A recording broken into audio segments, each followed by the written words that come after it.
MyFitnessStore.com studios. It's Sean and RJ on 105.3 The Fan. Hey, good morning, DFW. I'm Corey Majors filling in for Sean Sharif today. I got RJ Choppy by my side and Peyton with his mustache and glasses on the other side of that window over there. Looking forward to hanging out with you all morning today. And I'm reading this news in the Dallas Morning News right now. You subscribe? I do have a password and a login account via that. Yeah, absolutely. This is freaking me out though, because Choppy, I didn't see this yesterday. You said Luka was hurt and he was holding his hand. His hand, his wrist, something like that, yeah. So Dak Prescott, Sunday Night Football, breaks a bone in his thumb, and then Luka, here's what happened. Here's the story from the Dallas Morning News. I believe this is that's the staff. It's just the whole staff. Yeah, the whole staff wrote the this entire thing. staff to write this thing. He fouled out with 3:02 remaining in the fourth quarter. I know you're a huge Euro tournament guy. Oh man, I can't get enough of it. Slovenia, they started to it was over. All right, he had 14 points, 5 of 15 shooting, added 11 rebounds and 7 assists. He needed an injection to get through the game and has been dealing with injuries throughout the tournament. He said, "This cannot happen. We have a season that we need Luka completely healthy." I'm glad that he's done with this tournament now, right? Like, it's over with. They're out of it. That was the semifinals, or the quarterfinals. He's out of it now. We can't have Luka being hurt. We can't have our whole sports world having Dak and Luka hurt for the majority of their seasons. See, here's the thing though. The NBA season doesn't start for 8 more months. Preseason starts in 3 weeks. No, but May, April. That's when the season starts. Maybe March. Get them tuned up in March. But okay, so you're suggesting don't play him until December, and then you can start working him back into it. But no, I'm saying don't play until February. Oh my gosh, Let him roll. Just keep rolling him out there. 30-game season. 877-881-1053 from the 972. He hurt his back too. Okay, listen, Luka, I know you love your country, all right? I appreciate it. And maybe you want to play for country more than you do the Mavericks. I don't know what pays you more. That's up to you to decide there. Don't do that anymore. Be done with the Euro for now. Can we just stop? Who's watching this? What do you mean? The Euro. People that have the ESPN Plus application. It's getting a 0.0. Are you serious? No one's watching. Nobody is watching. There's one watcher. Mike Bassett. Mike Bassett watches every single day. I told you this. If there was a football tournament of where you played for your state, I'm not going to go watch Dak Prescott play for Louisiana or Mississippi. And be like, oh man, yeah. I mean, I would watch because you would watch the Pro Bowl, right? I would watch it the way I would tune in. The Pro Bowl stinks. Yeah, that's kind of how I feel about it. Yeah, I don't really even tune the Pro Bowl. It's not like I'll watch the All-Star game in baseball, but the other All-Star games, I just found they just don't try. They don't care. I wouldn't watch I watch things that have stakes on them. And what are the stakes for the Euro bet? They have a trophy? You get something to be win? I don't even know. It doesn't mean anything to me. Maybe a medal or something. Yeah, like the World Cup, that means something, right? I know what the trophy means. You're the best. You know what I mean? I don't know. What do you get if you win this thing? You get a little piece of metal, Rob Manfred? I'm actually looking this up right now because I want to know. I really want to know. All right, the prize money is $5.2 million.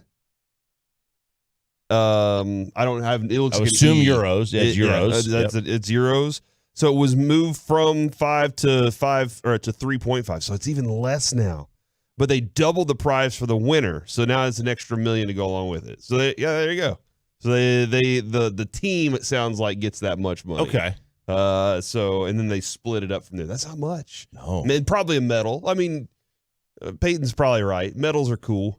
Mike Bassett has a bronze medal from the Olympics. See, that's cool. We bought it on eBay for him and gave it to him. That's but very cool. We felt that he should have he should have medaled in that Olympics. Because he helped them qualify to get to the Olympics, right? Yeah. And so we always are like, dude, you deserve a medal. So for Christmas this past year, got him a medal, and I'm pretty proud of him for that accomplishment that he has there.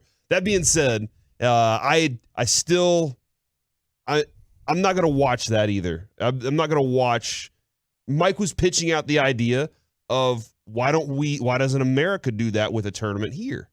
Where we already have the NBA Finals. Or like the Marcus Smarts. Yeah, probably so. Right? Yeah, we have the biggest tournament that's going on. We already have the World Series, the Super Bowl. Yeah, another one. I would think that the play of a game that would be like that in the NFL, that it would be like the Pro Bowl, where these guys are looking at it going, I can't get hurt. I can't go out there and actually get hit by Micah Parsons on this run, because if I do, that could be my contract. They don't have guaranteed contracts either. They don't. That's a huge factor in that. From the 214, for Luka and the FIBA championship, it's equivalent to soccer player winning the World Cup for his country. That is a bigger thing. I don't think it's the equivalent of the World Cup. I think it would be the equivalent of, to me, the NBA Finals are the equivalent of the World Cup. Maybe it's because it's not here that we don't think of it that way. Yeah, maybe. You want to say it's the equivalent of the Euro in soccer? Yeah, I would do that. Yeah, I would buy that. Yeah, that makes sense. That makes a little bit of sense. But to me, go ahead. If you had a tournament here, with the whole load management thing, you're not going to get a whole bunch of superstars to play in it. LeBron's not playing in it. Yeah, Kawhi Leonard's not playing in it. Devin Booker's not playing in it. You're going to have nobody's playing it. Like even the thing with the Euro is like it's got. I'll be honest. I just heard of this thing this year. Okay, yeah, me too. I had never heard of it. I've heard of the Euro for forever, as long as I can remember. So there's some history there with it. There's no history with this. If there's not any history, and that's the problem with that. That's the problem I have with the Live Tour. I like the idea of it. I like that they're trying to change the PGA Tours have to change for this, but what does it mean if you win? Doesn't mean anything. Yeah, but the Live Tour. What does it mean if you win like you just purses at a time? Yeah, you win like the purse for this tournament is like $25 million. So they don't have like a grand finale, like you're playing to get this. Oh, okay. Yeah, I don't know yet. I mean, I don't know. I haven't seen the format live yet. Yeah. But there's no stakes on it. I don't know what it means to win. Like, when you win the Masters, I know what it means. I don't know what it means to win the jacket, the Live Golf, but Boston, whatever. Yeah. Not yet. Because you're right. They haven't established that yet. So that's what they got to do over time. Make it something of importance. And it seems like money is the way to approach that. From the 972, the show's been so much better without Troy. Facts. I mean, wow. What? I like Troy. Wow. I like Troy. Peyton, though. Peyton's got this. I love his dry delivery. Text in right now, 877-881-1053. The things you like about Peyton. Do not text in things you don't like. All right. I want to make this very clear. Do not say things mean about Peyton right now. He's fragile. He doesn't need that this early in the morning. Or if you say one mean thing, give two nice things. That's a good approach. Yeah, that's the compliment sandwich. You do you compliment somebody, tell them what they're doing wrong, compliment them again, they go fix what they were doing wrong. It's the compliment sandwich. Very simple. Very effective too. My boss used to pull this on me all the time at the restaurant. I would be like, oh man, I'd be having mess up an order or something, and he'd compliment Corey. I think you're so great. But your penmanship was fantastic when you messed up that order. Yeah, it was. Oh, the chef really could read it. Hold on. You think I ever wrote anything down at the restaurant? You're one of those. I'm one of those. And I'll be honest. I got one order wrong very early on in my career waiting tables. My career. Yeah, I was a career for a little bit. What was this restaurant? I on the border in Garland. Oh, I worked at On the Border in Garland off Centerville and Northwest Highway. Chips are too big. I agree. I do agree with that. Shrink them. And the salsa's too chunky. I agree with that. Queso is very good. I then also went to a place right over here off of McKinney Avenue. It was called Pueblo Riva. Ooh, Pueblo. And it was the biggest bar in DFW. Actually, the biggest patio in DFW. Huge patio. Right across the street from what was the Idle Rich pub. Yeah, Idle Rich. Yeah, so we were across the street with the big red house. We had this huge patio, and I ran the bar and all the stuff inside that place. And it was awesome. It was a great time. Columbo, I remember one day Columbo came in, and I was chatting him up because he was the first person I'd ever written a story on for DallasCowboys.com. Yeah. And so I was one of my things was people would always look at me and say, hey, are you going to write this down? and I'd say, do I come to your job and tell you how to, input data in a spreadsheet? No. I know exactly what I'm doing. This all day. All the time. I know this menu backwards and forwards. What did you just tell me? Chicken enchiladas, ranchero sauce, not sour cream sauce. That's stupid, by the way. It's not going to taste as good, but that's your decision. You don't want cheese on it? That's fine. That's okay with me. We'll save some cheese for this. I'm not worried about that. It's foaming at the mouth. Yeah, so I'd sit there and I'd tell them, all right, here's the entire order for you. Do you trust waiters that don't write it down though? Because I knew what I was doing. I assume they know what they're doing. Yeah, man. I assume they know what they're doing.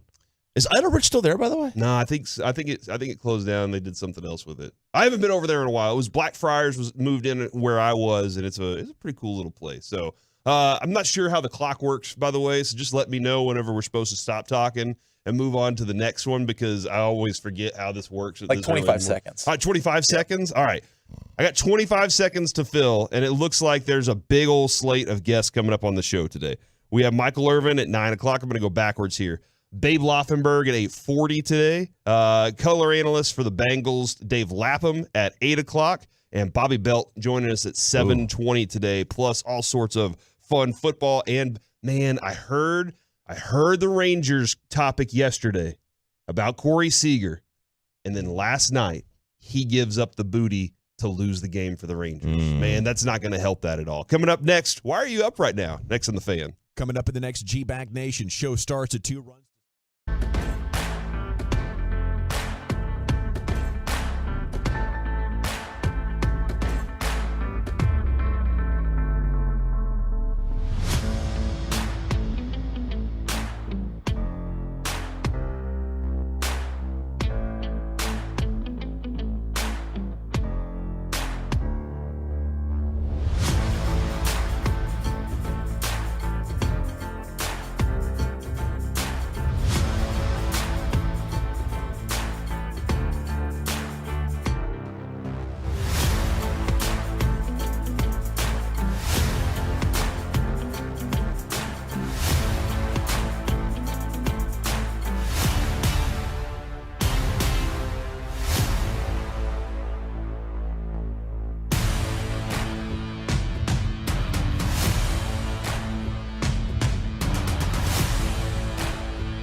Hey, Corey Majors filling in for Sean this morning. He wasn't feeling well. Get better soon, buddy. Hoping for that. But we do have RJ Choppy and Peyton in with you this morning, and it is 5:46. I don't see this time very often. 877-881-1053. Why are you up this morning? Why are you up right now? What are you doing with your world that you are up at this point in the morning? And somebody did text in and said, Corey, are you on Adderall this morning? Which You taking an Addy? I don't know that I ever have had an Adderall in my life, but I think this is sleep deprivation. I think this is one of those moments where you're just like, I don't know, I'm just going to get up and go and let life take care of itself today because I'm not used to this. I don't like it. I don't like this at all. And I keep telling the boss, do not ask me to come in for Sean. And then Sean will miss a day and he asks me to come in for him. And I'm like, find anybody else. And they're like, we can't. So hey, nobody else wants to work with me. That's the problem. That's and I'm willing. I am willing. So I'm more than happy. I bet Zach or Eric would do it. Nope. I think that they wouldn't. They like their schedule now. They do like their schedule. They love the idea that they don't get to sleep in until 3:00 and then roll in. I don't know what time their show starts. It's 2, I guess. 2:00. Yeah, Because it starts. You know when it starts? It starts when yours is over. When mine's over. That makes sense. So they sleep until 1:30 and then roll in here and then do crosstalk because they only live like 5 minutes away, I presume. So yeah. No, I think you got that one way wrong. What do you mean? Follow? Everybody lives right by the station, right? Follow lives by me. We're always here. Everybody's always kind of around and hanging out. It's just the hallways full of. It's like a fraternity up here. That's great. It's like we all live together. We're all just walking around naked around here. It's amazing. From the 682, I'm up because I'm starting work at 3 a.m. You started work at 3 o'clock. What do you do that you have to be awake at 3 o'clock in the morning? Are you a baker? That's the only job I know of. I guess making barbecue too. What else do you do that you get up that early in the morning to start your work? I always wondered about these barbecue spots. Like, someone there all night? Because of the fire? Someone there cooking all night? Like checking on it and opening it up and whatever. What do you do? What do you do with the brisket in the middle of the night? Like, look at it like every hour. You don't have to. When you get the system down right, you got a good point. When you get the system down right, I think that sucker can just keep smoking really low heats all night. Maybe I'm wrong about this, but so nobody's there. When I put my briskets on overnight, I don't do what Sean does. I don't wake up every hour and check on it. I set that sucker. I put my Flame Boss on and let it regulate the temperature for me. If it gets out of whack, there's an app on my phone that'll alert me and let me know. I don't know, but other than that, man, it just rolls. So it'll roll for 38 hours. So today, you got an appearance today, 407. Yeah, 407 barbecue tonight. My side of town. You're telling me that nobody's there at 3 in the morning. I don't think so, man. Checking on the food. Okay, here's what I do think, because I watched a documentary on Snow's Barbecue, and the lady that they had, I can't remember her name. I feel really bad about this. She would get there. Mrs. Snow. Yeah, it's a little different. She would get there super early. And she would start everything. She would get everything started. 877-881-1053 if you know kind of how this works. If you ever worked in the barbecue pits before, let me know. From the 940, I'm up right now to hear Corey on the radio making my morning better. I appreciate that. We want your morning to be great. From the 469, heading into work again on my day off. I'm a corrections officer, 12-hour shift. Corrections officer. What do you do?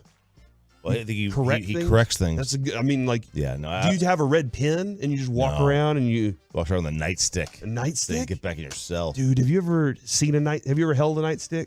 I have. My grandfather had one because he was like it was heavier than I expected. Officer for a while up in Colorado or something. I used to hit my sister with it all the time. Really? I think that's abuse. I would play. It was play hitting. Okay. It was play hitting. She's fine. She's okay. She's doing great. From the 817, I'm up because I'm traveling from Tyler to Plano for my dog's hip replacement surgery.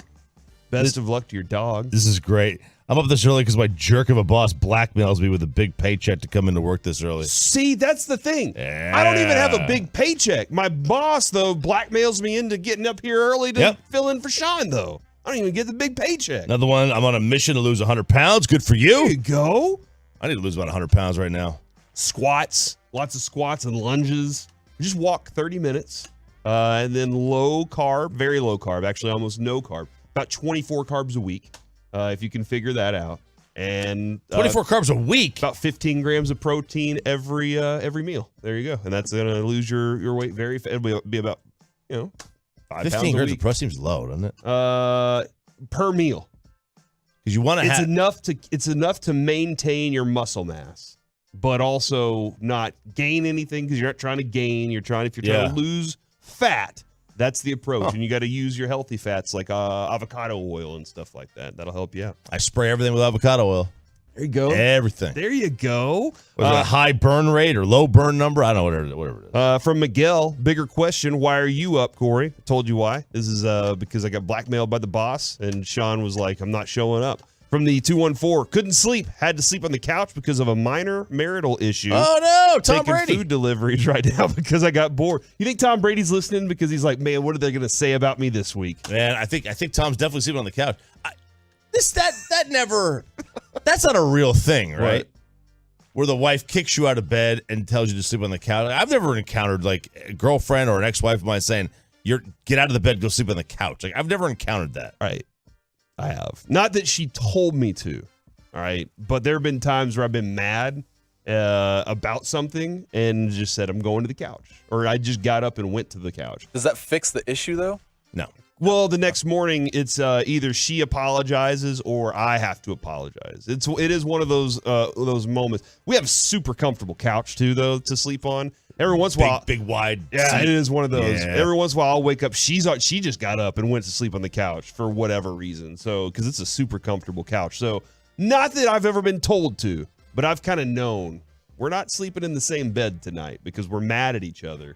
And I know Grandma always says don't go to sleep mad, but sometimes it's really late and you got to get your sleep. So, Yeah. instead of trying to work this thing out right now, let's just go to sleep. And maybe I'll sleep on the couch and we'll make up tomorrow about it.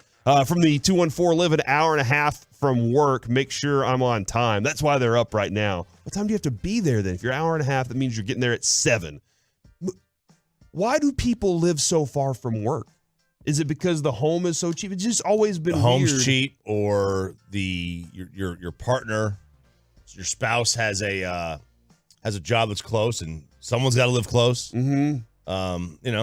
Some people like to drive. That is a valid point. My wife. I live 35 miles from here. 35? I live 19 miles from here. And like, cause I count that one day. And I was trying to figure out if I could write it off in taxes. And I'm 1 mile short. So I'm 1 mile short of being able to write them off. Yeah, and I was looking 50 miles away. Good God, why are you doing that? It's just, I just it's where people live, man. It's where people live. Well, in the morning, 50 miles is 50 minutes, right? I mean, this Yeah. early in the morning? Yeah, it's Mile 50 a minute. minutes. Yeah. It's about what it is. I was looking in like North Lake. From the Argyle. 817-5:30 a.m. club heading to work. I'm a diesel mechanic that responds to truck drivers who are broken down on the freeway. I have 105.3 on my service truck. So there you go. They're making sure they're taking care of the truck drivers of America out there who are always doing a good job taking care of us, making sure we have our produce. That's right. Or whatever else needs to be shipped via truck. And then I saw there was another one I wanted to get to real quick. Where'd it go? Oh, up this morning today because I'm going to the gym to crush leg day. Oh, it is leg day. Skip leg day. It is leg day. Best advice. Skip leg day. Just I got leg day coming up later today. Go for a jog or something. Walk. Do the 12-3-30 workout. You put the incline on 12%. The walk time, the walk pace Speed at 3%. and then you do it for 30 minutes. And I guarantee you, hardest workout you'll have. Harder than leg day. that is brutal. I don't know. I can do 30 minutes. On that like your that. lower butt area going to be achy. The upper. Do you hold on? Sometimes you need to. You're like, holy crap! It's but it's only 30 minutes. 30 minutes, low impact. That's a good approach to it right there. And then I'm just glad it's Corey and not Kevin in this field. Hey, that's my guy right there that you're talking about. All right, coming up next here on Sean and RJ, Micah Parsons says that Fournette chip block means that they need help, and he has to be more conscientious of it. Conscious of it? Yeah, he's got to pay attention to it. So we are going to make sure that he knows what he's doing in the future. Next on The Fan. Commercial.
Fantasy app. From the MyFitnessStore.com studios, it's Sean and RJ on 105.3 The Fan. Back here on Sean and RJ, Corey Majors filling in for Sean this morning. Hopefully it is a one-day fill-in and I can get back to my regular life tomorrow because this is weird for me, being up this early. Here's what's going to happen today. I am going to be done with this show at 10 o'clock and then go take a nap. And I know you guys know how to nap. Y'all are pro nappers at this point. I suck at napping. I'm the worst. If I can't sleep during the middle of the day, it doesn't help. I don't know why. Never been able to. Doesn't matter how long I've been up or anything like that. I just can't.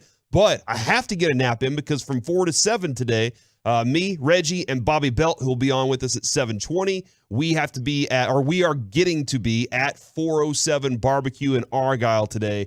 I cannot wait. I'm looking forward to this. They brought in some food yesterday. I'm looking to go out there. Me and Reggie are driving out there. Bobby's going to meet us out there. 4 to 7 at 407 Barbecue in Argyle. And, man, Twitter yesterday blew up when we were throwing them up there, man. Oh, it's great. Twitter was like, this place is the best in the Metroplex. This place is and Sean said it was one of his top 3. And once I tasted it, I understood. I believed once I had the elote was amazing. The mac and cheese. And then, I hadn't even gotten to the food, to the actual meats. I absolutely crushed the jalapeno sausage. Oh, yeah, that was good. I brought a plate home. I brought one back to Sarah.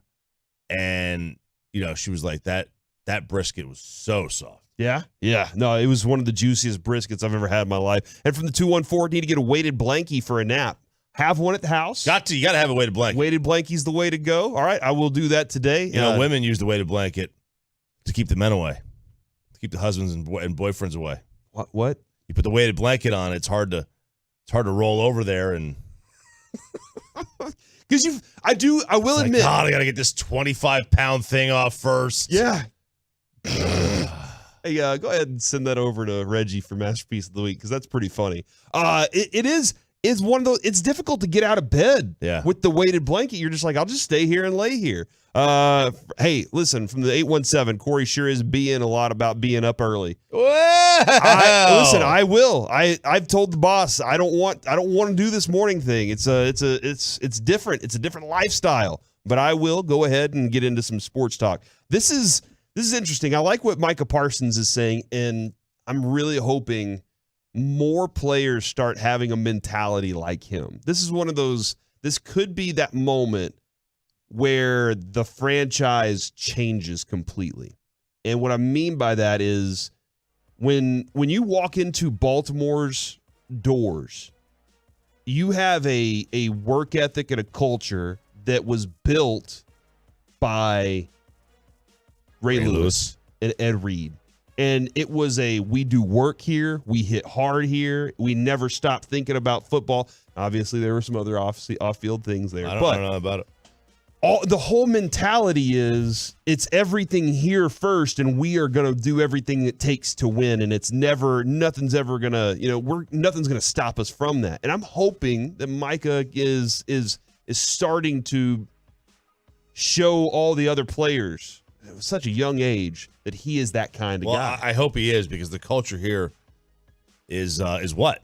Soft. I was talking about my kid's baseball coach about this yesterday. Undisciplined. And he was like, dude, the culture here is like, everyone's so calm, and who's the get in your butt guy? Yeah.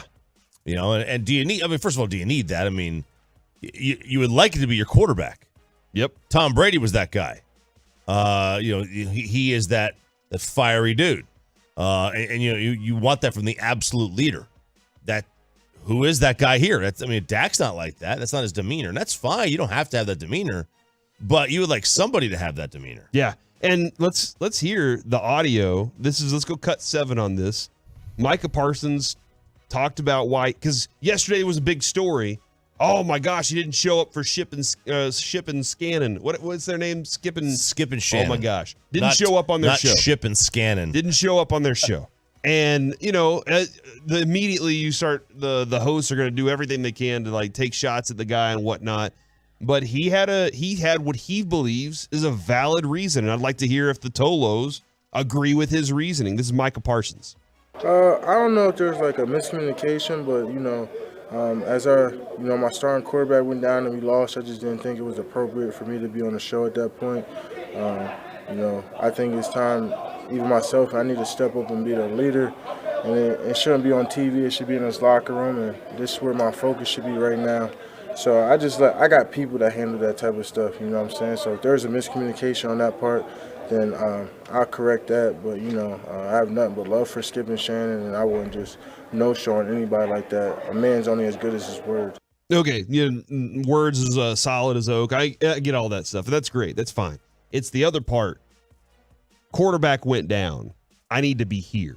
That's the part that I like the most. Is this is a big thing. This isn't one of those things where I need to be dancing around on TV. And I know Jerry Jones gets a lot of shots for, hey man, you're always hopping on the radio, so you're always hopping in front of the cameras. You're always doing these things. Why don't you pay more attention to, instead of branding yourself, you need to be paying attention to what's going on the field. And Micah Parsons, I gotta be in the locker room. I gotta make sure that we got things squared away. And I don't know if he walked in and he was like, hey coach, I'm ready to go play quarterback if I need to, or whatever he did, but he didn't feel that it was necessary for him to be out and on TV talking about what was going on. Now, some people may say he was hiding. Look, he played great though. What's he have to hide from? Well, he doesn't, but he doesn't want to answer questions about the team. Yeah. About the quarterback being hurt. What he said is something the fans are going to pump their fists and rah-rah about, and the truth probably is somewhere between he didn't feel appropriate doing it after the injury and he didn't want to deal with the questions. That's probably where the truth is. Mm-hmm. And that's fine. They don't do it, don't do it. The morning news had a story though, and they said, Zach Martin was saying that the team had to get some mojo going, which is interesting just because the mojo moments. Well, good luck with Cooper Rush. They said there was a gaggle of players joking around. A gaggle! About a player on another team, so joking. But Parsons, businesslike, through his entire 8-minute session with reporters, while other people were out there kind of joking around about some things. And here's the other thing. Zeke, I wouldn't say it's relaxed. There's definitely some urgency, but there's definitely no panic. We have a great team. We're not going through an adversity to really figure out how to have a good team we are. We are a good team. And if you're a good team, you got to be putting up points. There's so many things that this team has to correct right now. I understand the no panic idea, but man, there should not be a relaxed muscle in that entire locker room. Nobody in that room should be thinking that their job is safe. Not after you put that kind of display out on a Sunday night on a national stage. There's a lot of safe jobs there. It's terrible. It's terrible. Yeah, it's Micah knows he ain't going anywhere. You're right. Mike's not. And Michael Irvin, we'll have him on at 9. Yeah. Michael Irvin, he told the story. When I walked in and guys started telling me, just collect a check. Hey, man, don't worry about it. Just pick up that check on Tuesday. And then he walked into coach's office and said, hey, this isn't good enough. That's what I need from Micah. Yeah, well, that's at this point. That's part of it. There is no Michael Irvin, who, was that massive, the heart of the team. Who is that player? Is it Micah? Yeah, here's the problem. It's really tough for somebody on the defensive side to do that. It's today's NFL. It really needs to be the quarterback. It needs to be. Well, and that's what he was pointing out, right? Like, Dak was like, hey, he's out. And so Mike is like, my quarterback's out. I have to come in and do this now. I've got to be the guy that walks into this room and says, all right, follow me, which it might be for a short period of time. Yeah, it might be. And Dak is, you're right. Dak needs to be the leader. What if he's not good at that? What if he's not good at knowing who is good in that locker room and who's not? Maybe he did have a hand in Lyle not being here. Well, I'll tell you this: Dak won over the locker room in 2016. Mm-hmm. He is a great leader, I think, and a vocal one, and a vocal one. But there is not that sort of Brady level intensity from anybody. You're right. From anybody on this roster. Yeah. Hey, This doesn't seem like that from the outside. We work, we run routes, we do all these little things to make sure that there is nothing that we aren't prepared for on Sunday. There's this attitude. There's a huge, and somebody did say this. He didn't want to answer questions about Fournette and himself tweeting battle. And there is a back and forth going on with Leonard Fournette and Parsons. And he says, I chalk it up. It's an offensive league. Offense sells tickets. Defense doesn't. They don't protect defenders. That's not a chip. That's a blindside hit. He's 260 pounds. Put his whole shoulder and head into my ribs and neck area. And it's not, that's not a healthy vibe for him. He said, it is what it is. I got right back up. That's cool. He said what he said. I said what I said. I just know at the end of the day, I know I'm going to be a good player after it. You know what I'm saying? And then he added this. I like this part. This is another reason that I like Micah so much. I mean, they need it. You know what I'm saying? They need help. And I'm expecting it. It is what it is. It's football. You know what I'm saying? But like me, one-on-one against anybody, I'm going to take it like that. I'm expecting it. I know they're going to bring it. It's just something to be more conscious about and just take it from there. So basically what he's saying right there is if opponents are going to say that we have to add a chip block that is that violent towards me, if my opponents are doing that, that should be opening up something else around the corner for one of my teammates. If they're going to say that, hey, we have to put 2 guys on Micah Parsons, we have to have 3 guys committed to knowing where he is, then Micah's looking at it saying, then I have to be conscious of what's going on, and I got to let my teammates know that I'm about to be double teamed and picked up. That way they can take advantage of it. And that's what should be happening. No, everybody should know. They should know how much of an impact Micah makes whenever he steps on the field and how that's going to help them that much more. It didn't pay off in more sacks on Sunday, though. But it should, because Micah, not for him specifically, but for the rest of the team, they need to be more conscious of knowing that guy's about to pick up Micah. I'm going to be able to take advantage of this. Surely they are. I would hope. I would hope they're conscious of what the other team is going to do. Every defense says they know what we're going to do. Mm-hmm. But I do think a lot of times the winning team always says, "Oh, we knew exactly what the plays were going to be. We knew exactly what they were going to do every time." Oh yeah, okay. So you knew the other team didn't, and it happens every game. Do you though? Whenever you talk about the Cowboys' offense, do you feel like it's predictable? Because after watching it, I was like, "Oh, I've seen these routes before. It's pretty easy to see what's going on here." No, yeah, I think it's for the generally, it's predictable. They don't respect the run enough. They're like, look, we'll give you 4 yards because you're not getting a big run. You're not getting the defense. The other team's defense doesn't respect the run. To the Cowboys at this point, yeah, what I saw against Tampa Bay was they said our linebackers don't need to even be up. We're going to drop them into coverage, and it's clogging up lanes. Look, that is. I mean, look, he got 5.5 yards a carry, or 5.2 yards a carry this week on 10 carries. On 10 carries. And one of those carries was first down when they're down 16 points with 11 minutes to go in the fourth quarter. It's like, what are you doing? Yeah. Why are you running a first down there? But, yeah, it was just 10 carries. Jason Garrett always used to say when they go away from the run, he goes, the game got away from us. I get it. Game got away from you. That's where you got to, sometimes pound your head against the wall. Just do it. Now, I'm not saying run just to run or pass just to pass. I mean, you got to go based on the flow of the game. I would never. People always say, why aren't you running the ball? Well, the defense showed pass.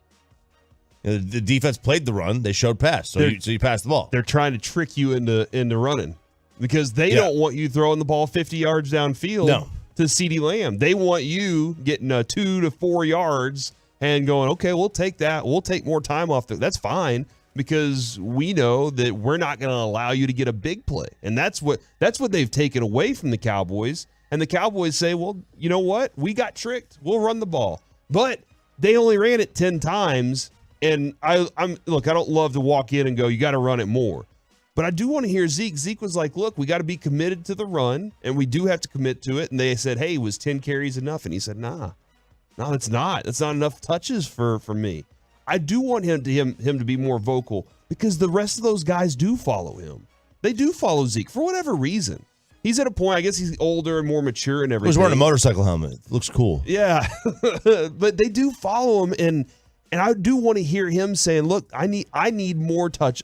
I want to be the offense, and I want this and this, and that offensive line to say, we got to be accountable to this guy now. Yeah, if we let him down, we got problems. I would like every player to say, I want to be the guy. Yeah. I want everybody to say Give me the that. rock. Then it's up for the coach to make sure that they don't do something stupid and give the ball to the wrong person.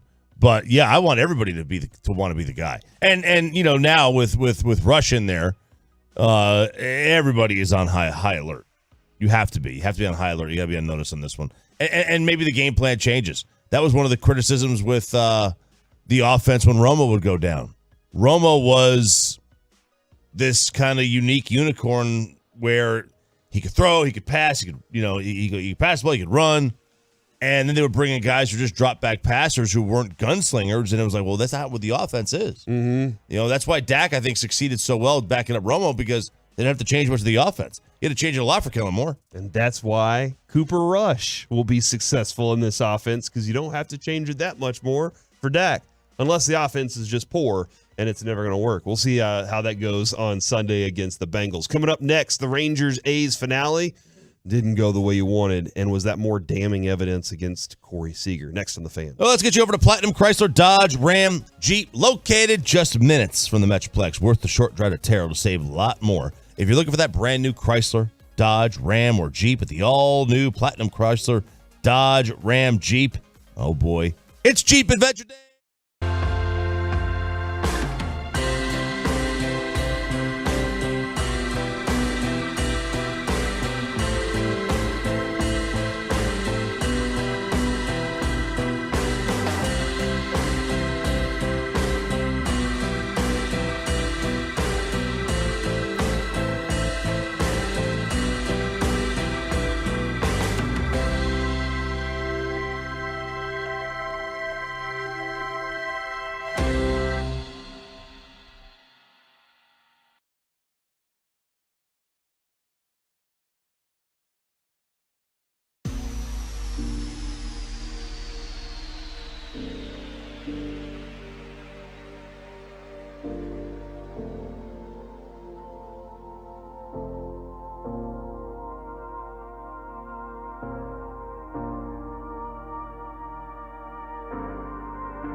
Insurance companies to protect them, so get the representation that won't settle for less. It's Frankel. Frankel, visit truckwreck.com or call them 214-333-3333.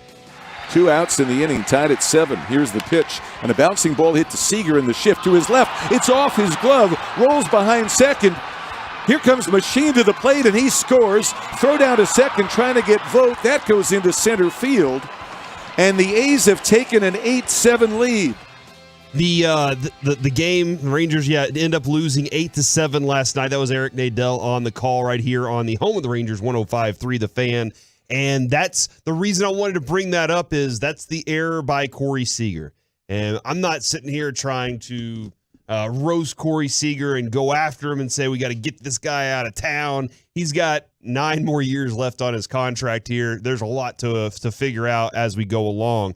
And Choppy, you brought up yesterday, hey, are you surprised that a guy that's used to playing in big-time playoff games is kind of vacating on the season whenever they're out of the playoffs? They've only won 62 games. You fired your manager, fired your president of baseball operations. This team, this franchise, this club looks a little in disarray. And Corey Seager was like, we'll reboot next year. Maybe that's the mentality. But he has the error last night that ends up costing them the game. And there are people within the Rangers organization that will say that Corey Seager's defense already leaves a lot to be desired, that his bat is very nice. There are some other qualities that were discussed right here on this show yesterday as I was driving in. Actually, I heard it again this morning on the Morning Snacks about that discussion. And obviously, this looks a little more damning. Yesterday, we had Tony Beasley on our show, as we have him every week at 12:20 on Wednesdays. And Kevin asked right out of the gate, hey, there are some thoughts about Corey Seager not being there for the home run after it was done. What are your thoughts, Tony Beasley? Yeah, I don't know where it came from. Seager was there with the rest of us, so I don't know. I would think that Corey Seager just as excited as anybody else. He wants to win. He had yesterday off, and he enjoyed that. And we got a victory on top of it in a walk-off fashion. So as far as I know, everyone celebrated that. There's no real – man, it's a weird place to be the interim manager. And I can't imagine. Not a reality maybe that you're even going to get the manager's job in the future. Because I think he's a guy Tony Beasley is beloved here in the Rangers organization because he's a great guy. You know, beat cancer, positive person, has a lot of great qualities about him. So but it's a weird place that he's in, having to kind of, okay, I got to somehow in the middle of the season, towards the end of it, as we've already failed, I got to get these guys to stay on the same page. Yeah, there is no page. Nobody's on any page right now. They're 30 games out. Who cares what page they're on? Get through the season, find some, make this extended spring training, see what, Josh Young's got the rest of the year, and look at all these players that are young. See which ones you think might be able to contribute on a meaningful level next year. I don't care about Corey Seager booting a ground ball last night. I mean, I don't want him to boot it, but it's guys make errors. Guys boot ground balls. They do. It's not like he forgot how many outs there were. That to me is he's done that before. He has done that before. That to me is the unforgivable one. Physical errors like booting a ground ball, dropping a fly. Well, yeah, it sucks, but they're going to happen. And I can live with that. I can't live with the mental mistakes that some of these guys make. I can't live with, maybe not going out there and supporting your team when you hit a walk-off home run. Even though, if I'm Corey Seager, I'd be like, yeah, bro, I've played like in the World Series like 3 times, or, I've been in the playoffs every year. I'm not getting amped off of a walk-off home run when we're down 30. We're 30 out of first place. I don't think people quite understand what you're saying, because and the reason I say that is because one day Kevin and I were in Arizona. We were in Surprise, and Derek Hollins shows up and he hangs out with us for like an hour and a half. All right, like there's Kansas City Royals are playing tonight. We're getting ready. We're gonna watch some baseball, and we're doing our show. And in a break, he said, I just want to get back to the playoffs. And I don't think people quite understand how different the feeling is of being in the playoffs versus a regular season game that doesn't matter when you're already eliminated. Yeah. Imagine, like, have you ever like done a side job or something like that you don't really want to do, but someone kind of talked you into it, and they're only paying you like a very, very small amount compared to what you normally make. Yes. And you're just like, is this worth my time? And you kind of half-ass it. You want me to tell you the story of that? Yes. Tell me the story of you giving 20% effort. I want to hear it. I was working at Spirit Halloween. Oh, it was Buckingham Palace. No, not the Buckingham Palace. They do move into real estate very quickly. Yeah, I see that they do. But it was off Northwest Highway and Jupiter Road, and by all the clubs. I was by all the lady clubs. No, that's a little further down. All right. But yeah, you're right. And it was I was in junior college, and I had 2 roommates. I had to pay bills, so I worked at the bookstore. I worked at the junior college newspaper, and I worked at Spirit Halloween. Can I ask you about the bookstore? Did you ever take one of the books in the bathroom with you? Why? Reading material? No, I had other things to do. I had plenty of. It was school books. Why was I going to take I was selling school books, school supplies. So it was like textbooks. I'm gonna. Hey, you know what? Let me go take this biology book into the bathroom today. RJ, what book are you taking into the bathroom? I'm more of a pamphlet kind of guy. Okay.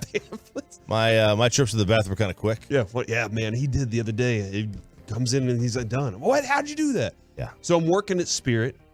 I didn't show up one day because Texas OU was playing, and I was like, I'm not going to work today. And the next day, I went in for my shift, and the lady, she was dressed as a police officer because they like to dress up there, and she was pretty attractive. And I walked in, and she's sitting behind the desk in her police officer outfit, and she was like, "Do you even want this job?" And I was like, "No, not really, but I need the money." and she goes.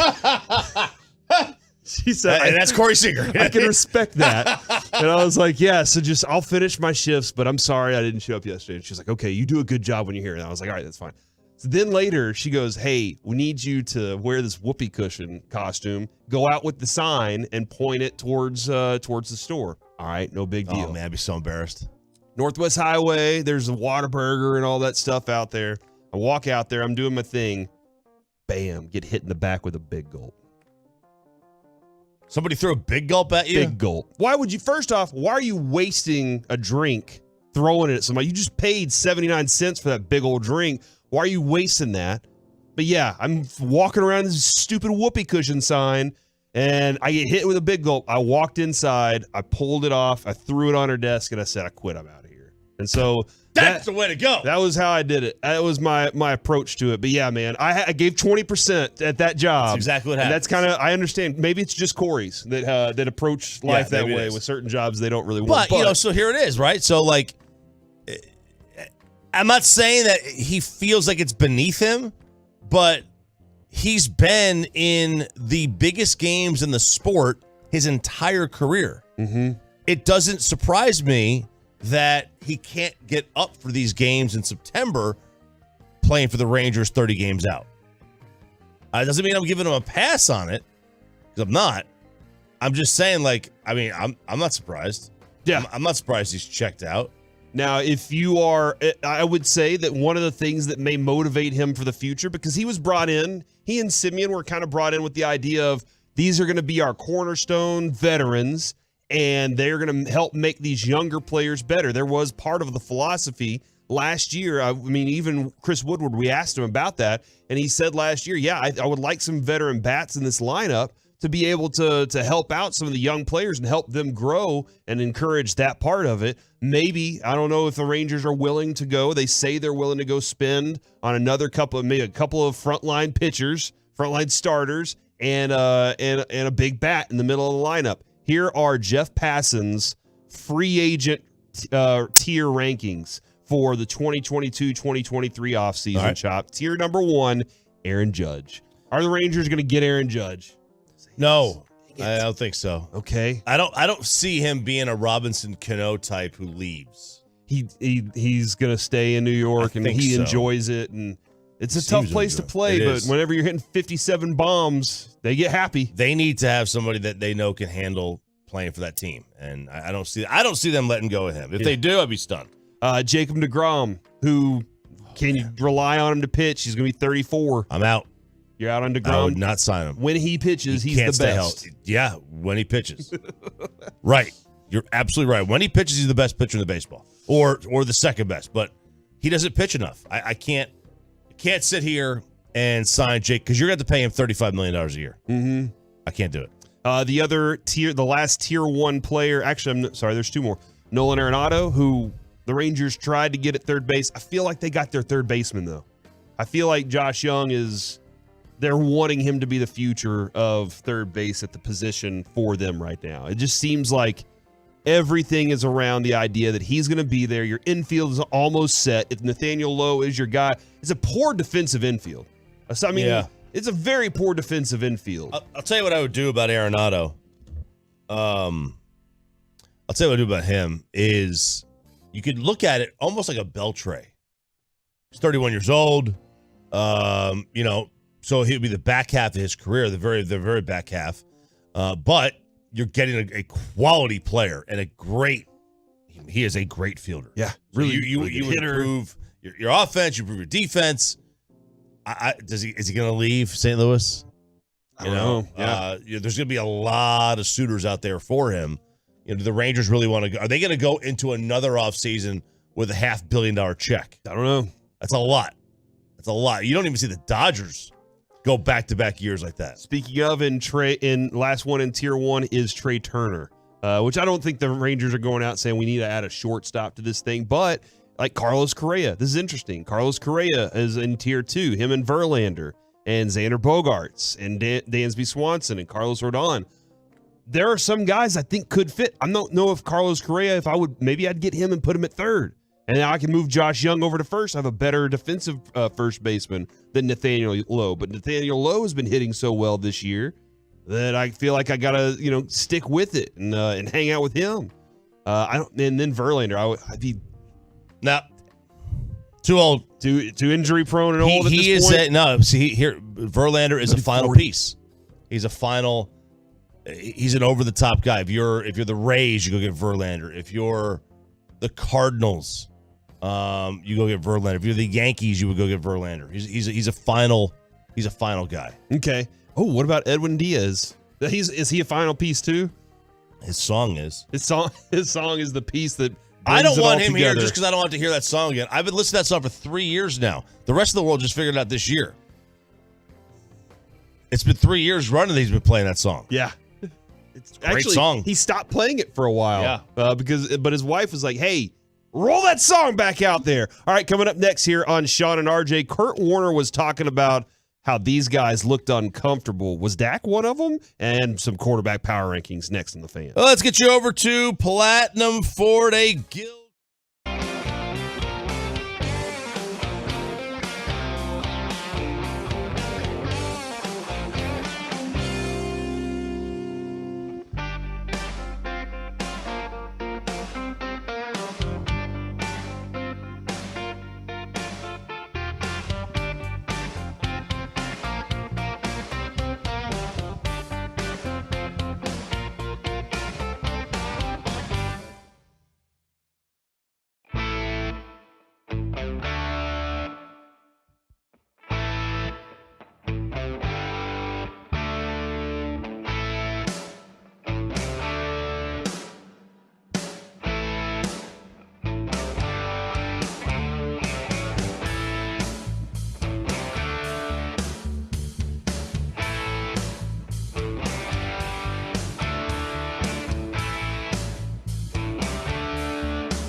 Good morning, DFW. Sean and RJ here on 105.3 The Fan. Corey Majors filling in for Sean this morning. That is right. I am the closer. I appreciate that one. So that's the Edwin Diaz song that he likes to come into. Kurt Warner, I don't know how often you do this. Chop, I am the leading scorer in our fantasy league, in the station fantasy league so far. Sorry. One week, though. Yeah, first week I scored the most points. I don't anticipate that's going to go away anytime soon, considering how awesome and loaded my team is. But I do like to keep up with what's going on in fantasy football. This is not a fantasy discussion, but I was watching the fantasy football live on NFL Network yesterday, and they had Kurt Warner come on. And I think anytime you get an opportunity to listen to Kurt Warner, as Bobby Belt learned, it's a good opportunity. You got to take advantage of it. You got to know what a sluggo is versus a post. You got to know all the routes. You got to know all the things. Yeah, and Kurt Warner definitely knows, and that's something that Reggie was talking about yesterday. Reggie started watching the All 22 because he said, I want to be better at my job, and he said it's very difficult to be better at my job though because I have to watch this and kind of teach myself what's going on. He said, I'd love to have a Kurt Warner type person to be able to explain that what I'm seeing is correct. And, I'm looking at this offense, the nuances of the offenses and everything. But I do respect Kurt Warner's opinion on what's going on from the quarterback's perspective for sure. And yesterday there was something that kind of stood out in the conversations he was having. And he said he went through 3 different quarterbacks and he said, they didn't look comfortable. He started with Aaron Rodgers, and he's like, look, he shows multiple plays where Aaron Rodgers would hitch on something and then not go to the target he was looking at first. And he pointed out multiple times, look, this is a play. He said, I know this play specifically. Aaron Rodgers always throws to this guy, but he didn't trust that guy because he doesn't trust these receivers yet. And he said they have to figure out how to gain that trust. And Aaron Rodgers even said, look, I just have to go out there and play my offense the way I typically do and stop being scared of it because basically his numbers would suffer if he does things that he doesn't trust. But he's going to have to at some point gain the trust with these wide receivers. And basically what Kurt Warner was saying is he looked uncomfortable. Then he went to Derek Carr, and he was showing, look, Derek Carr had very little, preseason time. Right. Kyler Murray, very little preseason time. Watch these plays. And while he looked comfortable with Devontae Adams, he still didn't look quite as comfortable as Derek Carr should have looked at a guy that's, run that offense for as long as he has. And then he goes over to Kyler Murray. Very similar things. There are moments, you watch that game against Kansas City, where Kyler looked just out of place altogether. Again, very little time spent in the preseason games. Right. And Choppy, I was going to, you talked with Jerry about this. We talked with Steven about it on Monday. I was watching Dak Prescott, and there were 2 things in my mind. One, they definitely needed to play in the preseason games. You're not good enough to not. There you go. Your team's not good enough to say, Preach. you know what, we can just take time off Preach, and not man. get these reps in. Dude, so I was talking about this with Sean. I was like, Patrick Mahomes threw 20 passes in the preseason. Yep.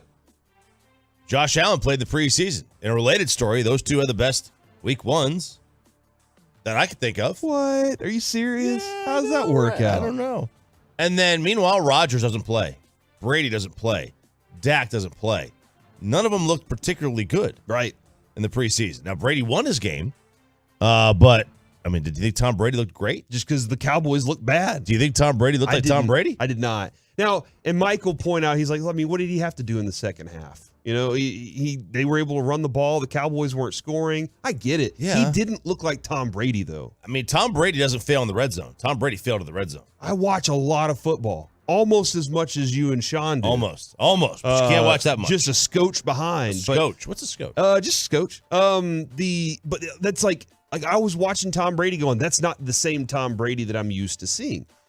So these guys looked uncomfortable. And the other thing about Dak, not just the preseason part, again, you aren't good enough as a football team to say that your veterans don't have to play. I'm sorry, Mike McCarthy. That's the approach that I would have to have on this. And sure, there's hindsight to this, But I was even saying this at the time. I understand not wanting to get your guys injured, and Jerry Jones is all about that. That's why they're trying to push to, let's just go ahead and start the season instead of even having preseason games. Let's have 20. I think he even mentioned that we'll get those games on the way pretty soon with you guys right before the season. But you're not good enough to not practice that way. The other problem, though, you watched practice in California. I watched practice in Oxnard, too. Dak looked like that while in practice. There were very few days that Dak Prescott in practices looked like they had it all down. I'll go to a couple things. He would sail passes to the sidelines. Mm-hmm.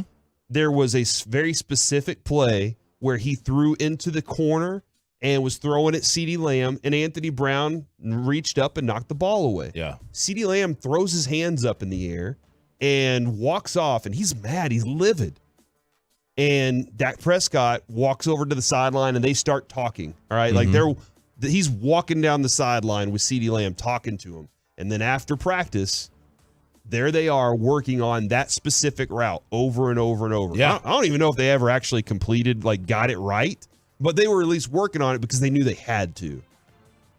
The discomfort. I'm not going to say it's all from preseason, but guys that have been in these offenses for this long, looking uncomfortable in their offense that way, shouldn't be happening. I think it's because of preseason for one. I think not playing the preseason definitely plays a role in how crisp you are as an offense. Yeah. And Just the small factors of it, man. Defenses may not have to do it because they don't have to be necessarily crisp, but offenses, I guess you could say, you could counter that by saying, well, nobody else is playing the preseason for the most part, so they're all in the same boat, and that's true. But you get a team that Kansas. Why do you think Patrick Mahomes played in the preseason? Because he wanted to? Or do you think he did it because he knew he lost Tyreek Hill and he was trying to figure out receivers? Probably so. That's it. That's what I would presume. Right? And how is that different than here? Exactly. Lost Amari Cooper, got to figure out some receivers. That doesn't mean that you want CeeDee Lamb playing, but you want your quarterback, I think, at least to be in tune. That's just me. So when I heard Babe on with y'all, or not Babe, Brad on with y'all this week, and you asked him about that, and he said, well, anybody that's saying that wasn't there in Denver and the Chargers whenever they were practicing. Those practices were good. And then he added this. Then he added the part, though, Chop, where he said, because the coaches can control and get more work in. What happens when you get on the field and you have no control? That's what preseason game is. You get out there. You don't have control the way you do in a practice where you can just say, all right, stop. We're going to run this back and do this differently on this one. Mm-hmm. It's a game situation where you have to make decisions on the fly.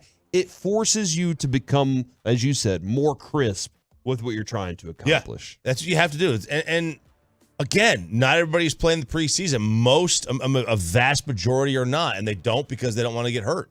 They don't want to risk the injury for game one. And I get it. I can't argue with that. I really can't. I guess I would just say is, bro, it's a final game. You know what you're getting into. Yeah. You got to deal with injuries. Sometimes they're going to happen. Somebody did say from the 972, I agree with y'all, but last season, Dak hung 35 points in the opener. That's, you know what? You got me there. Yeah. I can't explain that away. It was 29, right? 29 points. I thought it was something like that. He looked like a different quarterback. Oh, I will say he that. did. He absolutely did. Have an entire season off with the ankle surgery and maybe 2 ankle surgeries based on some things we'd heard. Quarterback rankings. Who's your number? I heard y'all do. I love power rankings. All right, you guys do great with the power rankings. I thought they were very accurate. I think actually Peyton's list was the most accurate of all the power ranking teams. That's right. I was really proud of his. I think it may have been exactly the same as yours. No, he had the Rams in. I did not have the Rams. Okay, in. I'm still sticking with the Rams. I had Minnesota in instead of the Rams. Okay, I can see that. I'm not sure how much I trust Minnesota yet, but with Justin Jefferson, they're phenomenal. Oh, you have, yeah. How would you rank the quarterbacks then? Do you have an order in which you would rank the quarterbacks? Because I got a little list here. Oh, you have a list? I got a list from NFL.com. They did their power rankings of the quarterbacks. You want to do the top 5, bottom 5? We can do the top 5, bottom 5. All right, we're going to go bottom 5 first. The worst actually, this is going into week 2. Worst quarterback on the list? Dallas Cowboys. Cooper Rush, number 32. Number 31, Joe Flacco. Number 30, Jacoby Brissett. 29, Davis Mills and all that neck. 28, Baker Mayfield. Look, man.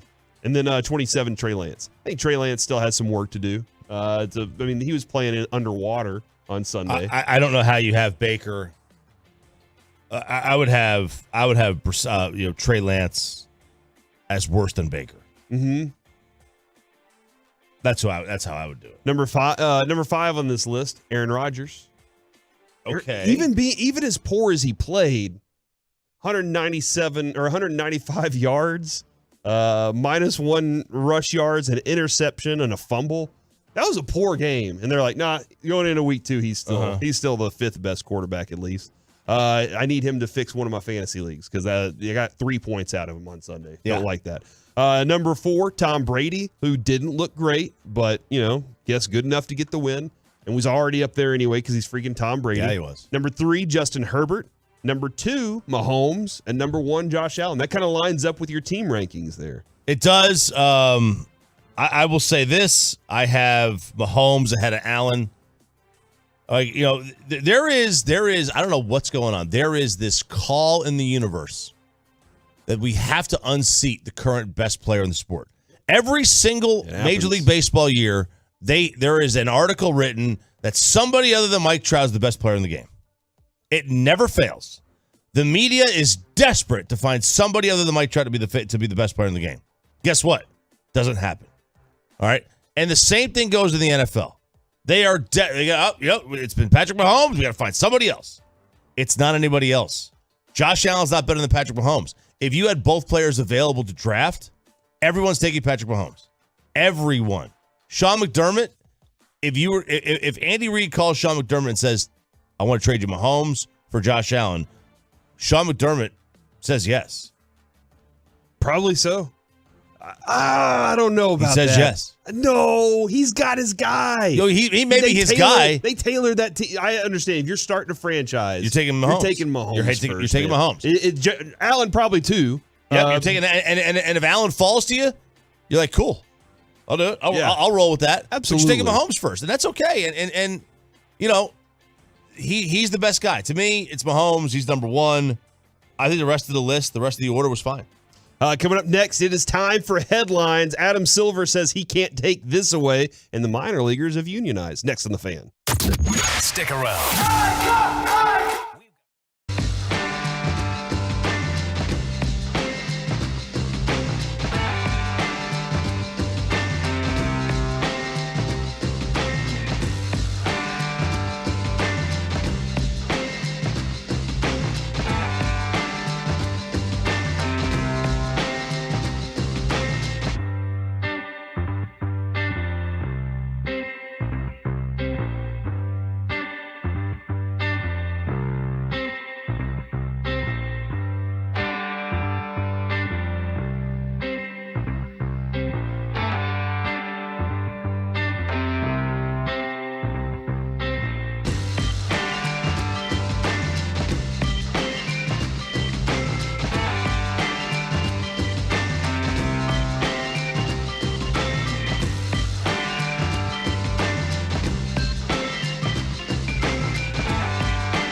PregamenFitnessStore.com studios. It's Sean and RJ on 105.3 The Fan. It is time for headlines, everybody. Woo! Also, here on home of the Dallas Cowboys and your home of the Texas Rangers, we will be giving away tickets to Luke Holmes. At what time? What time are we doing that, Peyton? It'll be the 8 o'clock hour. All right, 8 o'clock hour. I'm filling in for Sean Sharif this morning. That's pretty neat. Yeah, that is pretty cool. That's going to be an awesome show, man. I'm looking forward to that. Did you ever get those Morgan Wallen tickets? Still trying to get them. All right. Still working on it. Anybody's got a pair of it. tickets to Morgan Wallen, hit me up. All right. All right. I'll just reach out to him and let him know. All right, to headlines. Yeah. Headlines right here. The NBA commissioner, Adam Silver, on Wednesday said the 1-year suspension he gave Phoenix and Mercury owner Robert Sarver for making racist and misogynist remarks could have been longer, but he didn't have the right to take away his team. This is interesting because I know there are a lot of people that feel like the penalty should have been a lot harsher. Silver said Sarver was on notice in terms of future behavior. The key conclusion from the 5-member committee that spent 9 months working on this investigation was that Sarver's use of slurs was not motivated by racial or gender-based animus. So basically what they're saying is this is just how he talks? He was reading something and didn't know. Oh, so he was like, okay, so he pulled acted like he didn't know he couldn't say the N-word. He pulled a Coach Gundy. Yeah. For the OU Coach Gundy. Yeah. Where he was just reading it? Yeah. Oh, and also was using a reference, but it said, because these players were saying it, why can't I say it? Hold on, buddy. Come on, you got to know. You got to be more socially aware than that. But the NBA on Tuesday did announce Sarver would receive a $10 million fine and a 1-year suspension in the wake of the ESPN story that popped up. He's owned the team for 17 years. And Silver said it was relevant. I think if they had made findings that, in fact, conduct was motivated by racial animus, absolutely that would have had an impact on the ultimate outcome. But he said, I have a certain authority by virtue of the organization, and that's what I exercise. I don't have the right to take away a team. But you did. And I don't want to rest on that legal point because of course, there could be a process to take away someone's team in this league. It's very involved, and I ultimately made the decision that it didn't rise to that level. But to me, the consequences are severe here on Mr. Sarver. I mean, they took away Donald Sterling's team. Did he not? Or did they just suspend him? Absolutely did. They suspended him indefinitely and he just decided to sell? Mm-hmm. Is that what it was? Or did they say you have to sell? I think there was kind of a lean for him to do it, especially with all the audio evidence that went into it as well. I mean, that was an extenuating circumstance with Donald Sterling. Yeah, in general, I agree that you taking away someone's team, that they own it, they paid for it. You can't just tell them to sell. Mm-hmm. I don't believe.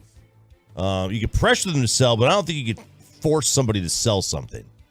Because you would think that would lower the value for the other owners because you probably wouldn't get as much money for your team, for your organization. But the players, it seems that the players are not happy. Yeah, this didn't go. Like LeBron was not happy. That Chris Paul was not happy. That this did not go far enough. I mean, you can't fine him because he's a billionaire, and unless you fine him $100 million, even if you fine him $100 million, does it even register with him? Mm-hmm. Does it even register? I don't think he's worth $800 million.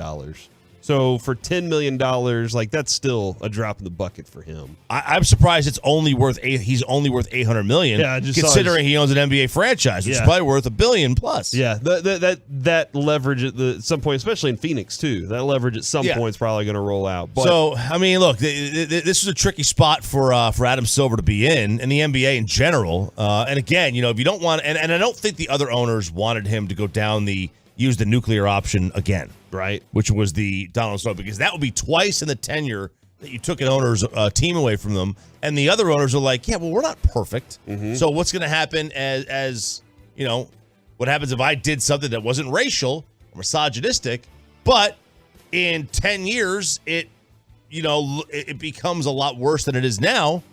Then what? Mm-hmm. You take my team away from me too then? So I don't think the other owners, governors, they want to be called,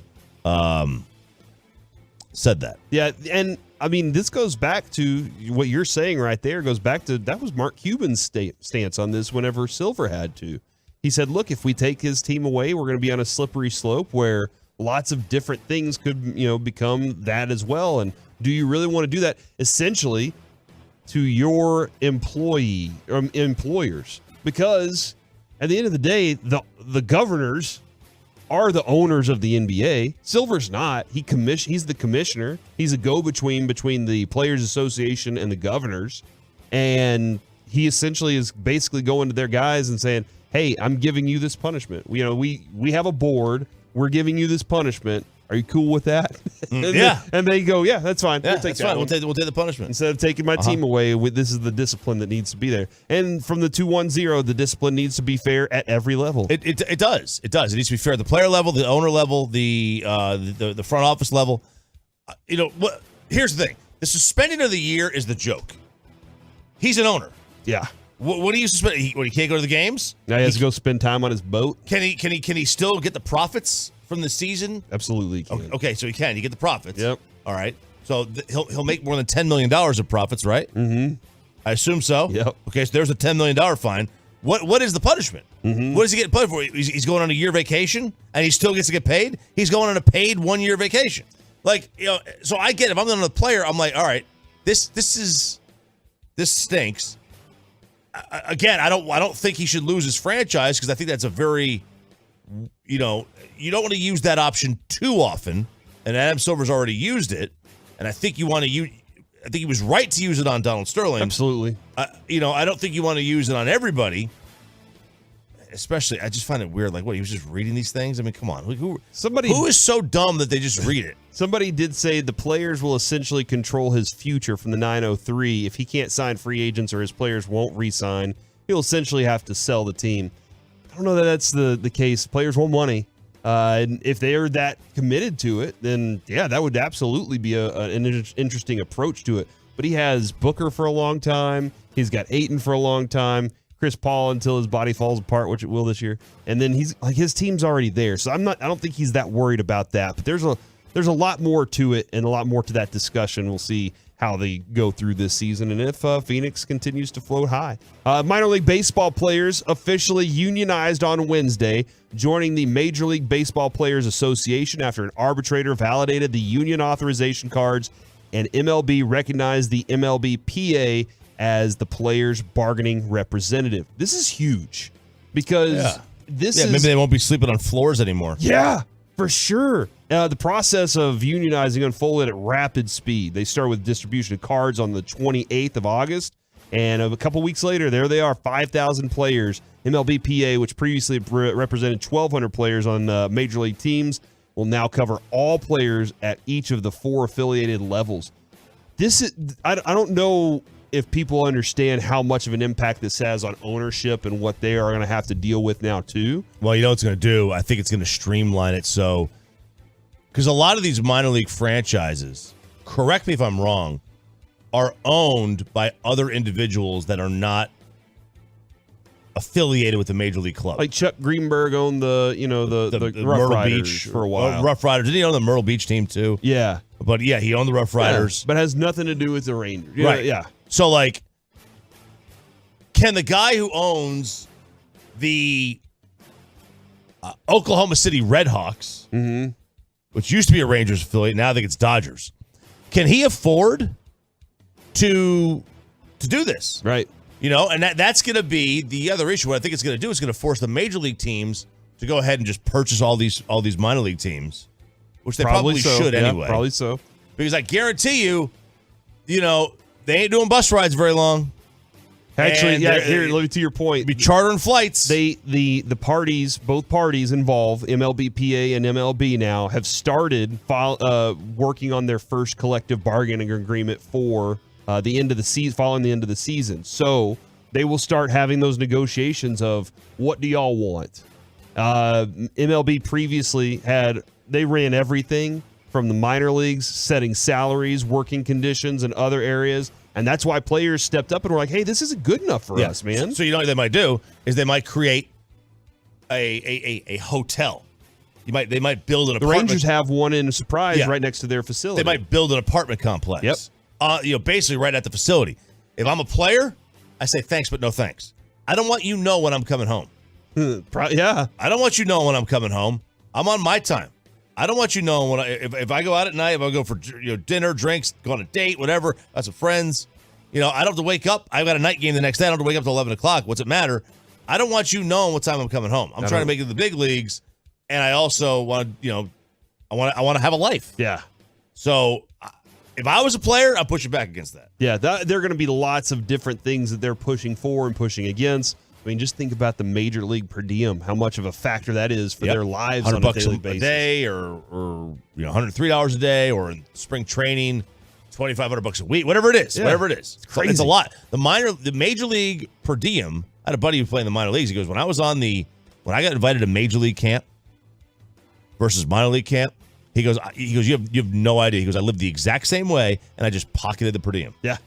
Yeah, that's the way to do it, man. Just keep that cash and go gamble And with that it. kept me through the entire whatever else year. Yeah. Two high-profile non-conference series have been scuttled because Oklahoma and Texas are joining the SEC. The SEC announced yesterday that it told or directed Georgia and Tennessee to postpone their scheduled games with Oklahoma because now the Sooners are on their schedule on their way to the SEC. So they're saying, hey, look, y'all were set to play them. Tennessee was set to play them in 2024, and Georgia was set to go against Oklahoma in 2031. Yeah, they schedule a ways out. They said, hey, go ahead and cancel those and start working on your schedule. That's wild, man, that they schedule games 10 years down the road to me. But I guess that's how you got to get things all squared away. But yeah, they told them, hey, let's go ahead and nix this right now because Oklahoma is coming in at 2025. So let's get this rocking. That being said, man, They'll be there before then. the UT Alabama game was a blast. That just makes me think that the SEC is going to be that much. I very scarcely will turn on a UT game anyway, and I'll watch a little bit of a Bama game, but I'm looking forward to the SEC now because there's more regional action happening that involves what I'm interested in. Yeah. And now I can't wait to watch SEC games. Right. I always love watching SEC games anyway. But that Bama Texas game was a lot of fun, and you could feel the energy in that building. That was as loud as I think I'd ever heard DKR. As loud as I'd ever heard it. It sounded like an A&M game. Yeah, it did. It really did, and I think a lot of that was the intrigue and anticipation of this is going to be an every other year thing in this stadium against that team. Assuming they're in the, I don't know how the SEC is going to do their divisions anymore. Their alignment, yeah. I don't know if they're going to have divisions. They might not even have. They might just go away from them. Okay. And just do a kind of a rotating schedule. But, dude, that was a fun game. That was a very fun game to watch. I'm looking forward to the OU Bama games every year, the OU LSU games. The UT versus UT, like, sign me up, man. I can't wait. Like, this is a battle for who gets to use UT. Isn't the story that East of the Mississippi. Tennessee sent their jerseys to UT, and that's how UT got their jerseys because they were just leftovers from Tennessee, and they were kind of Is that the story? That's what my high school history teacher went to Tennessee. And that was her story. I think maybe she was just telling us a story to try to manipulate and corrupt our minds. I have no idea. I never heard that. That's a new one. I never heard that one. I'll look it up and see if I can figure it out. I had always heard that prior to like the 97 or 98 when there was a court ruling that came down that all UT apparel that was sold like east of the Mississippi, Tennessee got paid for, then west of the Mississippi, Texas got. And I know Tennessee used to say UT, the logo in the middle. Mm-hmm. And then my second year in school, all of a sudden it's that big giant T they have called the Power T. And rumor has it is that like there was this injunction that neither school could use that logo anymore. Okay, all right. Yeah, no, I'll have to look and see if I can find that story. Coming up next here on Sean and RJ, it is time to talk with Cowboys insider Bobby Belt right here on The Fan. But let's get you over to the greatness of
Majors alongside my good friend RJ Choppy. Hi.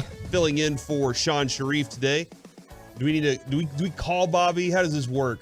Does he call in? No, he's actually on access right now, so he's ready whenever Are you want. serious? Yep, just say, hey, Bobby, and he'll Cowboys insider Bobby Belt, who will also be at 407 Barbecue with me today in Argyle from 4 to 7. Me, myself, and Reggie and Bobby all hanging out with you today, getting you ready for football stuffs.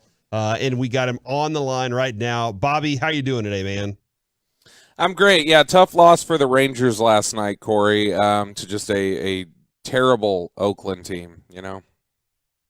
That is Bobby trying to squeeze in baseball talk. It is. As my Cowboys insider. And everybody knows how I feel about that one. So Insider, barely even know her. This is man, hey, yeah, it was tough, and I know you heard yesterday when they were having problems with Seager and everybody's concerned about his commitment, and then he's the reason they have the error. Tough night last night, but hopefully the season can end and they can move on and start over next year. That's the plan. If you don't do good one year, you just reboot it, fold start everything over up, and start over. Sell some tickets. Is it time for the Cowboys to go ahead and fold everything up and start over for next year? No, come on. Let's have a little bit of faith. Let's get through this this stretch of games without Dak and reevaluate where things are when he comes back. Let's see if they've scratched and clawed their way to being around 500 and can finish with a strong stretch run. But yeah, it's going to be tough for him, and everybody in that locker room seems to know it. They're very, man. Even though that game was on Sunday, it's still carrying over a little bit, and I think you'd like to see them looking past it at this point. But yeah, there's still a sense of dreariness, I think, for some of the guys in that locker when we were hanging out with them there yesterday. What's the feeling on how this offense, like if you're talking to these guys, how their offense produced on Sunday night? It didn't feel like it was good enough from our perspective, but how are they feeling about what their offense needs to do to get better? No, I think you got to give them credit. They're not sugarcoating it. They're like, it's bad. Like, that was bad the other night, and we got to be better. And, I think that one of the things you hear them talk about a lot so far this week is that they're saying, we knew Tampa's front seven was going to be a problem for us, and we really didn't respond, and we needed to be better. And so they're all very much committed. The chatter in there right now is about the run game. Ezekiel Elliott, said about 7 different ways yesterday that they need to run the ball more, and that he needs, they need to rely on him a little bit more, and he needs more touches, and that's how they're going to have to win football games. But everybody universally, of course, expressing a lot of confidence in Cooper Rush. Zach Martin talking about, look, we all had confidence in him, but it's a different thing when you see him actually go out there on the road last year and win a football game for you. That matters. And so everybody putting a lot of belief in him. They've spent a lot of hours around him. He came in 2017. He obviously was gone for a year. But a lot of guys in that locker room have spent a lot of time, had a lot of practice reps with Cooper Rush. And so I think there's a lot of guys who really believe in him and believe he can hold things down until Dak gets back. Whether that's the case or not, and whether they're they're leaning a little bit on the hopium remains to be seen. But they at least have the belief right now. I still like that phrase. Hopium? Hopium. You said I didn't know it's Kevin great. Gray had that in him. I didn't think Kevin Gray had hopium in him. I didn't think that he rolled like that, but whatever, man. Okay, so it's always been Dak. Who is the leader of this team right now with him gone? Good question. They all are. It's still Dak. He's going to have the headset on, right? Yeah. Isn't that... Yeah, but it's got one of those wires on it like it's 1993. Look, Micah Parsons is a big on-field leader. I think that inside the locker room, a lot of people lean on Zach Martin. I think that he's a big part of that. J-Ron Curse. I think those are guys that they lean on pretty heavily and get their cues from. And I think that CeeDee Lamb is somebody who's trying to work into that, but CeeDee Lamb has to be better on the field, I think, in order to really take hold of that. But look, it's going to be really key that they get guys to step up and be leaders while Dak is out, because you saw what happened in 2020. As soon as Dak went down, that locker turned south fast. And it wasn't just, your standard locker room issues. It was like as soon as Dak was removed from the equation, he wasn't there as a stabilizing factor. All of a sudden it was, the players talking off the record and things leaking about the coaches not knowing what they're doing and everything else. And so they're really, this was going to be a big year for leadership to begin with, because no matter how many games they lost this year, every single time they lost a game, Mike McCarthy's job would come into question. And so they were going to really need the players to kind of, police themselves in terms of not letting outside distractions in and letting that chatter in. And when you take out Dak, who's a big part of helping to block that out, or not even necessarily block it out, but teaching them how to, compartmentalize, then, I think that they're in a tough spot. They're going to need a lot of guys to step up. They need Zach Martin to step up. They need, J-Ron Kearse, Micah Parsons, some of these veterans. They honestly need probably Cooper Rush to show that, they extend some confidence that, guys, I got this. We don't have to worry about this. How much of that weight of, what Dak usually takes on are they going to pile on to Cooper Rush this week? Well, and I'm not just talking about like the leadership part of it, but the offensive approach. Yeah, I mean, I don't know. Can Cooper Rush go 6 for 16 for like 40 yards Let's or whatever? do I it. guess we'll Let's have to go. say, yeah. You can probably make that No. I mean, look, is he Dak Prescott? No. Even last year when he played a really good game against Minnesota, it was leaning heavily on Amari Cooper, who is not here anymore. Amari Cooper is always the best friend of a quarterback who has to step in and make a spot start, because he gives you easy throwing windows with his route running. He can get open really quick. And so he's somebody that, a quarterback who's looking to find a rhythm can lean on. And Cooper Rush did last year. And the big play that Cooper Rush hit, that big 74-yard touchdown, it was to Cedric Wilson, who was also no longer here. And so the good thing, I think, for Cooper Rush is right now they're needing snaps from Dennis Houston, Simi Fehoko, guys like that. These are guys that have gotten a lot of reps with Cooper Rush in training camp because of where they were on the depth chart during camp. And so if you're looking for a silver lining for the passing game and wondering about chemistry and connection and things like that, it's that, Cooper Rush has played an NFL game with CeeDee Lamb, and Cooper Rush has, spent a lot of time getting reps in with guys like Dennis Houston, Noah Brown, and Simi Fehoko. And so those are comforting aspects right there, but it's obviously not going to look as good as it does when, Dak is on a roll and everything's clicking. But the problem is Dak hasn't really been on a roll the last 10 games or so. Yeah, and Chop, the one other good thing is that Rush did have preseason action. Oh, yeah, he did. Yeah, that's a huge factor. Which so. we talked about that earlier. I'll tell you the other thing I liked. He came in that game on Sunday. He took downfield shots. Yeah, he did. Dak didn't do that at all for the most part. Why? Why did he feel comfortable doing it? Was it because the offense said, "Hey, we got to catch up, just put it up anyway. We're free to do, free to fail here"? Yeah, I think it was YOLO ball. Okay. It was just kind of like, well, we got to make something happen here. And so I think that's the shots that he was taking. Now, it wasn't working out great, but at least he's willing to take the opportunity. It's better than playing everything underneath. And that, look, I mean, to me, you play underneath is fine for if they're giving it to you and being patient. Tom Brady's made a career out of being patient, but he takes chances when they're there. Yeah. And you've got to be able to do that, and that's the difference between great quarterbacks and backups. And, I mean, obviously Cooper Rush is backup for a reason. Yeah.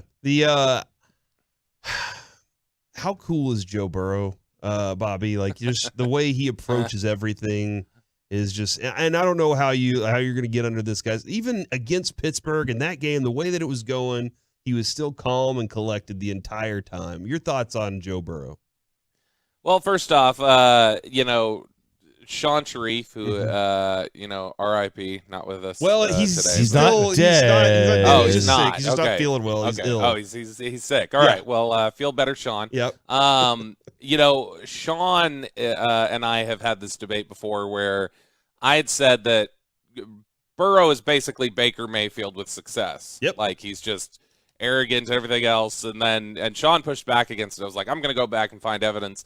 And I went looking for evidence that I couldn't find. And I was like, I guess I have some personal, I don't like him. I don't know why. I can't explain it. But for some reason, he kind of rubs me the wrong way. But he's awesome. Yeah. It's really tough to rattle him. He stays pretty calm under pressure. He, in the second half of the game last week, he fought and he scratched and clawed on a day where things weren't working out. And look, he had 5 turnovers just all by himself, and I very much doubt he's going to do that again this week. But look, if he throws 4 choppy nose, that the interceptable throw type of statistic, if he throws those to the Cowboys, they'll probably pick them off. Like, I mean, if he throws 4 interceptable throws to Diggs, I'm sure Diggs picks them off 4 times. Like, that's just, they're very opportunistic like that. But I was doing some research while we were in the stadium, like before the game, after the Cincy game ended, and the last 5 times that Burrow's had games of 2 turnovers or more, the following week he's 4-1, and his passer rating's 103, 70% completions, 8 yards per attempt, 9 touchdowns, 3 picks.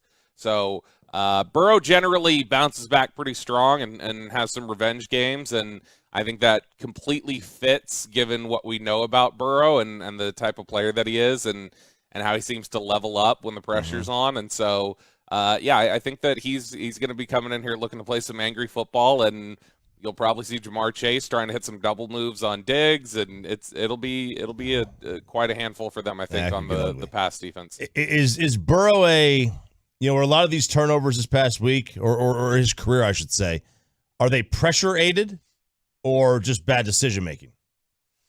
There is a little bit of Matt Stafford to him. Okay. Of like, I can get this. Yep. Like, and just try and zing it in there.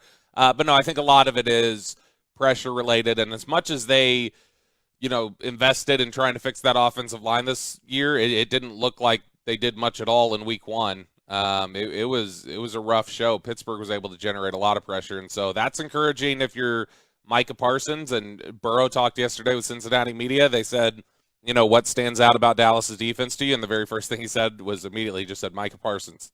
And he's like, you got to know where he is at all times because he will wreck a game if you let him. And so I think that getting favorable matchups for Parsons will be a big part of trying to neutralize their passing attack and try and force Burrow into some bad throws. I am kind of curious. Is T. Higgins going to be out for this game? Because that dude's T. Higgins is still going through concussion protocol. But it looked like yesterday, the way Cincinnati media was talking, there's some optimism that he's going to clear protocol. So it seems like right now it's leaning towards they're going to have Chase, Higgins, and Tyler Boyd ready. Okay, all right, man. That's a trio that I don't love to go up against. But then add into that, a lot of people are making that the Cowboys, and just run straight at Diggs and everything's going to be fine if you run against the Dallas Cowboys defense.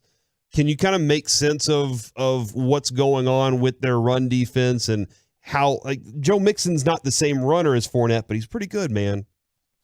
Joe Mixon is not the same runner as Fournette, but it's funny because Fournette's a bowling ball runner, and he had a ton of success running to the edge. That's where they were really getting, and like you point out, run to Diggs. They definitely were trying to run to that left side edge. The Buccaneers had more carries than any other team in the NFL last week outside of the left tackle, and so they were hitting it consistently, and they were picking up 9 yards a carry. The Buccaneers had 9 yards of carry running to the left edge last week. And so, that's got to be better. And look, I know Mickey Spagnuolo said it with you guys yesterday. Yep. You like to see Diggs step up, but, like, how about a defensive lineman get off a block? How about a linebacker get off a block? And that's what they got to make sure happens is, even if the math is favorable for the offense and they've got hat on a hat and it's like, all right, we got enough blockers to take out the guys that are here, you've got to make a play. Leighton Vander Esch needs to slip a block. Dorrance Armstrong needs to be able to shed the left tackle. And so, there's a lot on Diggs. Diggs needs better effort. Diggs needs to play with better angles, but they also need the other guys on that defense to step up.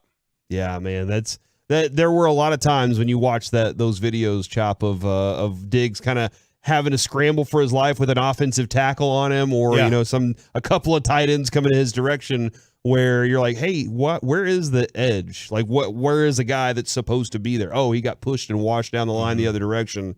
That's not going to work in favor of the Cowboys. But hopefully, Bengals offensive line not as effective as the Tampa Bay, which we thought was going to be a little bit worse, but hopefully they don't have the plan to work through that. Hey, always appreciate you, Bobby. You need to get some rest, man, so that we can have a good time tonight. 4 to 7 at 407 Barbecue in Argyle. Looking forward to hanging out with you this evening, sir.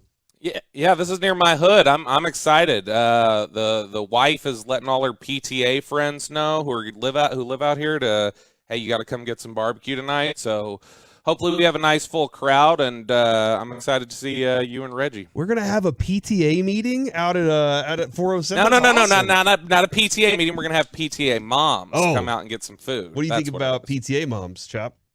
I don't go to this. I don't go to PTA meetings. But the PTA moms. No, that's not what he asked you. He asked what you think of PTA moms. Well, you know, I don't want to PTA moms they get a little too into it. Gotcha. They're a little too excited to be there. 877-881. These are Flower Mound PTA moms, Chop. So they're different. Yeah, they roll different in the mound. All right, man. Thanks a lot. Have a good day today. We will talk to you later. Love you all. Bobby. There he goes. Love Bobby too. I noticed that nobody says it back to him whenever he says that. Is there a reason that nobody says they love him back? Hazing. Oh, just trying to. He needs to secure his spot before you actually get there. All right, I understand that. All right, so we are in the rush hour, or the expressway, as we like to call it here on 105.3 The Fan. It is 35 minutes of uninterrupted sports conversation, maybe even some King Charles conversation to go into it as well. But I heard, Choppy, you sent over in your notes yesterday, yes, sir, that it just hit you. Sean Payton is never going to coach again. Never coach it again. And I think it's because of the audio that came from this about Aaron Rodgers, yes, sir, and his teammates. I may agree with you that he will not coach the Cowboys, but it's for a different reason. Let's hear the audio from Sean Payton first about how Aaron Rodgers' tough love approach to his teammates may not work. After the game, we go to the interview in the locker room, and the very first question posed to Aaron was about bouncing back, and he referenced the first play of the game, the drop pass to the rookie, and I thought, come on. And I like Aaron Rodgers, but I didn't like what I saw. Yeah, and the whole pregame with the Zen stuff. I mean, honestly, it's just like enough. I want to see, every once in a while, all of us need to be checked, don't we?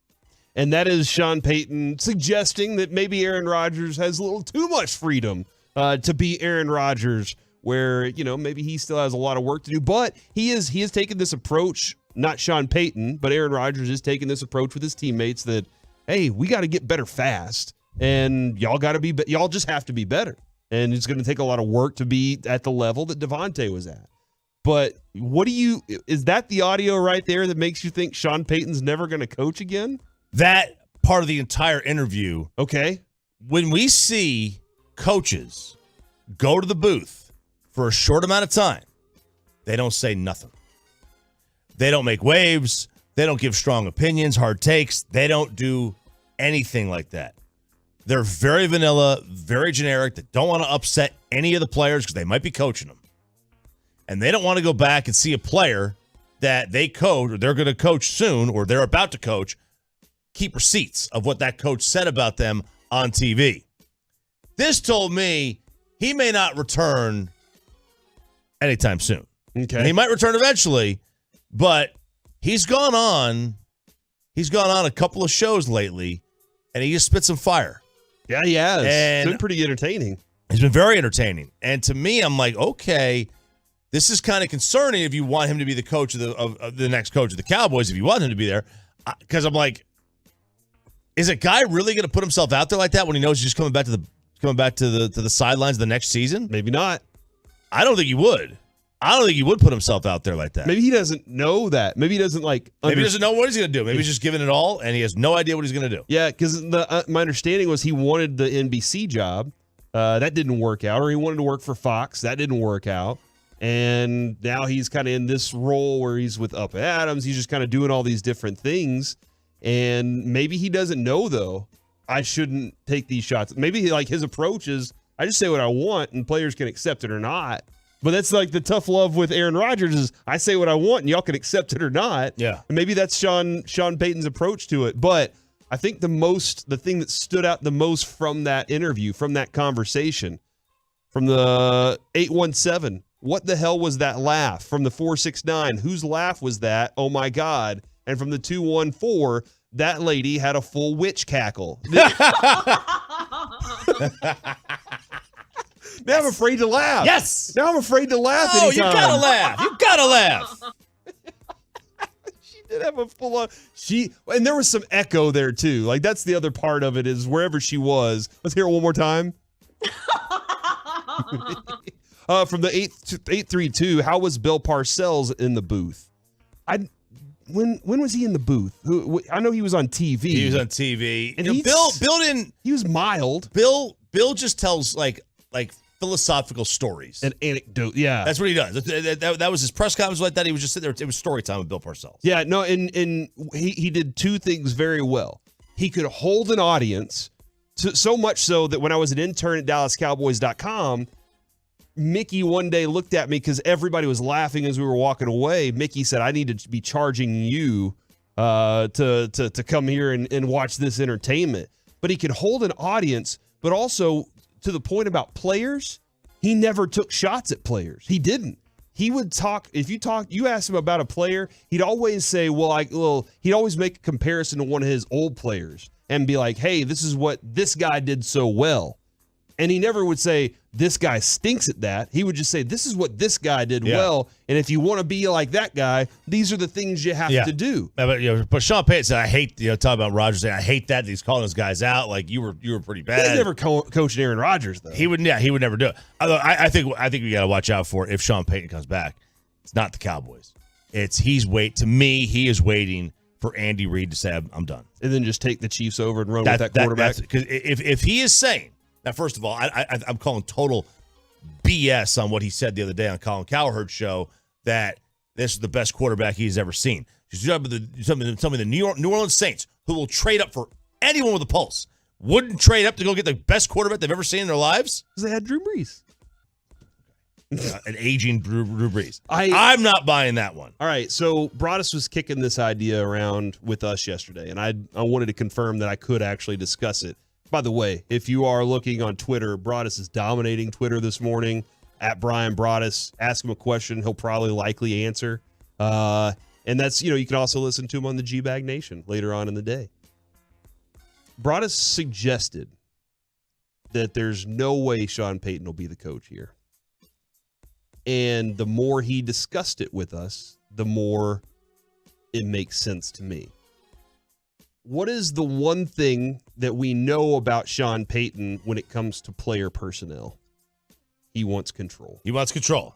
He wants to tell you, and from everything I understand, this is a guy, which is, go read the Michael Lombardi book and read about Bill Walsh and how much Bill Walsh wanted control over every detail in that stadium, to the point where Bill Walsh said, who is the guy making the announcements right now? I want him fired. Didn't like the way that it sounded. Didn't like the way that they did the announcements and said, I don't like that. Bill Walsh wanted control over every detail in that stadium. Sean Payton is going to want that as well. And not just that. He definitely wants it. And I think Jerry would say, you're the golden child. You're the guy I've always wanted. I think Jerry might relinquish a lot of control to him and let him go. But there are two other men that will not relinquish that control to the personnel. And that's Will McClay and Stephen Jones. Those two guys, and this is very interesting. This would be a very interesting test. Is if, Stephen Jones is trying to prove something. Will McClay's the GM. Come on, we all know. You think so? Yeah, I do. I absolutely do. He's the guy that's making all the personnel decisions. He sets everything up. At the end of the day, yes, Jerry Jones has to sign off on it. But Will McClay is the one that's running it, and Stephen Jones they're tight. They are tight. I think you might be right. That's part of the issue. I don't want a personnel man as the GM. Yeah, because they make decisions based on the best player, not necessarily worrying about. Well, the best player could be a defensive tackle. Yeah. Or what if the best player in the draft is a guard? Uh-huh. I'm not going to guard number one.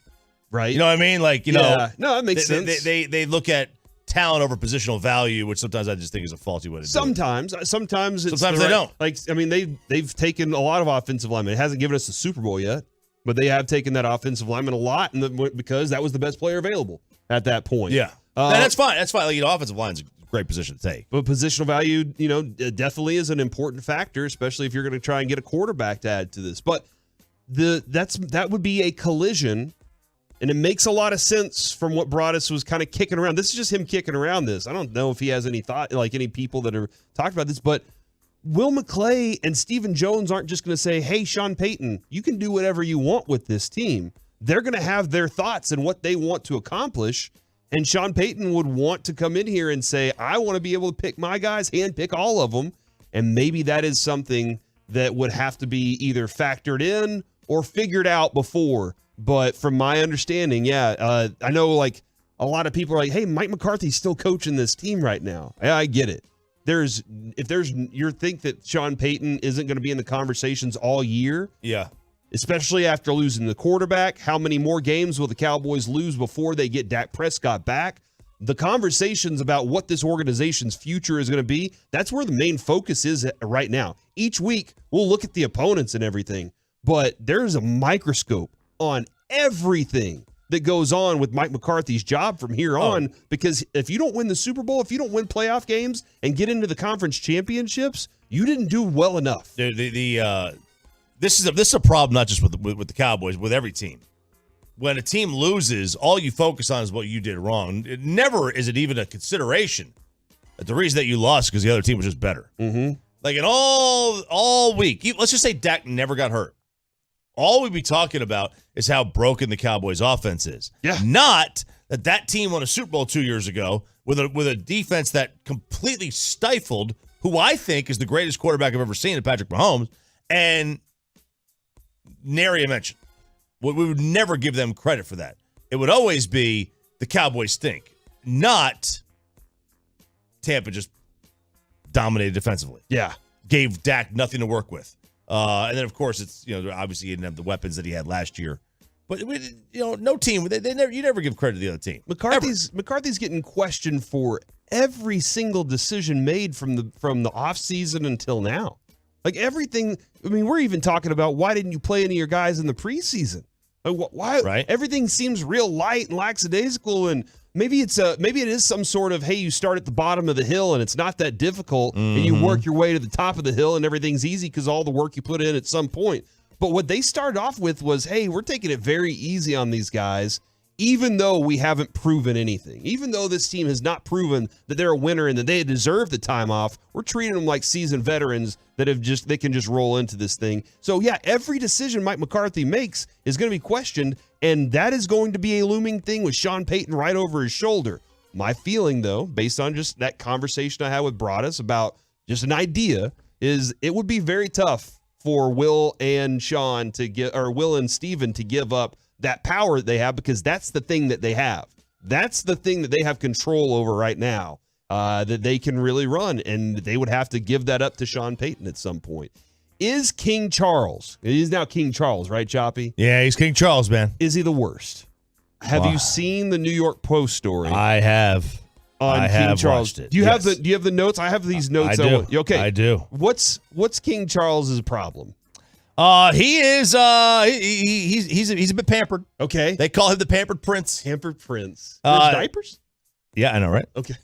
So he's lived at Clarence House okay. Since 2003. So Paul Burrell, who served as the butler to Queen Elizabeth and Princess Diana, said King Charles has had everything done for him. Shocker. By the way, it's no surprise that a guy who never worked for the first 73 years of his life all of a sudden shows up to work and is really difficult to deal with. Yeah. Okay. He got annoyed over a pen leaking the other day, like really annoyed with the pen leaking, to the point it was like, I mean, he's like the office manager complaining to the staff why nobody ever makes coffee. He's already fed up with his job after 4 days on it. This is like everybody, and this is going on with King Charles now, I should say. His pajamas. Or is it pajamas? I say pajamas. Okay. I've heard you say pajamas a lot. His PJs it doesn't offend me. Are pressed every morning. His shoelaces are pressed with flat with an iron. What? I've never seen this. What? The bath plug has to be in a certain position.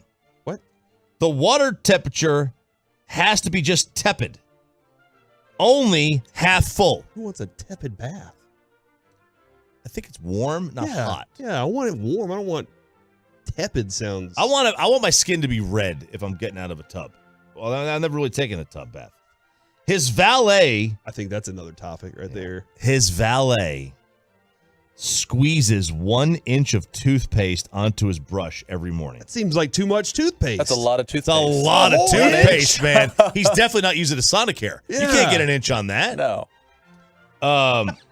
He's got a strict morning routine. Continue with breakfast, or I call it brekkie. Brekkie? I call it brekkie. Nobody says that. Homemade bread, a bowl of fresh fruit, and fresh fruit juices. Okay, that's fine. I can handle that. He has 6 different types of honey. Have you ever had hot honey? Yeah. Yes. Yes. Over like chicken and stuff. Yeah. Really good. Some special, is it I think it's mussels. mussels? Never heard of Yeah, that. Like fibers and stuff. Dried fruit and anything that's a bit special, he's a bit fussy about. Okay. He's a bit fussy about. All right. Let's see. His cheese and biscuits must be warmed to a certain temperature Come on. at the end of meals and makes his staff keep a warming tray nearby. What? He sends a van of his possessions to his friends' country homes ahead of his arrival to unload, quote, bed, furniture, and pictures. He's like the Mike Fisher. Oh, hold on. Fish has he carries a picture of Marsha everywhere he goes. He Like just a sits it on big his- giant 8x10, and he puts it on the nightstand. He also, this is my favorite because this is set directly at my girlfriend who gets mad at me every time I do this in public. Oh, really? Okay? Because she doesn't want me bringing, toilet seat juice back home. Oh, my gosh. So she's like, if you sit on a public toilet, you have to shower when you get home. You're not getting in the bed or sitting on my toilet with somebody else's butt juice It's all over. dried by that time. Thank you. It's Yeah. dry. Doesn't matter. It's already starting to form a Hey, rash. I know. He brings his own toilet seat. Toilet seat. The whole seat? Wherever he goes. Like a bouncy? And this is the best because I got to try this. Velvet toilet paper. There's no such thing as velvet toilet I've done nothing wrong. I've done nothing wrong. wrong. If there is a velvet toilet paper out there for my bum, I am No way. 1,000% in on this. I'm a charming, ultra soft person. I like the Charmins. I like the Angel Softs. I like all that stuff. If there is a velvet toilet paper, this is something that might be a better invention than dude wipes. Merchantworlds.com has Kleenex velvet toilet rolls, and it says their average price is 45 pounds. And I think the L is pounds, right? Yeah, that's like $50-$60 for toilet paper. That's insane. I mean, doesn't it all do the same thing though? I mean, it does all do the same thing, but I mean, like if, as George Costanza would say, I would drape myself in velvet if it was socially acceptable. Yeah, There's I guess nothing so. better than the feel of velvet. All right. And you could do the feel of velvet on that sensitive area. Coming up next, Bengals color analyst Dave Lapham joins us here on on Sean and RJ on 105.3 The Fan. Yeah, speaking of bathrooms, Boomer Jacks has TVs in the bathroom at all 17 DFW Boomer Jacks locations. So if you have your own.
from the MyFitnessStore.com studios, it's Sean and RJ on 105.3 The Fan.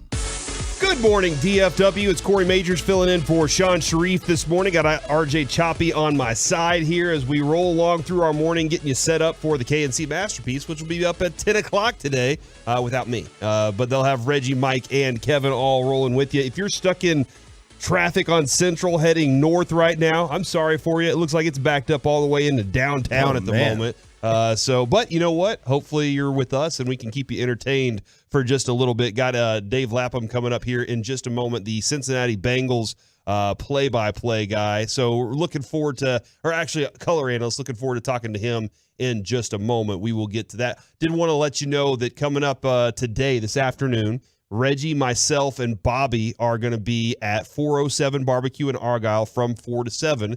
And then on Saturday, we're going to be at the Bartonville store at Jeter's Meat Shop from 1 to 4, just hanging out, having a good time. And we're thanking Tolbert Garage for that one. They actually installed the garage door opener at my house. Love it. Really appreciate it. Got great work going on there. And you're giving away a garage door opener at each one of these. Looking forward to that. And it is Fan Hang Barbecue style this week at Argyle and Bartonville. And tonight, I'm told, Land Shark beer giveaway. They're going to be giving away free samples of Land Shark beer tonight. So if you're 21 and up, you can come to Argyle, hang out with us, and get some free beers while you're at it. I was at Bartonville store on Tuesday. Nice. A little wine dinner. Chef Michael Scott out there. Good Okay. dude, solid dude. All right. I like it, man. Do that. Get after that. All right. On the Diamond Factory hotline with us right now, it is Cincinnati Bengals color man Dave Lapham. Dave, how's it going today, man? Hey, Corey, RJ, you guys are making me hungry and thirsty, man. We love barbecue down here. I hear you. When are you arriving in the DFW area, and are you going to have some opportunities to hit up some barbecue spots? Yeah, we get in on Saturday, so some barbecue for dinner on Saturday night. Sounds like a plan. A very good plan. Yeah, it is a solid plan. Yeah, we make the best here. All right, so Skyline Chili, is that no, that's not what we're going to start with here. We actually, Dave, last year, my show, I'm filling in for Sean this morning. My show's the midday show. We had a Tolo, one of our Turn It On, Leave It On listeners, text in, and he said the Bengals were going to win the division last year. He did not foresee that they were going to go to the Super Bowl, but he was that convinced, and all year long he was like, you just keep an eye on my Bengals. We became de facto Bengals fans by the end of that season because we were so enthralled by that story. Has it carried over? Has it carried over for the Bengals? The Super Bowl was there, and we're going right along with it this year. Yeah, I mean, last year they caught fire at the right time. They were 7-6 in the middle of December. You know, they had lost back-to-back home games to the Chargers, got blown out by 20, and they lost to the 49ers in overtime, and then they caught fire. And it was really their defense. Their defense was consistently dominant. I mean, they takeaways in the playoffs. They had 9 takeaways, 8 interceptions by 7 different players, and recovered a fumble. They were +7, and obviously they went -5 in their opener. That's the biggest reason they lost the opener. But they caught fire. They caught the imagination of the entire tri-state area, not just Cincinnati, and actually nationally. I mean, they picked up a ton of fans, national basis, on that run that they had through the playoffs. And the cardiac kids, you know, they walk off field goals from long range, 50 plus, by Evan McPherson. So they became a very exciting football team to watch. And you know, the danger is just because you did it last year doesn't mean it's going to happen this year. And all the talk was, you know, let's wipe the slate clean, let's move on. Last year's last year. And then obviously the excitement was there. The stadium was packed. They got a waiting list for season tickets now. Wow. The expectations are super high. And, you know, then they go out and turn the ball over and give the ball away too many times to the Pittsburgh Steelers and lose the opener by going -5 in the turnover ratio. Dave, you mentioned they were 7-6 at one point last year. Was there a point in the season after that where you thought to yourself, this team's got a chance to make a little run? Yeah, I mean, I think the game in Denver was a big deal because, you know, Joe Burrow realized you don't have to throw for 300 yards to win. You can throw for 190 and let your defense, take control of the football game. Just don't turn it over. Don't make mistakes. And I think going to Denver and beating them, a good football team in a low-scoring affair, neither team scored 20 points. I thought that was kind of an indicator. Kansas City, obviously, to come from behind, they beat the Kansas City Chiefs twice in a month.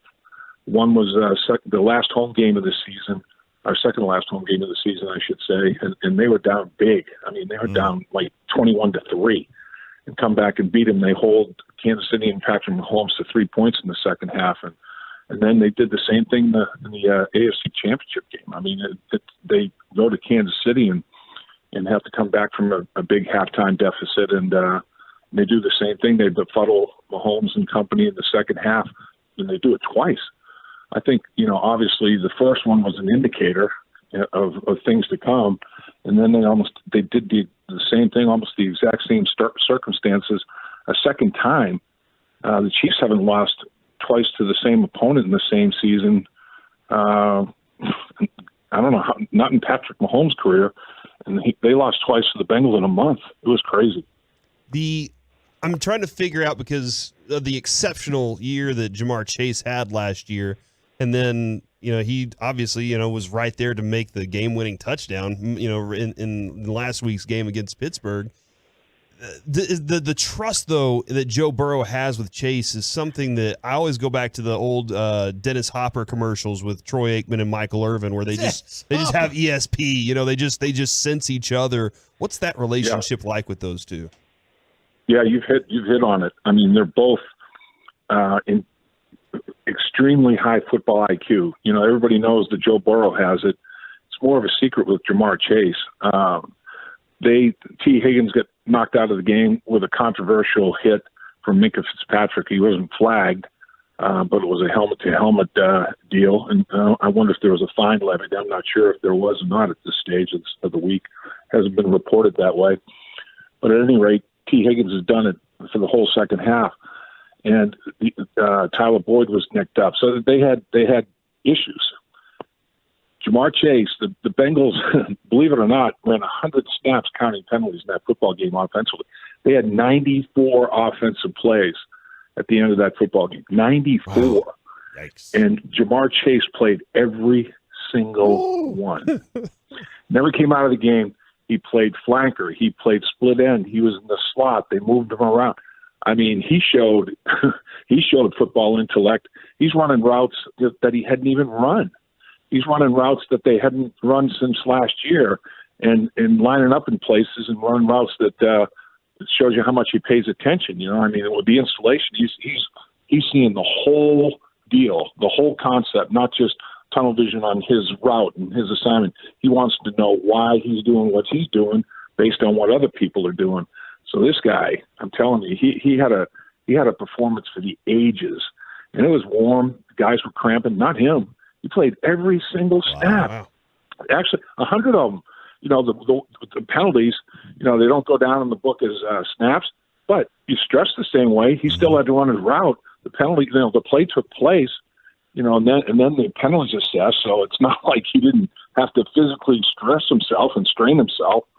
Unbelievable physical conditioning. He hired a track coach to work with him in the off season. He lost 5 pounds, not intentionally. It's just that he worked so hard. I'll tell you, man, his endurance, his strength, everything's at a very, very peak level. There's no doubt. The O-line, was that a major reason, for some of the turnovers that have interceptions that would happen or bad throws from Burrow? Like, is the O-line a problem for this team right now? Yeah, well, they revamped it. They went out and got 3 free agents, Karras, Kappa, and Collins. You guys know about Collins, obviously. Mm-hmm. And, Kappa and Karras, they've got 3 Super Bowl rings combined. Karras has 2 with the Patriots, and Kappa has 1 with Tampa Bay, common denominator Tom Brady. Mm-hmm. They got a rookie at the left guard position, Volson, out of North Dakota State. The only holdover is Jonah Williams, so they rebuilt the thing. And, they 7 sacks, 11 hits on Joe Burrow. And obviously it all filters to the offensive line. Well, I'd say 4 of the sacks were the offensive line's problem, and the hits probably everybody's problem. But Joe, the very first snap of the game, they call it, a quick pass to get Joe some confidence and rhythm. He doesn't throw it, holds on to it. He's got people open. He just didn't throw it. He wasn't seeing the field like he normally does. And then the second play, he tries to throw the ball into a very, very tight window. He's tried to do too much too soon. He's kind of juiced up, geeked up, obviously, and he missed so much time with that appendectomy that he tried to make a play that he shouldn't have tried to make, and Minka Fitzpatrick jumps it easily, takes it back to the house. So not only 5 turnovers, but they have a defensive score on one of them. And 5 turnovers, you're going to lose 95% of the time. If you give up a defensive or special teams touchdown, you're going to lose 85% of the time. So you compile both of those metrics, you're going to lose 99.9% of the time when both things happen. And they had a chance to win it. At the end of regulation, they get an extra point block because their deep snapper's out of the football game with a bicep injury that's taken him out for the year. But it wasn't the snap. It was terrible protection up front.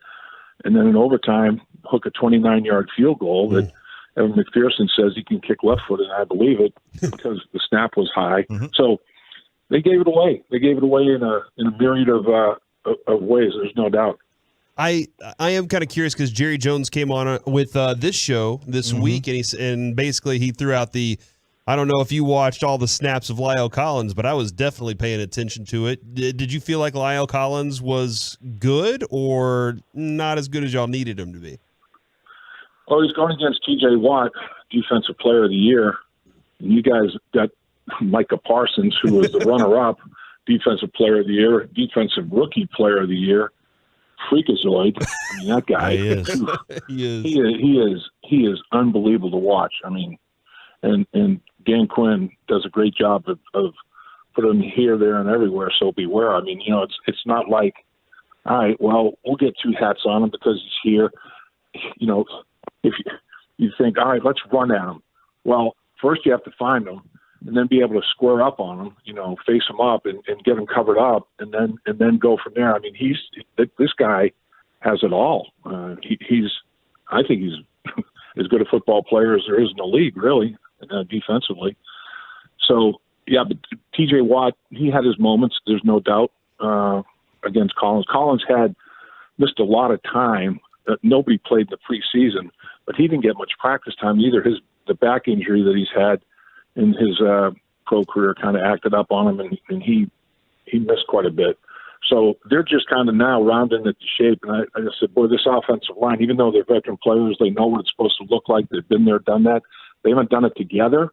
And until you work together as a unit and determine, how deep you have to set, how short you have to set to nullify twists and stunts, and what does my guy next to me like to do? What are his habits? I mean, they had none of that experience. So, my comment was they're going to be better, in late October, early November than they are in September. And they could very well be better in the second half of the football game than they are in the first half in the opener. And they were. Yeah. And I think LC was as well.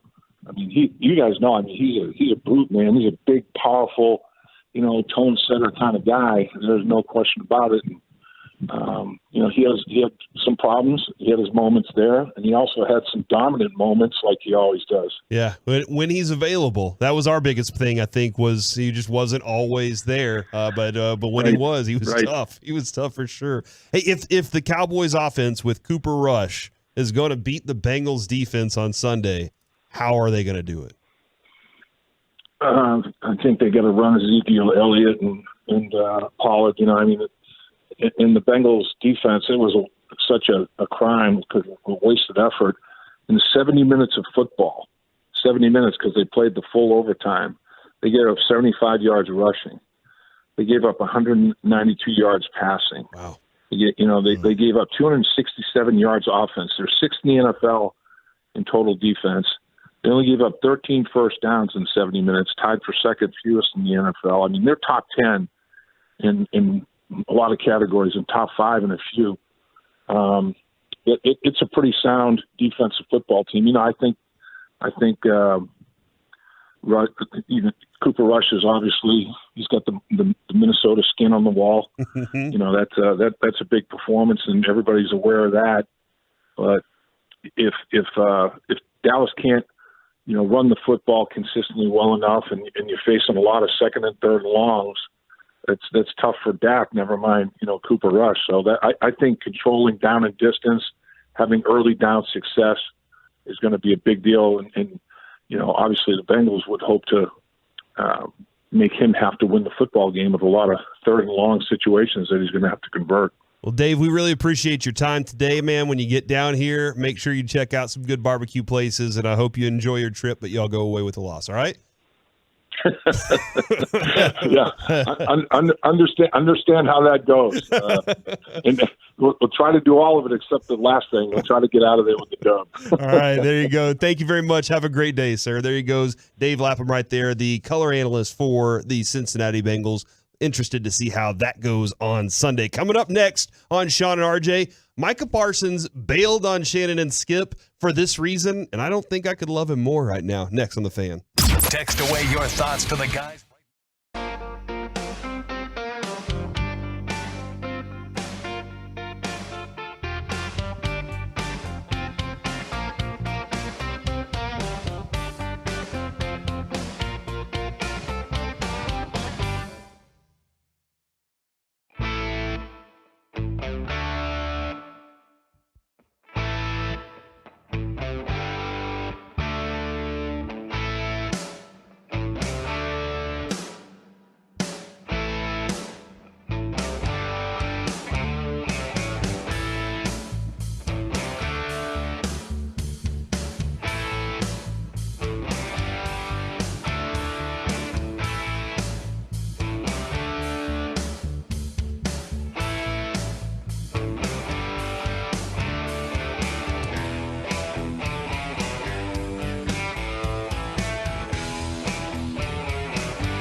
In for Sean this morning. He is feeling a little case of the sniffles, I believe, is what's going on there. You got RJ Choppy. Again, if you are stuck in traffic heading north on 75, I apologize. I'm very sorry for you.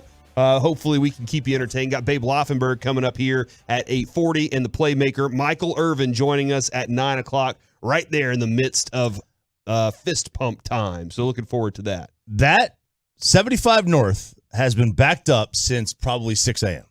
Okay, I just noticed it like a couple segments ago. I've never since COVID started, I have not seen it like that. Yeah, and I don't see what's beyond our building, so I just know where it is for right here. So it's further. It looks like it's heading on into downtown. Hopefully, like I said, you can just toe low all morning and say, you know what, boss, I'm late, but I got to listen to Sean and RJ featuring Corey Majors today. All right, Micah Parsons did not show up to Skip and Shannon. And I want to go ahead and play cut 6 here, Peyton, because I want to try and get Skip's emotions as he was going through why Micah didn't show up. So we had equipment installed in Micah's home in the Dallas area. And when we made the big grand announcement, he immediately tweeted about how excited he was to join us. Correct. Then yesterday came, and all day yesterday, we could not reach Micah. Then, as we got into the evening, we couldn't even reach any of his people. So it led us to believe, well, maybe he was just crushed by the opening night loss, which is highly possible. We are still extremely hopeful that he will join us next Tuesday. And I don't know what is going to happen there. I don't know if he will join them next Tuesday, because when Micah was talked to with by the media yesterday at Cowboys practice, this is what he had to say. I don't know if there's like a miscommunication, but as my starting quarterback went down and we lost, I just didn't think it was appropriate for me to be on the show at that point. I think it's time, even myself, I need to step up and be the leader, and it shouldn't be on TV. It should be in this locker room, and this is where my focus should be right now. So I got people that handle that type of stuff, you know what I'm saying? So if there's a miscommunication on that part, then I'll correct that. But, I have nothing but love for Skip and Shannon, and I wouldn't just no-show on anybody like that. A man's only as good as his word. Man's only as good as his word. That's fine. Like, that's okay. I appreciate the my word is stronger than oak theory on things. Mm-hmm. What I do like the most, though, is, did y'all not see how traumatic of a moment it was that my quarterback went down, and now we need to reboot us and establish some leadership in this locker room, even though Dak has the opportunities to be in that locker room, to be part of that locker room, to be on the sideline during games. That's what Mike McCarthy wants. He said he wants him on headset. That's fine. But Micah Parsons is the guy that is not only going out and acting, but also vocally telling, guys, this is how we prepare, this is how we play. And I like even more that Micah said, this is why. They're like, here's the reason why, is because I have to be here for my team, and we have to establish culture. Now, my question is, and I don't know who asked the next question, who followed up there, was that him that decided that? Was it Jerry that suggested it? Was it Steven? Was it Dan Quinn? Because if Dan Quinn walked in and was like, hey, we need you here, man. You got to establish, this is your time. I know you're a kid, but it's your time to take over the culture of this organization. Look, first of all, Jerry would never say that. Probably not. Jerry wants to be the culture of the organization. Absolutely he does. So he would never say that. And I don't think anybody told Micah that. In fact, I don't want to believe somebody told Micah that. I want to believe that he did it on his own. Yeah, for me, everything appears to be, he just appears to be that kind of guy, that football is life. Like everything about this game he's passionate about. Like, you want to believe every player is kind of like Micah Parsons. Not all of them are. They aren't. Not all of them are, and actually not a huge percentage of it is. But hearing Dave Lapham just now talk about Jamar Chase in the offseason, I believe Jamar Chase is one of those kind of guys. And I know Joe Burrow, a couple of years or last year, before going into the season, he worked on his mechanics so he could throw harder, because he was like, I have to be able to deliver these passes to Jamar Chase, and I can't do it if my arm's not strong enough. So he didn't change his mechanics. So there's a lot going on there. I want to believe that everything about Micah Parsons, every fiber in his body is, I gotta lead this team and change the culture. And I hope he does. Like that is like, this is a fingers crossed kind of thing. DeMarcus Lawrence couldn't. Yeah, he didn't have it in him. Not everybody does. The Hot Boys were a fun thing, but he didn't. Jalen Smith's not here for a reason, because he didn't have that work ethic and culture to go along with it either. And I know I see a lot of fans. They're split, Choppy. Some are saying, "Don't you guys get ticked off when a guest doesn't show up?" Absolutely. But as a Cowboys fan, and I know, Choppy, you're a little different. I am so stoked and happy that he said this is my approach to this. Yeah, thing. We definitely get upset when people ditch out on their commitments. I mean, you make it a commitment, you got to keep it. You got to honor your commitments. Then again, from a fan's perspective, this is kind of good. Mm-hmm. From the 469, what a bunch of BS. Dak didn't die. He's still in the locker room. Micah didn't want to go on the show and deal with the dumbass duo and their dumb questions. And that's fair. Like, here's what he didn't want. He's using Dak's injury as an excuse to make it sound like what he didn't want is he didn't want to answer dumb questions. Yeah. The day after or 2 days after, because this was a Tuesday, right? Was the interview? Yeah. That's their day off. Yeah, that is their day off. So he wasn't going to be there anyway for his teammates. You don't think he's the kind of guy that goes ahead and goes in on his day off? Shows up on the day off? He might show up. Takes a lunch bag with him and says, I got to do work today. He might show up on the day off. I mean, who knows who's there? How many people are there on their day off? I don't know. It's a good question. Yeah. But is this a good thing? I mean, yeah, you could easily say it's a good thing that he did this. Would you? All right, and listen to that point. I know Dak didn't die. I just want to take a poll here. 877-881-1053. I want to see how y'all feel about this. And and we are there. People are bringing up points. This is hypocritical. If Jalen Smith skipped out on an interview, we'd kill him for it because we didn't like Jalen Smith. He couldn't play. Yeah. Micah Parsons, everybody likes Micah, so now it's like, oh yeah, rah rah, fist pump. If it's a player that you don't like doing this, it's another example of how they are a bad seed. This is an organization that has let things slide, that has let things be country club. I mean, we've talked about this for years. This is an organization that, look at that team. They aren't tough. They weren't tough last year against San Francisco. They weren't. Micah Parsons was tough. This is an organization that has a problem of being ready and preparing and going out and being elite on the field whenever it's time to be elite. So that's fine if you're going to say that it's hypocritical on this part. But if I wanted to know this, 877-881-1053.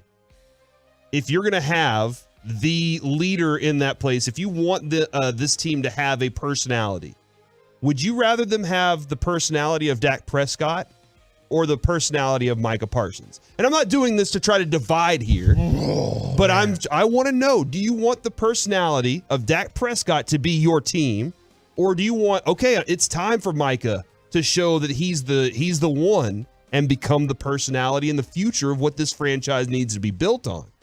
Because at the moment, based on not just the statistical output that he had last year, but the approach that he takes to the game, I want that kind of dog on my field. I want my quarterback to have the personality of Dak, and I want a defensive player to be Ray Lewis, which Micah is.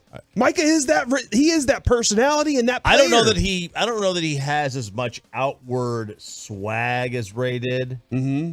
I don't. Maybe he does. I just have to say I don't. But from a quarterback perspective, does Tom Brady go a little bit over the top with where he gets in your face and screams and yells? Sometimes. Yeah, probably does. He gets the result. He gets results. I want somebody, a little bit more measured. I don't want my quarterback to get high or low. Stay very even keeled. Nothing bad, nothing good happens. Everything that happens is basically as planned. But everybody else in the team, I do want you to play with that level of intensity and urgency that Micah has, that Ray Lewis has, that a lot of guys have. What is the fan text? Where are they right now? Do they want Micah or Dak personality? Micah, because Dak is on his way out. Oh, come on. Dak has had that locker room for 7 years. Clearly the culture isn't enough. Okay. Missed me with this culture talk. That's some Jamal Adams stuff. Mike, 100%. Parsons is real. Dak is fake. I don't know about that. Yeah, But, I don't agree. but I like there's a. I think Dak is real. I mean, you can make the case that the guys who are overly, intense are the fake ones. They're manufacturing the intensity. I don't think Mike is, but there are guys out there that do that. I will say that I heard one of Josh Allen's teammates say that he came to the sideline during that Rams game and said, "I'm a dog," and I'm perfectly okay with that. By the way, I don't know how you're going to feel about this, but I know Kevin is going to be heartbroken about this. Roger Federer announced on social media that he is ending his competitive tennis career. The Laver Cup next week in London will be his final ATP event. That's Roger Federer, is he the greatest? Is he the one of the greatest tennis players of all time? One of, easily, yeah. Yeah. You could make the argument. Some people may say Djokovic now, or about to be. I mean, how can you argue Fed? Fed, Joker, those two. Then you want to go back in time. Sampras, no. I mean, those guys those guys blew him out of the water when it comes to major championships. And they all played together. That's the thing. Nadal, Federer, and Joker all played together. Yeah. At the same time. And then we had the Serena era during that as well, too. Like all these things, and that was probably the golden era of tennis. All these things happening all in the same amount of time. Coming up next here on Sean and RJ, Cowboys color analyst Babe Laufenberg joins us here on The Fan. Let's get you healthy.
Need of traffic control or barricade rentals, Byers Barricades is a full-service provider taking care of your project or special event. No matter the size, from start to finish. The Texas Authority and Barricade Rentals at ByersBarricades.com. My dad just texted me, and he was like, hey, I didn't get to listen for very long, but I heard that you were on this morning. Everything okay with the guys? Sean's sick, so I'm just filling in for Sean today. Hopefully it's just today. I don't want to – although I do like the Friday fill-in, because you get to hit your weekend early. So hopefully he's back tomorrow, though, and we can get this thing rolling. I do need to interview Jerry Jones tomorrow. I don't know if you heard. He did say, I like talking to the A-team. And so he was saying, obviously, he likes talking to us more than he likes talking to you guys on Tuesdays. Oh, man. But even still, we on the line right now have one of the men from the A-team. That is Babe Laufenberg joining us, the color analyst for us on the Dallas Cowboys football games. How's it going today, Babe? Doing well. So let me ask you this, Corey, RJ. So Sean and Micah both decide when they want to show up for shows. Is that correct? That's basically how it is. Yeah, that's the only way that it goes. Hey, Babe, did you like that? Did you like that he skipped out on Skip? Honestly, well, I don't know why you'd agree to do it in the first place, to be honest with you. But, that's the issue, right? No, I mean, that's more the issue. But you never know what goes through a player's mind and all that good stuff. And it's hard to say. But I, like you guys, if that were my guest, I'd say, hey, you can't do that. But honestly, as Bill Parcells used to always say, hey, I'm just trying to keep my own house from burning down over here. So whatever Michael wants to do is okay, provided he shows up Sunday at about 3:30 at AT&T Stadium. Which he does, and he will. That is another thing. We were kind of having this conversation just now about if you wanted the identity and culture of your team to be one, would you want it to be Dak or Micah? I mean, can Micah take over and establish a new culture with this team? And I know, talking to Darren Woodson and a lot of the guys from your era, Babe, they all say that Jimmy Johnson had a team full of alphas, and they all had this personality, and somehow Troy was able to be at the forefront of all that. And I'm kind of curious, the personalities. Who was the defining identity of that defense, and were they that dog mentality? Of the defense back when they were good? Yeah. I mean, the Super Bowl teams? Yes. Yeah, that's a good question, but I agree with Darren wholeheartedly. There were a lot of alpha males on that team. Yeah. And I think when you win, obviously, it just gets exacerbated, the alpha male, if you will. I mean, you just get more confident, right? You walk around with more swagger because you're a winner. And I do know when they started kind of going south, a number of players had issue with younger players coming in because they came to, the Dallas Cowboys and Super Bowl champs, and all of a sudden they thought they were a part of that, right? And they had that swagger, and they had that, but they hadn't done anything yet. Yeah. The guys that worked through it, the Troys, the Darren Woodson, Russell Maryland, the list goes on and on. They were there for the bad years, and then they were there when the thing turned around.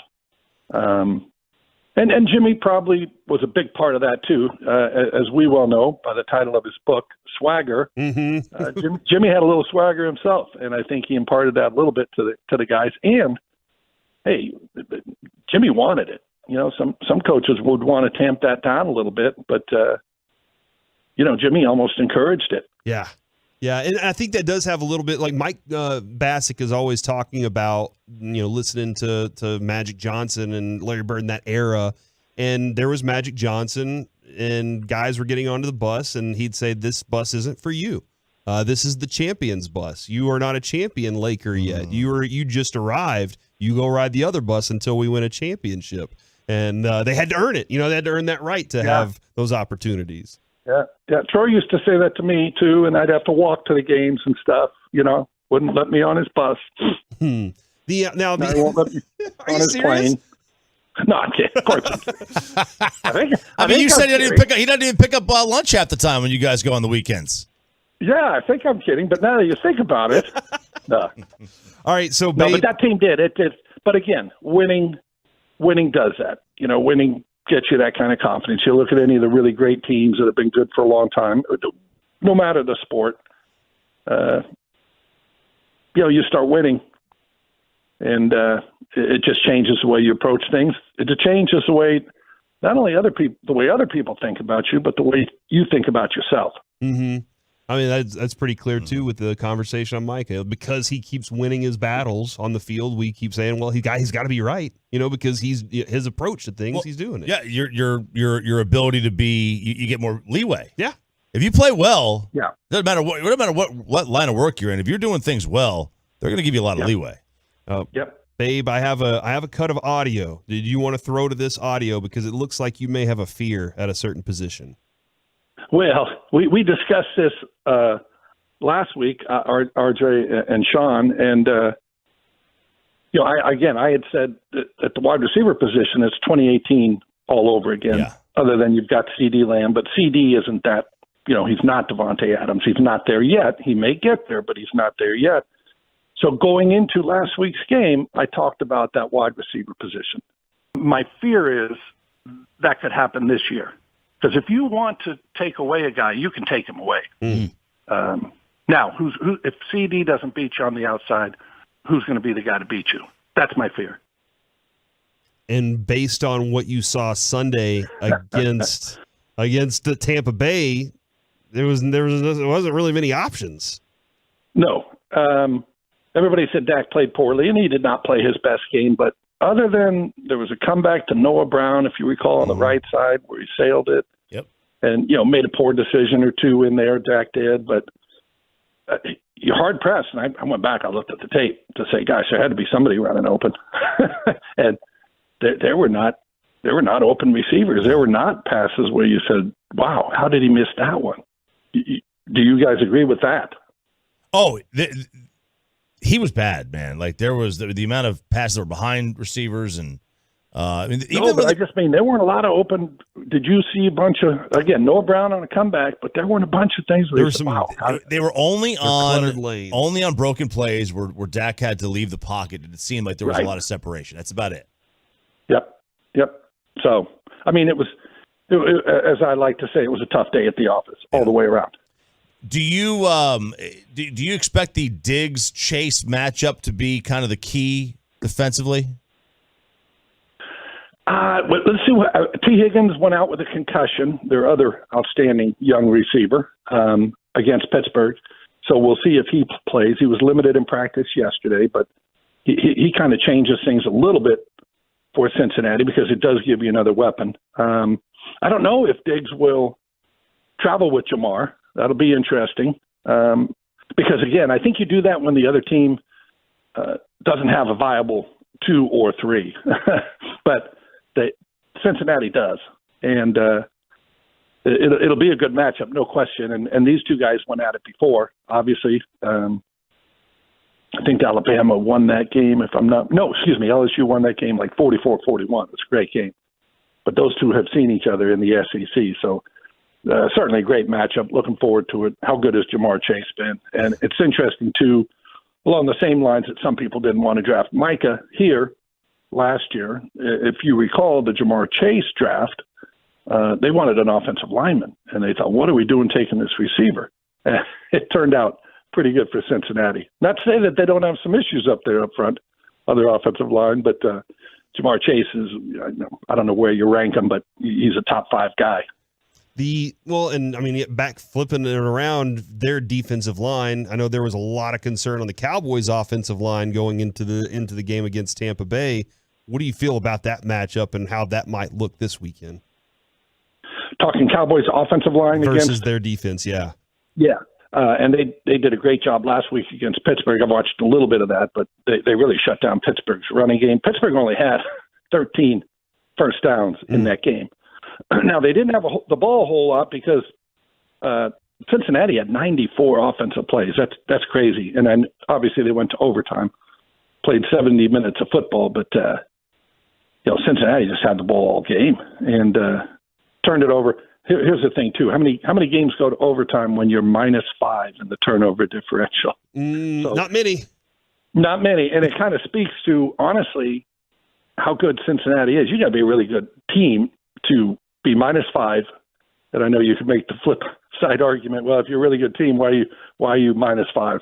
But they had a couple of crazy things. TJ Watt goes up and just intercepts a ball as he's trying to bat it down. And anyway, Cincinnati's going to be a real formidable team coming in here. And I guess evidenced by the fact that, RJ, 7 point? Is that what we're talking? Since he a 7 point favorite? Yeah, I mean, I think it went up to 7.5 yesterday. Yeah. Which was more than expected because Vegas has basically come out. They've rated Rush as 6 points worse than Dak, and it was originally 2.5, so it should have gone to 4.5, and that went all the way up to 7.5. So the other injuries, the other lack of talent around the team has really kind of shown up here. Yeah, I mean, it's going to be tough sledding. I will say this now. Matt Farniak had to go in at left guard. I know a lot of people probably aren't all that excited about talking about the left guard, but, Connor McGovern went out on the first series, and Matt Farniak came in, and I thought he did a pretty darn good job over there at left guard. So that was, everybody was concerned, obviously, about the left tackle situation, but now all of a sudden you're playing a guy that really hasn't played, and you lose your left guard very first series. And I thought Farniak came in, did a really nice job there. And, that's good to hear as we head into this game this Sunday. Babe, thank you for your time, good sir. We will be listening on Sunday, man. Okay, very quickly, guys, just I know it was a crazy first weekend for, across the board. Rams look terrible. Cowboys look terrible offensively. But 9 playoff teams lost in the opener. 9 playoff teams from last year lost their first game. And that, by the way, is the most in NFL history. So crazy first week. Let's see what week 2 brings us. All right, absolutely. And let's make more preseason games so we can be prepared, right? The way Absolutely. Let's get all the preseason games. Let's get these guys back playing 6 again. I'm with you. Thank you, guys. Thanks, Babe. Bye. There he goes, Babe Loffenberg. You'll hear him on Sunday's broadcast. Coming up next, it's the playmaker, Michael Irvin, right here on The Fan. Coming up at 10, continue your workday with the KNC.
From the MyFitnessStore.com studios, it's Sean and RJ on 105.3 The Fan. Fist pump time here in DFW. You can see on the twitch.tv/Dallas Fan Cam that RJ is in full excitement mode as we prepare to talk to the playmaker himself, Michael Irvin. We'll get to him in just a moment. I do want to let you know, this is a long day for me. Got up early this morning. Got some plans today. This afternoon, we're going to be going out to 407 Barbecue in Argyle from 4 to 7. Pretty easy to remember right there. 407 from 4 to 7. Looking forward to that. And I'm going to be out there with Reggie, myself, and Bobby Belt. So we're all going to be out there talking football or really awesome-looking clothing because I think that Reggie is a fashionista when it comes to having nice style. So that's going to be going on today from 4 to 7 at 407 Barbecue in Argyle, which we had it in here yesterday. It was phenomenal. Looking forward to it. And Tolbert Garage, love those guys. They installed my garage door opener at the house. They're going to be giving away a garage door opener today. And there's going to be some Land Shark beer given away out there as well. So come on out there and enjoy that. And then on Saturday, we'll be at the Bartonville store at Jeter's Meat Shop from 1 to 4. Same thing rolling. Looking forward to that. But right now on the Diamond Factory hotline, it is the playmaker himself, Michael Irvin. Michael, how's it going today, man? Well, it's going well, guys. I was like, man, we could not connect. I'm out west. If I woke up this early, if I got up this early, I was like, okay, we better make sure that we get this done. So how's everybody doing back that way? Well, Choppy looks like he's doing great as usual. I'm alive. No point being angry if you're awake and alive. But Michael, nobody is feeling very happy or confident right now with this team, man. Right. It is tough.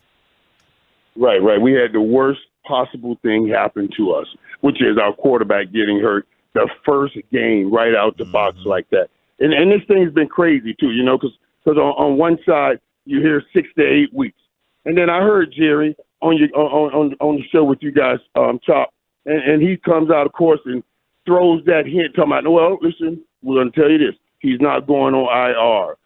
So now you have to figure out, that means he may be back sooner, and then that thing went crazy. So what we're saying is he's going to be gone from somewhere from 4 to 8 weeks. I don't think it's 4 weeks.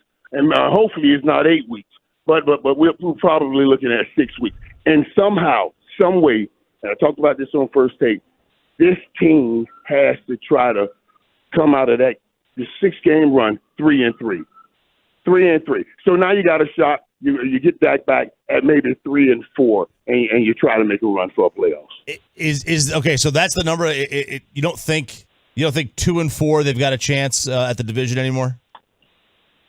Well, man, 2-4 may be hard. 2-4 may be hard because of this. Do you guys see Philadelphia Eagles schedule in front of you? You see how easy that is. And they got off to, a good start with the win. And then and when you get a couple of those wins together, if you're the Eagles, you start feeling good and you start playing better than you really think you are, and then you really become as good as you think you are. So it's that process right now. Now we got to make sure we're watching those Eagles. It is, to me, they could be 6-2, Philadelphia, after 8 games. And if they're 6-2, I think you're right. I don't think you could be. I don't think you can start the season anything less than 3-3 if they're going to wind up being 6-2. We've been talking about culture a lot this morning. Do you think there's a culture issue with this franchise? That's a great question, Chop. Because when you're looking at other teams and then you're looking at our team, it looks like sometimes something different. You know what I'm saying? Like you see Pittsburgh. Nobody expected Pittsburgh to win that game, play that game, but they went out. They played so hard together and gave themselves a chance to win that football game, and then ended up winning the football game. That's the thing we feel like. And sometimes I feel like we miss, like that strong connectivity that even when you're in a tough spot, somehow you come out of it, like Pittsburgh came out of Cincinnati.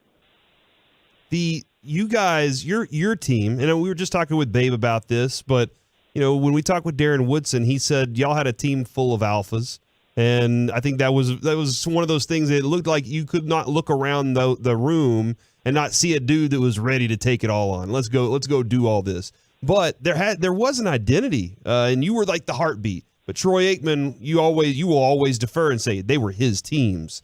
Where was that balance of who got, how the pecking order went with all those guys? Because right now it looks like it's on the verge and on the cusp of becoming a Micah team, but Dak's still your quarterback.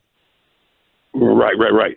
But Dak's a great leader, and Dak communicates and chill and talk with all of these guys and lead the guys.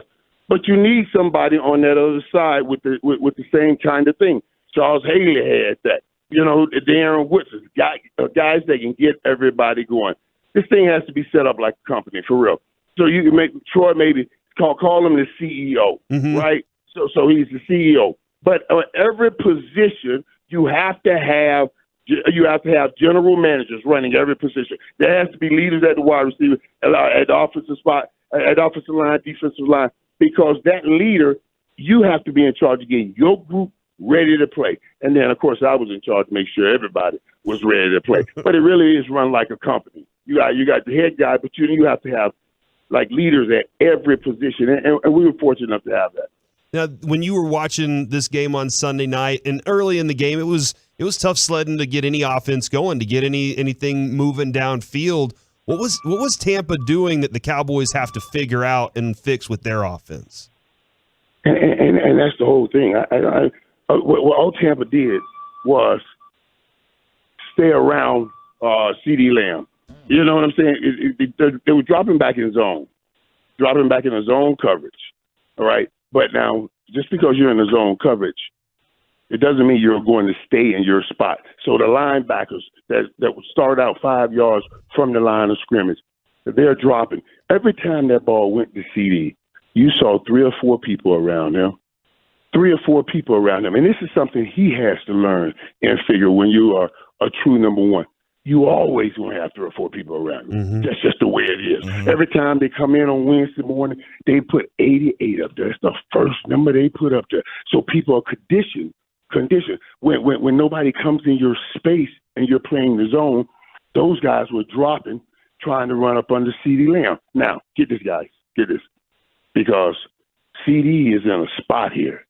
Because he had that kind of game in his first game, supposedly being the number one receiver, and a couple of those balls went through his hands. Now everybody's going to say, oh, is he a true number one? Is he a true number one? And now he has to go out and prove he is with the backup quarterback. That's a hard thing to do. And that's kind of what Juju went through. Juju Smith-Schuster. And now he's not there in Pittsburgh anymore. Mike, how long did it take you to get used to that star tribute? You come out of college, you go in the NFL, to get used to the fact that every game you have NFL dudes that are focused solely on you. How long does that take to get used to? Listen, you better get used to it right away if you are a number one receiver. And let me tell you this also, guys, even with CD. So like those passes CD dropped, and, people say, oh, man, is the alligator arming these balls? Is he worried? Is he scared? Because there were so many people around him. This is exactly why, because the book tells me, catch the ball in your hands, catch it with your hands. And that's what the book says. But I said, whoever wrote the damn book ain't play wide receiver like me. I don't care what that says. They didn't play. So when CD's in those situations where all those people are around him, you see he put up his hands trying to catch that ball, and that ball went through his hands. Because your body has a natural defense mechanism. Natural. And your body will naturally tighten up if it's about to feel impact. Ain't nothing you can do. This is not a decision. This is not about courage. There's just nothing you can do. It's a natural defense mechanism that your body tightens up. And when your body tightens up, that's the worst thing for catching football. If it gets too tight, the ball hits your hand and fall off. Or like CD did, your body gets so tight, you're not able to close down and squeeze on the football, and the ball goes through your hands. He has to learn, when I'm in that kind of traffic, I got to put my body on this ball. I got to catch that ball in the basket, put my body on the ball, because my body's going to get tight, But if I just catch it in the basket, it doesn't affect me. This is what I had to break down. That's what it's the difference when I'm running a first or second down slant. I'm trying to score a touchdown. When I'm running a third down slant, I'm putting my body on that ball because I'm just trying to get a first down. He has to figure out those little things. The difference between being, one guy and the elite guy. On the line is Odyssey NFL insider Michael Irvin. Insider Calls brought to you by Driveway.com. Looking for a car? Go to Driveway.com where you can get pre-qualified, buy a car, and get it delivered. Michael, one of the big topics is still, and I think a lot of people are still kind of, our offense could be different. Do you think the Cowboys should have held on to Amari Cooper? Yeah, that was the one thing I kept saying. We could have won that game with Amari. I really do believe that, giving us the opportunity, giving us a chance. And they knew we were trying to go to CD. They were saying, we'll let Noah Brown beat us. We'll let anyone of these guys beat us. You know what I'm saying? But yeah, I think it would have been hella difference if we had Amari. And I'm saying the line did good enough. And their young line. So they did good enough. It was that we didn't have the receivers. Mahomes threw like 20 passes in the preseason. He knew he lost Tyreek Hill. He wanted to get some kind of run with his basically his new wide receivers. Do you think it was a mistake to not play Dak at all in the preseason? Oh, yeah, I do. But I think it's a mistake whenever someone sits out the whole preseason. Aaron Rodgers, I think. That was a mistake. So you see what he looks like, and you see what those guys look like. This is just a new NFL. But there's no way, not even in these controlled scrimmages, where you can really get game-like feeling, game-like action, but in a game. This is it. It's absolutely impossible. So yeah, I think he should have gotten some play in the preseason, and I hope from this year, Dax makes sure that he demands to get him some play to get ready. Tom Brady came back and said, no, I need to see this. I need to get out here and see this in that last preseason game. If Tom needs to get out there and see it, you need to get out there and see it. Yeah, I completely agree with you on that one, Michael. Now, I am kind of curious with this weekend coming up against Cincinnati. What does Cooper Rush have to do? Like, I don't think he can try to be something he's not. What's his responsibility with this team? Man, Cooper Rush, did you see us on the other day, right? I'm telling these people, I'm like, listen, and I can't take it. I just can't take it. And at the risk of losing all of my blackness, I had to just say it. Stop it with this Colin Kaepernick stuff. No, Colin Kaepernick is not coming to Dallas. Every time some situation and quarterback comes up, everybody want to throw out Colin Kaepernick. I said, okay, as black as I am, I'm going to risk losing this because stop saying that. You could do that. I hadn't played football in over 5 years. I want my quarterback to have seen a full-fledged NFL blitz somewhere in the last 3 years. I think somewhere in the last 3 years. You know what I'm saying? And Deshaun Watson, he was on out a year. When he came back, you saw what he looked like, and Deshaun Watson was a better quarterback. So I get that kind of stuff, and I say stop it. I told her I'll take my chances with Cooper Rush. He won a game last year, and hopefully he can get us some of these games this year. Yeah, and Cooper Rush has to just play the game. He has to play the game in front of him. And Kellen has to call a great game and get the ball out of Cooper Rush's hands. We want the ball in everybody else's hands. Get it out of his hands quickly. Michael, thank you very much for hopping on with us today. Even though Sean wasn't here, I really appreciate you hanging out and having that conversation, man. All right, man. Let's keep that between us, what I said about Colin Kaepernick. So don't come back on. Between us. Let's keep that between us, okay? Thank you. That was just between us. Gotcha. Okay. We'll seal that one up and put it in a Ziploc bag. Thanks, man. Have a good one. All right, guys. There goes Michael Irvin, the playmaker. That was Odyssey NFL insider Michael Irvin. Insider Calls brought to you by Driveway.com. Head to Driveway.com today to shop more than 25,000 new and used cars in Driveways nationwide inventory. Coming up next, Cowboys players say they trust Cooper Rush, but you know what?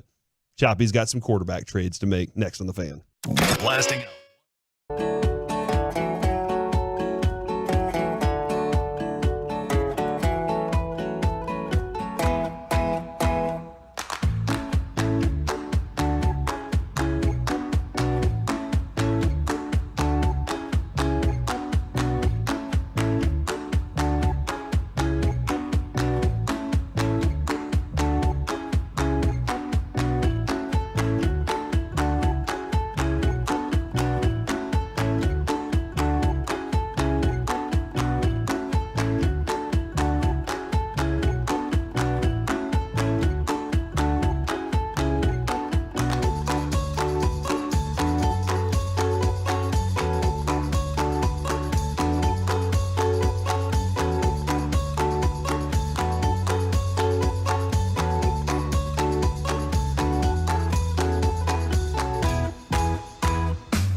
That's Soda, and by the personal injury lawyers Frankel and Frankel. Do you think there will be less big company trucks on the road this summer because of gas prices? Well, think again. And those big trucks have insurance companies to protect them, so get the representation that won't settle for less. It's Frankel. Visit truckwreck.com or call them 214-333-3333.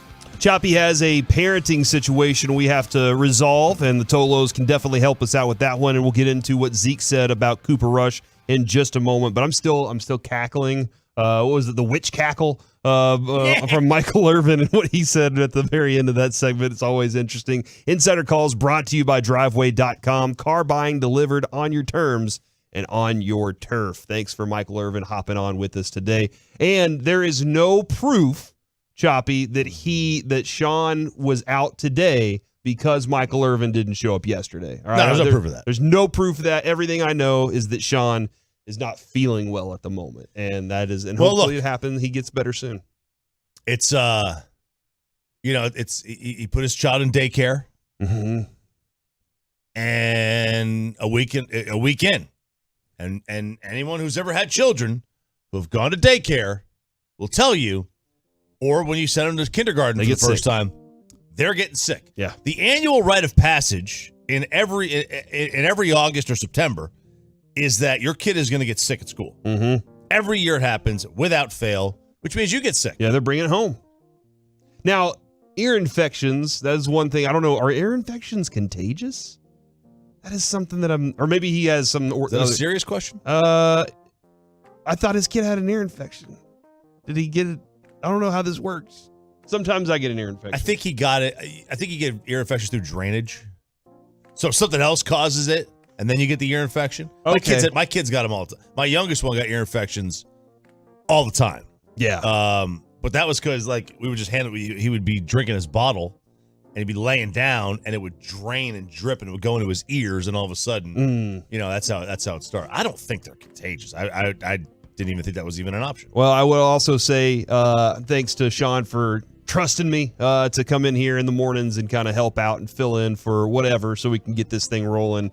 Even though he knows that I cannot stand being up that early in the morning. But I got the rest of my day in front of me, so looking forward to that. I heard Ezekiel Elliott yesterday talking about Cooper Rush, and he was like, he knows his S. And I always love when, guys are just open about that stuff, but he was like, he knows his S. He doesn't know. I mean, he's not quite as well as Dak, obviously, but we have a lot of trust in this guy. We have a lot of trust that he can go in there and do the job. Now, he did get some preseason work in. Not saying it was good preseason work, but what's your faith level in Cooper Rush? He has one win under his belt against Minnesota, but he didn't bring you back against Tampa Bay late in that game. And I'm not sure how many times he's gone in and just said, you know what, I'm going to roll through an opponent when Dak has been injured. But I'm kind of interested. 877-881-1053. What is your trust level in Cooper Rush manning the quarterback position for the Cowboys this week? Or the next, 6 to 8 weeks. On a scale of 1 to 10. Okay. 1 to 100. So 1 is no faith. Yeah. And 10 is me. Okay. Right? 100% faith. Gotcha. 100% faith. Yeah. I would say, and you're asking me faith in terms of what? Him able to do the job to put you in position to get a win. Oh, I mean, I think he can put you in a position to get a win in let's see, not this week, I don't think, but next week and the week after. I would be disappointed if they weren't 2-2. Okay, all right. Okay, that's wouldn't be surprised. Wouldn't be surprised. Because you got some bad teams you can go up against. Yeah, you got Washington, the Giants. Yeah, you should beat that. You can beat that, even though they have starting quarterbacks. Do they? They have Daniel Jones and Carson Wentz. And then after this week, there's not a starting quarterback on the field in either of the next 2 games. Okay. But they are starters. They're just the lower tier starters. Are you saying that Cooper Rush is higher ranked than both of those guys? No. Okay. No, I'm not. All right. They're better than he is. Well, at least. Well, I mean, they're not much better. Both those guys are probably undeserving of being a starting quarterback in the National Football League. But my faith in him is it's like a 3. Okay, stop it on the fan text right now. Somebody said I trust him more than Dak. No, you don't. No, you don't. No, you don't. You might not trust Dak, but you can't trust Cooper Rush more than you trust Dak. Don't even have faith in Dallas. Why would I have faith in Cooper Rush? None, judging by the way the Cowboys call plays. They don't have faith in him either. And then there are some other things that I'm just not comfortable reading. I think that by the time Mike will say this too. By the time Sunday rolls around, by the time Saturday rolls around, even tomorrow after Jerry Jones is on with KNC Masterpiece, there is going to be you know what? Maybe we can. We did it with Andy Dalton. Mm-hmm. There were a lot. I didn't, obviously, because I have my Andy Dalton rant. But a lot of people start going, you know what? Maybe Andy Dalton can't do this thing. He's been a starter before. A lot of people will start kind of shifting their focus to, hey, what else are we going to do? We got to show up on Sunday anyway. Now, Chop, you have a parenting dilemma. I do. That I am kind of going through something similar right now. Really? Too. Yeah. All right, so here's my dilemma. My youngest son is 9 years old. He'll be 10 next month. He wants a phone. 10 years old. Yeah. So he'll be 10 in October. Like a flip phone. I should get him a flip phone. All of his friends have them, or at least he says they have them. And he feels out of the loop because they're all on this group text. Oh, yeah. Yeah. I understand And that. he goes, I don't know what they're saying. I don't know what's going on. I feel out of the loop. He's in 4th grade. My oldest son got a phone when he was in 5th grade because 5th grade is the final year before middle school. So we're going to give him a phone right before 5th grade was over. Because when he was going to middle school, he would be in a different spot. My ex-wife is a teacher at the school, the elementary school, so now she would not be near them. So he'd kind of be on his own. But the youngest one wants the phone now in 4th grade because now, obviously, what happens is through time, everybody gets things earlier. Yeah. I didn't get a phone until I was 22. 20 years old. Yeah, I was 22 when I got a phone. I had a beeper. Yeah. And I didn't even have a two-way. I just had a regular beeper. Had a regular beeper. You couldn't beat back. You could not beat back. I had to go to find a payphone. Yes, you did. And so, now it's like 5th grade. Now it's 4th grade because everybody in 4th grade's got it. And, I don't want him to be the loser that's out of the loop, but he doesn't need a phone. He doesn't need one. What is he claiming he need other than the group chat? The group chat. He has no other claim for it. He has no other claim for it other than I also don't want him. So he'll do two things. He'll try to get into his brother's phone. His brother's 12. His brother needs some privacy. He doesn't need him rifling through his phone. And I don't want him going through my phone. Nope. So and my ex-wife doesn't want him going through her phone. So, what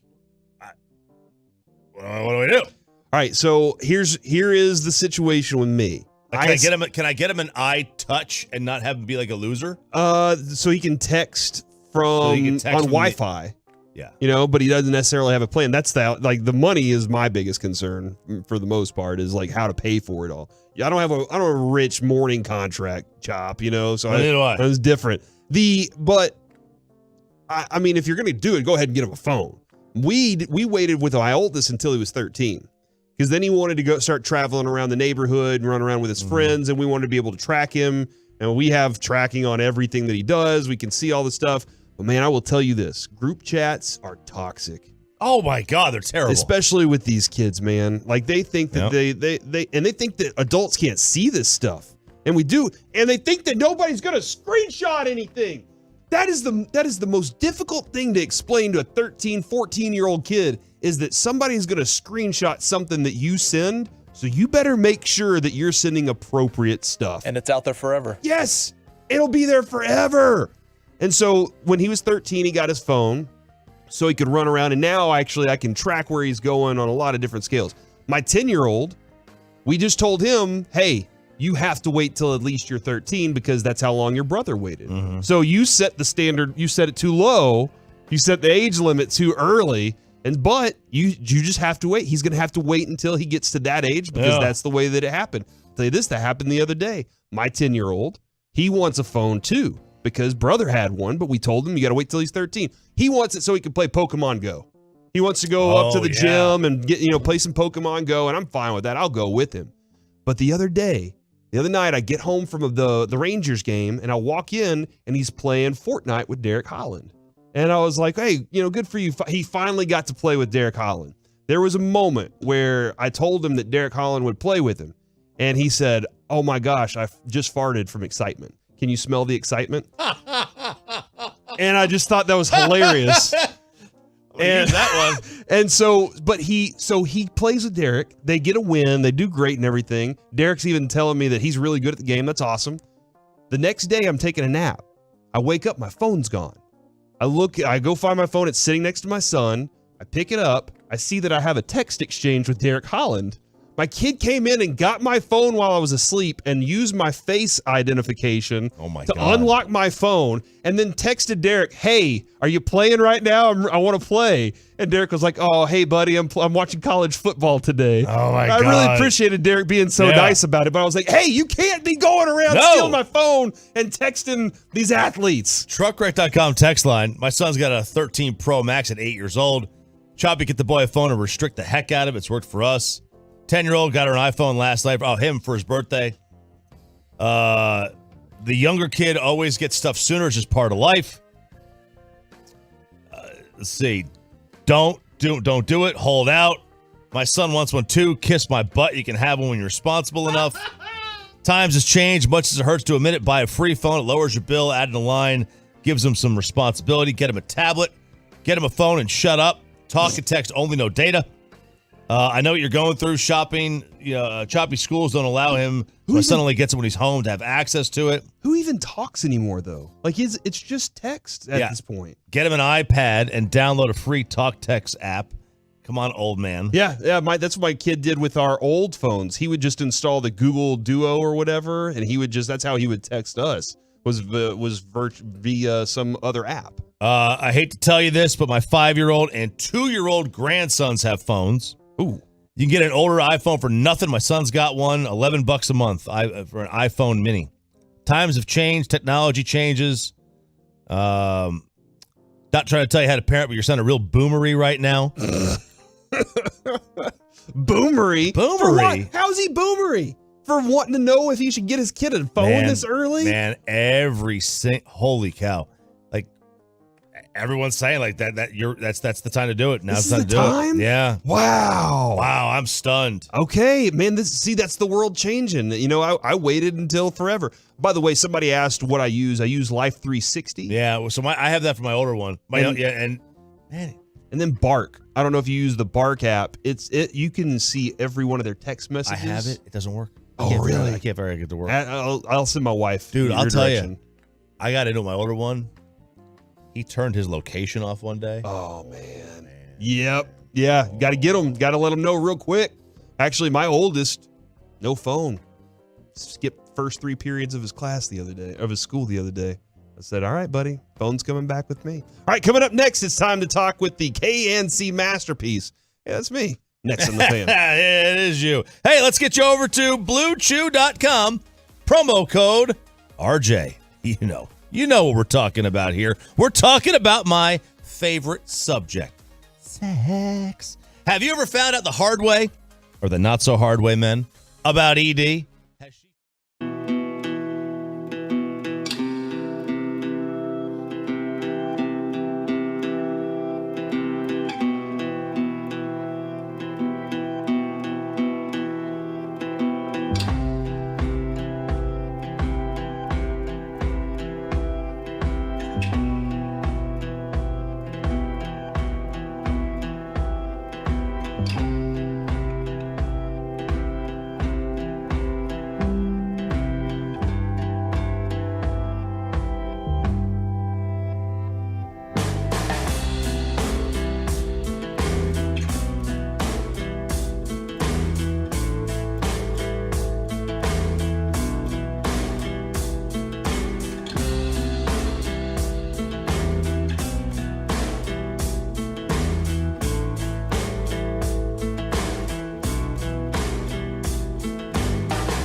Corey Majors filling in for Sean this morning. Hopefully it is a one-time only event. Is this why you weren't in the show prep meeting? This is why I was not. I did show up in there for a little bit. That's true. But I was filling in for Sean this morning. Fortunately, had the illustrious tones of RJ Choppy on my side the entire morning, buddy. so that people were happy. If it was just me and you showing up, people would be like, "No, can't stand." Remember when we would fill in the mornings and they would be like, "You guys aren't Sean and RJ. Get out of here, you fat asses," and all sorts of stuff.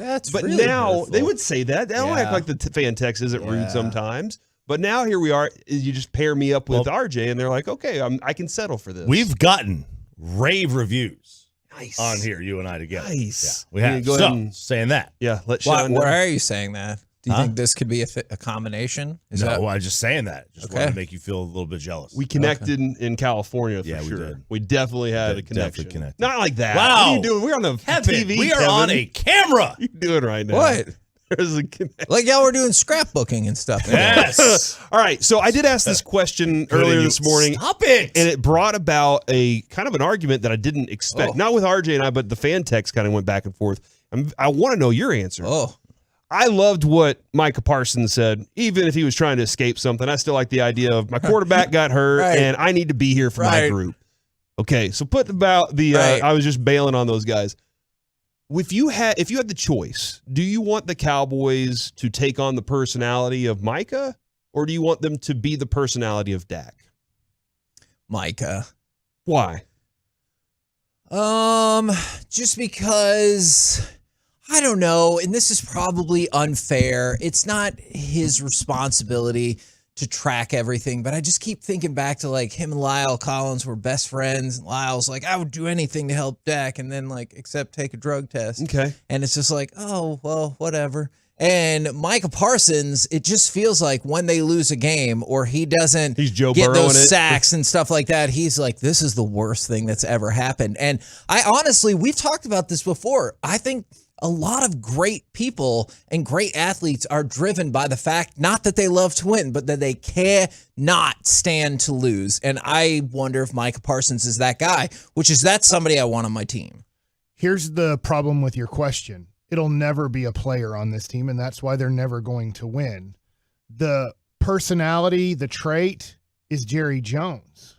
That's the issue. If you watch the Derek Jeter special, the problem in somewhat the 80s and early 90s is the face was George Steinbrenner. Yeah, the face cannot be the owner or the manager or the coach. It has to be a player. Once Derek Jeter took that over, things started changing. Now, George Steinbrenner had to get suspended. He literally had to be out of the media, could not talk, could not be the face of the franchise because it was impossible for 2 years for him to do anything.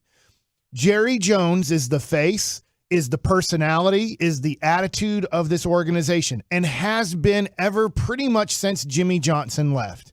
And because of that, It can't be Dak Prescott. Jerry won't allow it to be. It cannot be Micah Parsons. He will not allow it to be. He is the personality. He is the brand. He is the face. And we can only go so far when a human being who doesn't even play football is the personality of the team. I've got a question about that. Sorry, Corey. If I got may. a solution to that. Oh, okay. Yeah, go ahead. Is the solution winning? Because I am really curious because I remember in 2016, like Jerry's still there, but Zeke and Dak were the hottest things in all of football. And it felt like if maybe they win the Super Bowl that year, or maybe it's like the next year. But I felt like if they would have started winning, I think winning would that's maybe the only way to topple Jerry as the top guy in this franchise. I mean, Mark, not even media-wise. Not even topple, but maybe to get him to not do all the things. But Mark Cuban stepped back for 1 year. They win a championship.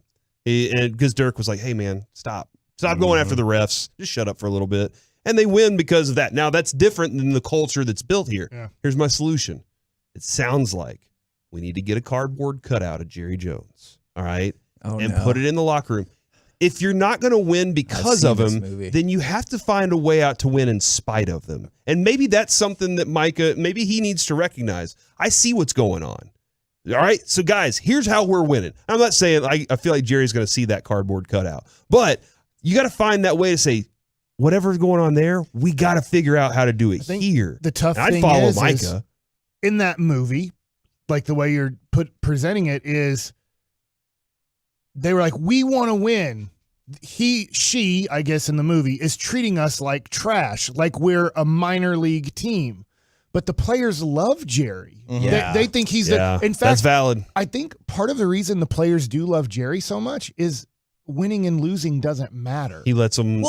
Slide. We just talked with George Teague, and I thought he made a really salient point that bothers a lot of people. Is like, you ask, why do former Cowboys not trash Jerry Jones ever? And he's like, do you know all the business opportunities and everything that could get set up? And I wonder how long you can fight against that. Like, Mike is in year 2, and I get it. In year 2, you can be like, all I care about is winning. That is all that matters and everything like that. And I'm not saying Dak's not like that, but I can see how in year 7, especially coming off the injuries, you're like, I definitely want to win. Like, I care about that a lot.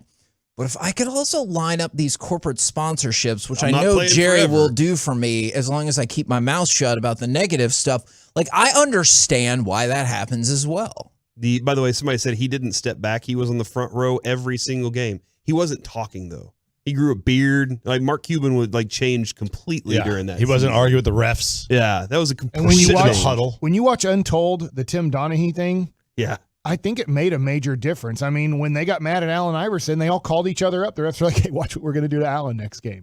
Like, I mean, they talk to each other when they get mad, and that's not changed. By the way, they're humans. When their buddy, if let's say we're all refs, and somebody said something horrible to Chop, he treated him like crap, and I got his next game, I'll be like, hey, Chop, watch this next game and see what happens. To this day, so you're saying they all loved Greg Maddux? Oh yeah, they loved him. Yeah, they loved. They're best friends. They're family members. Yeah, that was in the dugout. Strike 2. Still to this day, that's one of the reasons I don't like Ronda Rousey is because she came in here in studio and treated Nate Wood like a piece of garbage. Yes, absolutely. Don't treat people that way because the team's going to stand up. How did Corey Seager look for you last night? He had the error that ended up losing the game for you, man, late in that one. And does that kind of, I know Sean and RJ were talking about that yesterday and having that conversation. And we asked Tony Beasley yesterday, his thoughts. And he was like, he's there. He was there for the home run. I don't think he's out on this season. Which, I mean, that's tough. Like, I would love it and first of all, I just want to point out, that could 100% be true. Like, what the part I was watching in the video and stuff did not lead me to believe that's 100% true, but, like, there could be more to it, and you just hear more and more that, like, if you see Corey Seager, he's probably by himself and, like, not with the team or with his hitting coach and not with the team and stuff like that. But if you're Beasley or whoever else, I don't know how that benefits you to come out and be like, oh, yeah, he needs to get his ass in gear. Like, I don't see how that's probably a benefit for any of them. Call out the guy that has 9 years left while you may be here next year. I know I'm an interim manager and he's in year 1 of this mega deal, but I'm going to call him out. Like, that's probably not a wise move, but he could be on the level. I don't know all of those other things. Just all the things we hear is that, like, Corey Seager is an island unto himself. That was an ugly ninth inning by both teams. Yeah, man. By both teams. I mean, when you sit there and you look at the records of teams, and I'm sure, look, we'll watch a playoff game where, let's just say it's Mets and Dodgers, where there's going to be an ugly game where teams are going to make mistakes, and you're going to be like, well, I guess this team won, but really that team gave it to them. But last night, when you watch that ninth inning and the mistakes made by both teams to give each team a chance to win, or unfortunately, our team was the one that lost, as you go, if you can't clean those things up, that's why you play under 500 baseball for 162 games. And it wasn't Corey Seager. Yes, he made a mistake. He did not attack that ball at all. He let the ball attack him, and then luckily he actually threw the ball in the center field, and Leody Taveras made a nice player. That would have been, it would have been air, obviously, but like the inside the park home run that you would see like at a little league game type of deal. Oh, yeah, where it's a ground ball to third. Yeah. And then they throw it up. That happened last night. Red Sox did that. Yeah. The Red Sox threw it all over the place, and it was Torres. But then Oakland made an error by their Mike, you shortstop. have 4 hours to talk about that. Yeah. All right. So what's coming up on the show, Graham, today? We kick off the lunch rush with, can CeeDee Lamb still be elite, or have you given up hope? Plus, is tonight's game the NFL game that you're most looking forward to in week 2? And we kick it off with, we made fun of it at the start, but now do we have to just run the ball, and that's your only path to victory? Man, I cannot wait to hear Mike fill in for me today. Mike, I'm so excited. You're not still doing our show? I'm going home, and then I'm heading out to 407 Barbecue. From guys. 4 to 7. Go to sleep early because you'll be back at 4 a.m. tomorrow. Wow. Prediction. I will. Or is it a spoiler? I'm going to put it on Betting with Bassick. All right. See you guys later. Bassick. Until Over then, under, Mike Sean's here Baskey, tomorrow. You've been masterpieced. Hold on. That's Yeah. 2 of the Cowboys' top insiders.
From the MyFitnessStore.com studios, it's the KNC Masterpiece on 105.3 The Fan.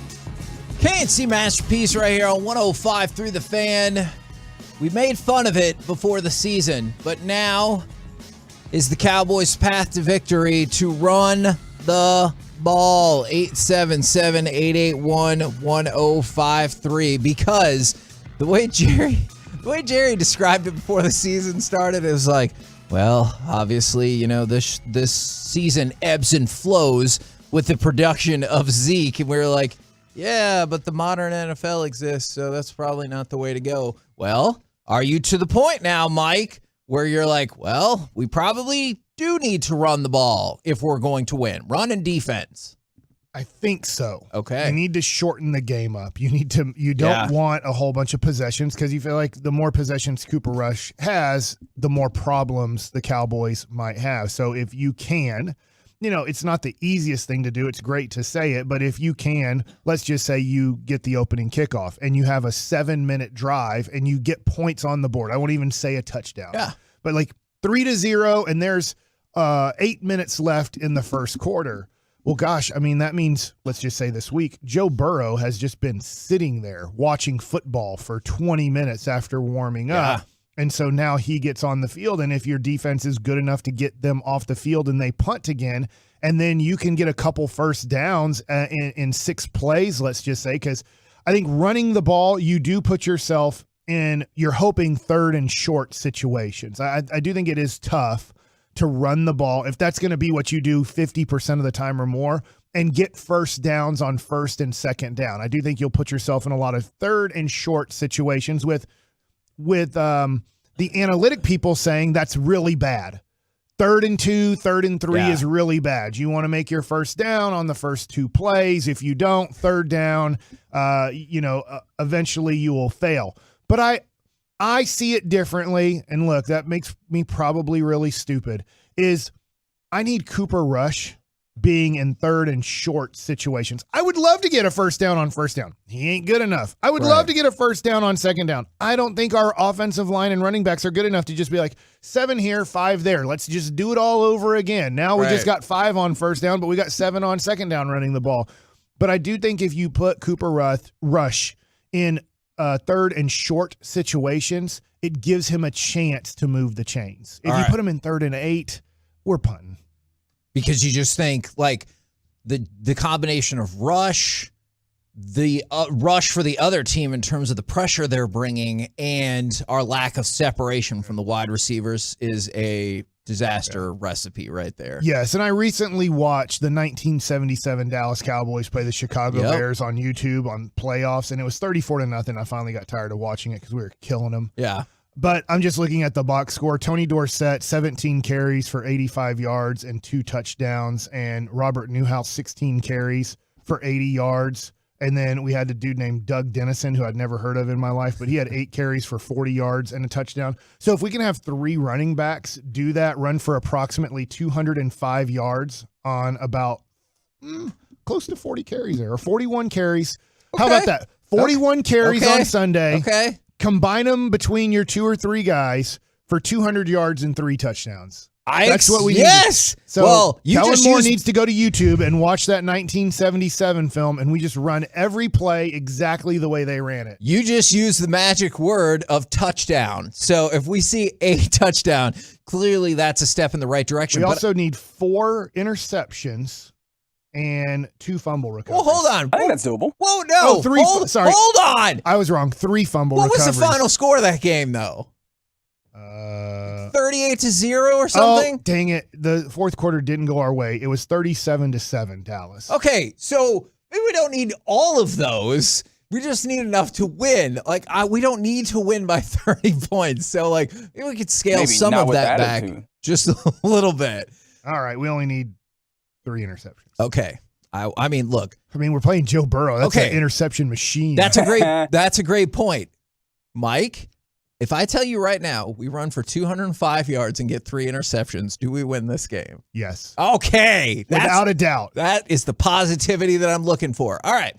But I saw somebody text this in, and I certainly understand that. It sounds great until the right tackle false starts. Yeah. I mean, look, getting behind the chains to begin with is usually not a winning formula for any team. It's usually not a winning formula for the Cowboys.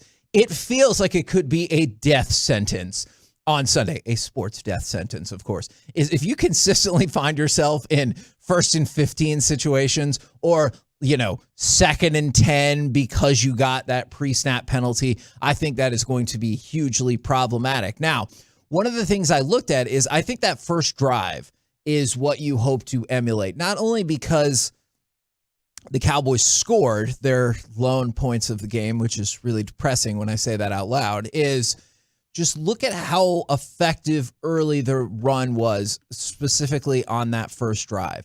Is you get a 2nd and 3, first carry of the game. Zeke gets 7 yards, first down. You get Zeke on a 1st and 10, 6 yards, first down. So they go right back to the run, 5 yards, first down. So you had positive movement with the chains. And I realize like your first 3 carries or consistently going 7, 6, 5 is probably not realistic, but you did see that they can get ahead of the chains by running sometimes. I'm not an offensive coordinator, but my brain thinks after those 3 runs, I feel like double reverse 3 to 5 pitches before we start making forward movement would be a good idea. Believe it or not, yeah, that was... I've still, I know that 2 of the Cowboys ran into each other, but it felt like we were going to try to pull one more reverse that would have sent us 20 yards behind the line of scrimmage. Sometimes Kellen Moore, I remember my dad telling me this story, and I forget which pitcher that was his teammate that they didn't think was the smartest pitcher in the world. And they're like, hey, why did you throw him a breaking ball there? And the pitcher is like, well, I got him out with my fastball the last couple times. I just wanted to see if I could get him out with my breaking ball. It's like, what? But the fastball is going to work? I do, but I just wanted to see if the other one would. And you're like, just keep throwing the one that gets them out. And that is an interesting philosophy because it started out with Dak with short completion to Schultz. Where did that go for most of the rest of the game? And then Zeke, run up the middle. Both of those plays got 7 yards. And what did the Cowboys do for most of the rest of the game? I know that the heat got picked up on Dalton Schultz a lot later in the game, and he ended up with 7 catches. But a lot of those ended up when the game, even at 12-3, felt like it might be out of reach. But short pass to Dalton Schultz, good. Run from Zeke, good. Triple reverse right after that, and let's get away from the concept of running the ball and throwing to Dalton Schultz for a good chunk of the game. And clearly, the offense was a catastrophe for most of the game. So is this a certain resignation to just kind of 3 or 4 yards in a cloud of dust this thing? Because it feels like in the modern NFL, chunk plays are necessary. So, I get there's a certain balance here. You have to attempt chunk plays to hit chunk plays, but at the same time, it felt like their attempts in that game were all stymied. I think I think that you're onto something. And in a normal circumstance, I would 100% agree with that. But I think when you look at the way the Cowboys won with Cooper Rush last year at the Vikings, like it was an ugly, push your face down in the dirt kind of game, even if we all have synthetic fields now. But like, I feel like you're probably not going to see a victory. And if I'm wrong, I'll take any kind of victory this weekend. But I think it's very unlikely that you'll see moral. That this is an actual victory. Got you. That is an actual victory. I think it's very unlikely that you see the Lions Eagles 38-35 kind of deal. You know, like this feels like a game where if you win it, it's going to be 16-13. So I'm definitely with you about this is like moving away from the modern concept of the NFL. And I'm not saying you don't make that throw every now and again, because that's another thing. If you set up, we're going to Dalton Schultz and we're running the ball. If you create any semblance of separation with CD or whoever else, there should be an opportunity because that defense is going to close way in on you. I like what you're saying because look, Cooper Rush isn't the worst quarterback in the world. That's probably DiNucci, and he's not here anymore. Or Nathan Peterman. Yeah.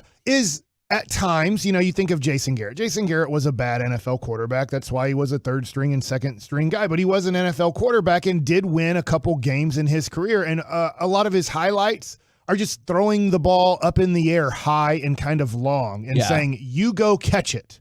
And so to Reggie's point, maybe at times you feel like you've pulled the safeties up a little bit and you go play action and you just lob the ball 40 yards down the sideline and you say, I'm just going to assume CD, but it could be somebody else. But hey, Mr. CD Lamb, go get it. Go Jamar Chase this thing.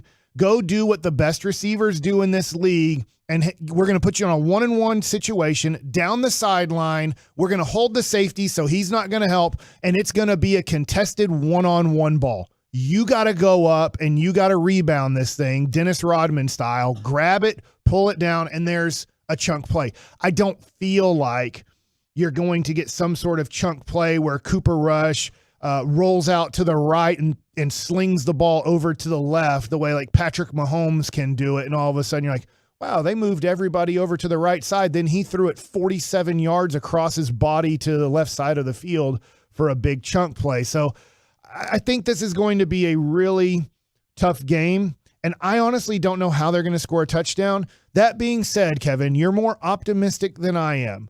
If you had to pick, since we're only one game in, who will be the Cowboy to score the first touchdown of the year? Who's going to be in the end zone celebrating for the first time for the Dallas Cowboys, and will it be this week? And what odds would you give me on a defensive player? Okay, you know what? Not very good odds. Not the odds that you should get, because in my mind, the name that keeps popping up, and I know this is not okay, is Trayvon Diggs. And like, that's not what you want. The fact that is, I think that's a legitimate question. And will it be this week? Because you know what I see on the fan text right now? Besides a couple of people asking where Corey is, by the way, this is why I got a Tolo. Corey took over the morning show this morning. Did he just try and usurp power? Yes, is it absolutely. A coup? Absolutely. Oh, man. Sean was here and he was ready to go. And then Corey's like, not today, my friend.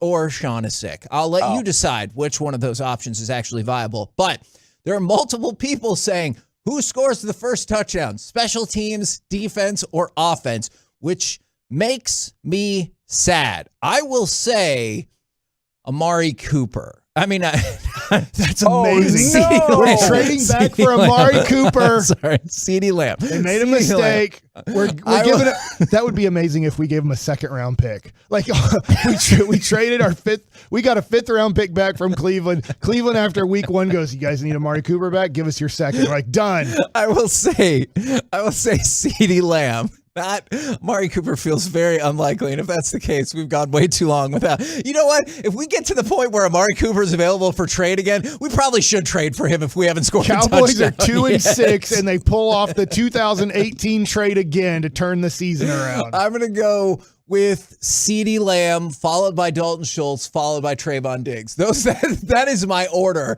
which makes me kind of sad because I also hope it's Ezekiel Elliott, because maybe that feeds into the idea that we talked about to begin this with. But I will say that Trayvon Diggs and Micah Parsons both said variations of, hey, we're prepared and know we have to step up in Dak's absence. So I asked that question thinking about, and I know this is, I don't know if this is contradicting myself, but obviously I think Turpin is a nice addition to the team. A lot of people saying Turpin. And I was thinking about my two picks because I don't think the Cowboys are going to get the ball down to the 4-yard line and power it in with Ezekiel Elliott. I just don't think that's going to happen this week.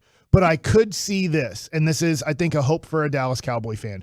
Zeke can't take a 30-yard run. He's good. He was good. I'm not going to dog him. In his 10 runs, they were pretty darn good runs. But you can still see, even when you open up a hole for him, he's going to fight and battle the guy tackling him for another 2 to 5 yards. Right. But he's not going to just escape him or outrun him and then create a huge play.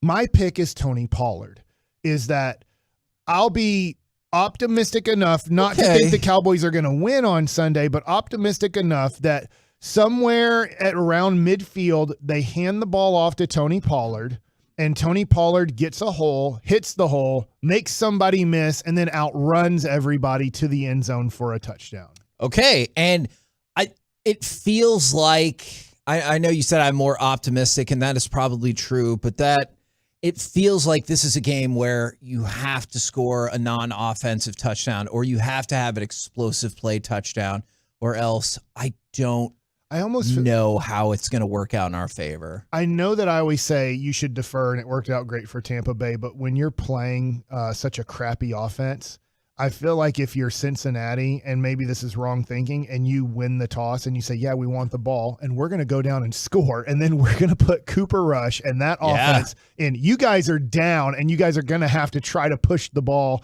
down the field. You can't just play the field position game on us. We're the KNC Masterpiece right here on 105 through the Fan. Coming up next, besides Cowboys-Bengals, what NFL Week 2 game are you most looking forward to? Is it tonight? 877-881-1053. We'll do it next right here in the Fan.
Takes the handoff to Kelly. Now running to his left, throwing to his left, trying to thread it. He's got a man caught into the end zone. Touchdown, Chargers. Gerald Everett from Justin Herbert, 18 yards for the score.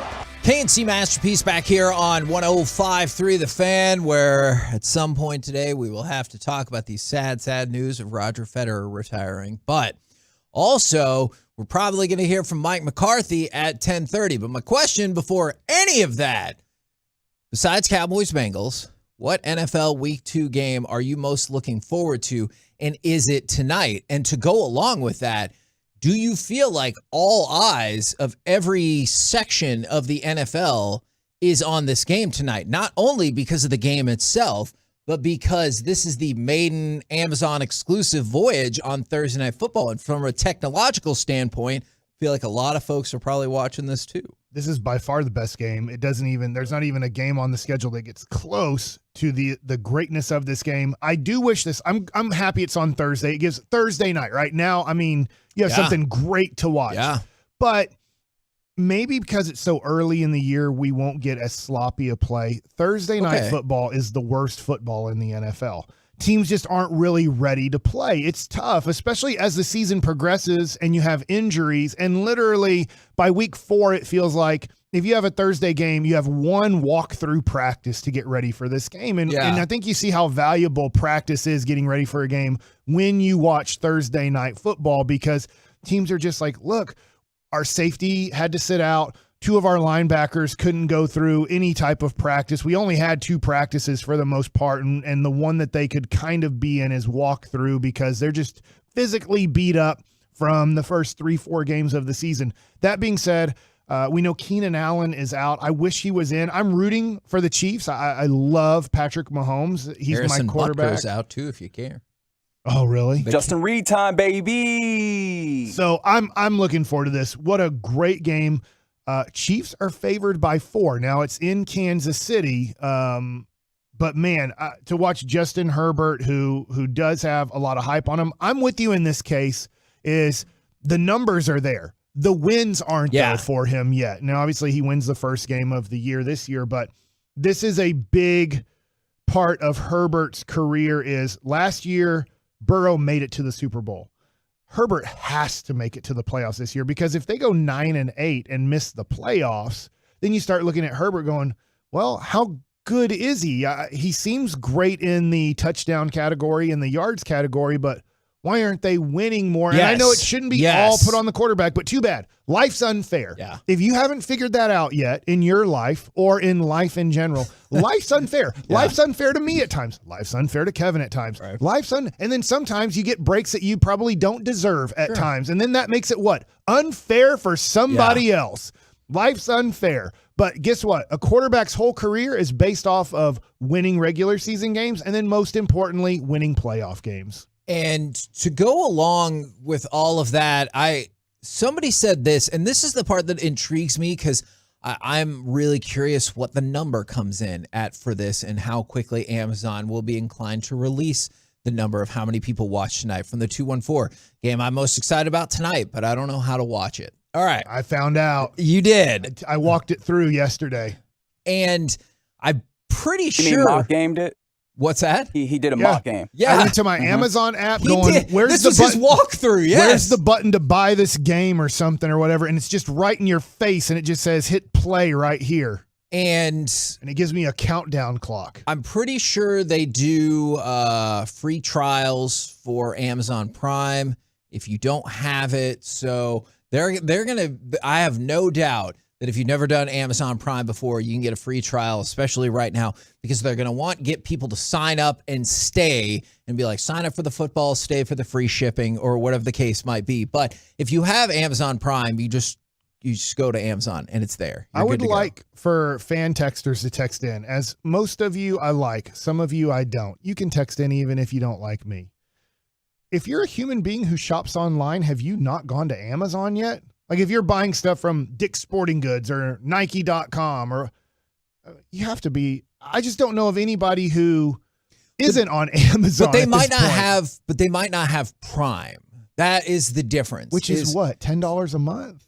Yeah, exactly. To get free shipping. Yeah, exactly. And that's why I assume, I know they have shows like some people don't utilize, like some people, for them, they don't utilize those things, so it would not be advantageous to put that $10 a month on it. No, you're right. And like they have other content like, The Boys or Mrs. Maisel or whatever. But like I think a lot of people do it because of the free shipping. And then they're like, oh yeah, I'll watch stuff too. But yeah, that might be the only thing is, people might not be signed up for Prime. I'll be curious how much of an impact this makes for Amazon then, because I'm telling you, like, I'm not saying that football is going to disappear anytime soon from broadcast television, but it begins tonight with an Amazon streaming exclusive game. And guess what?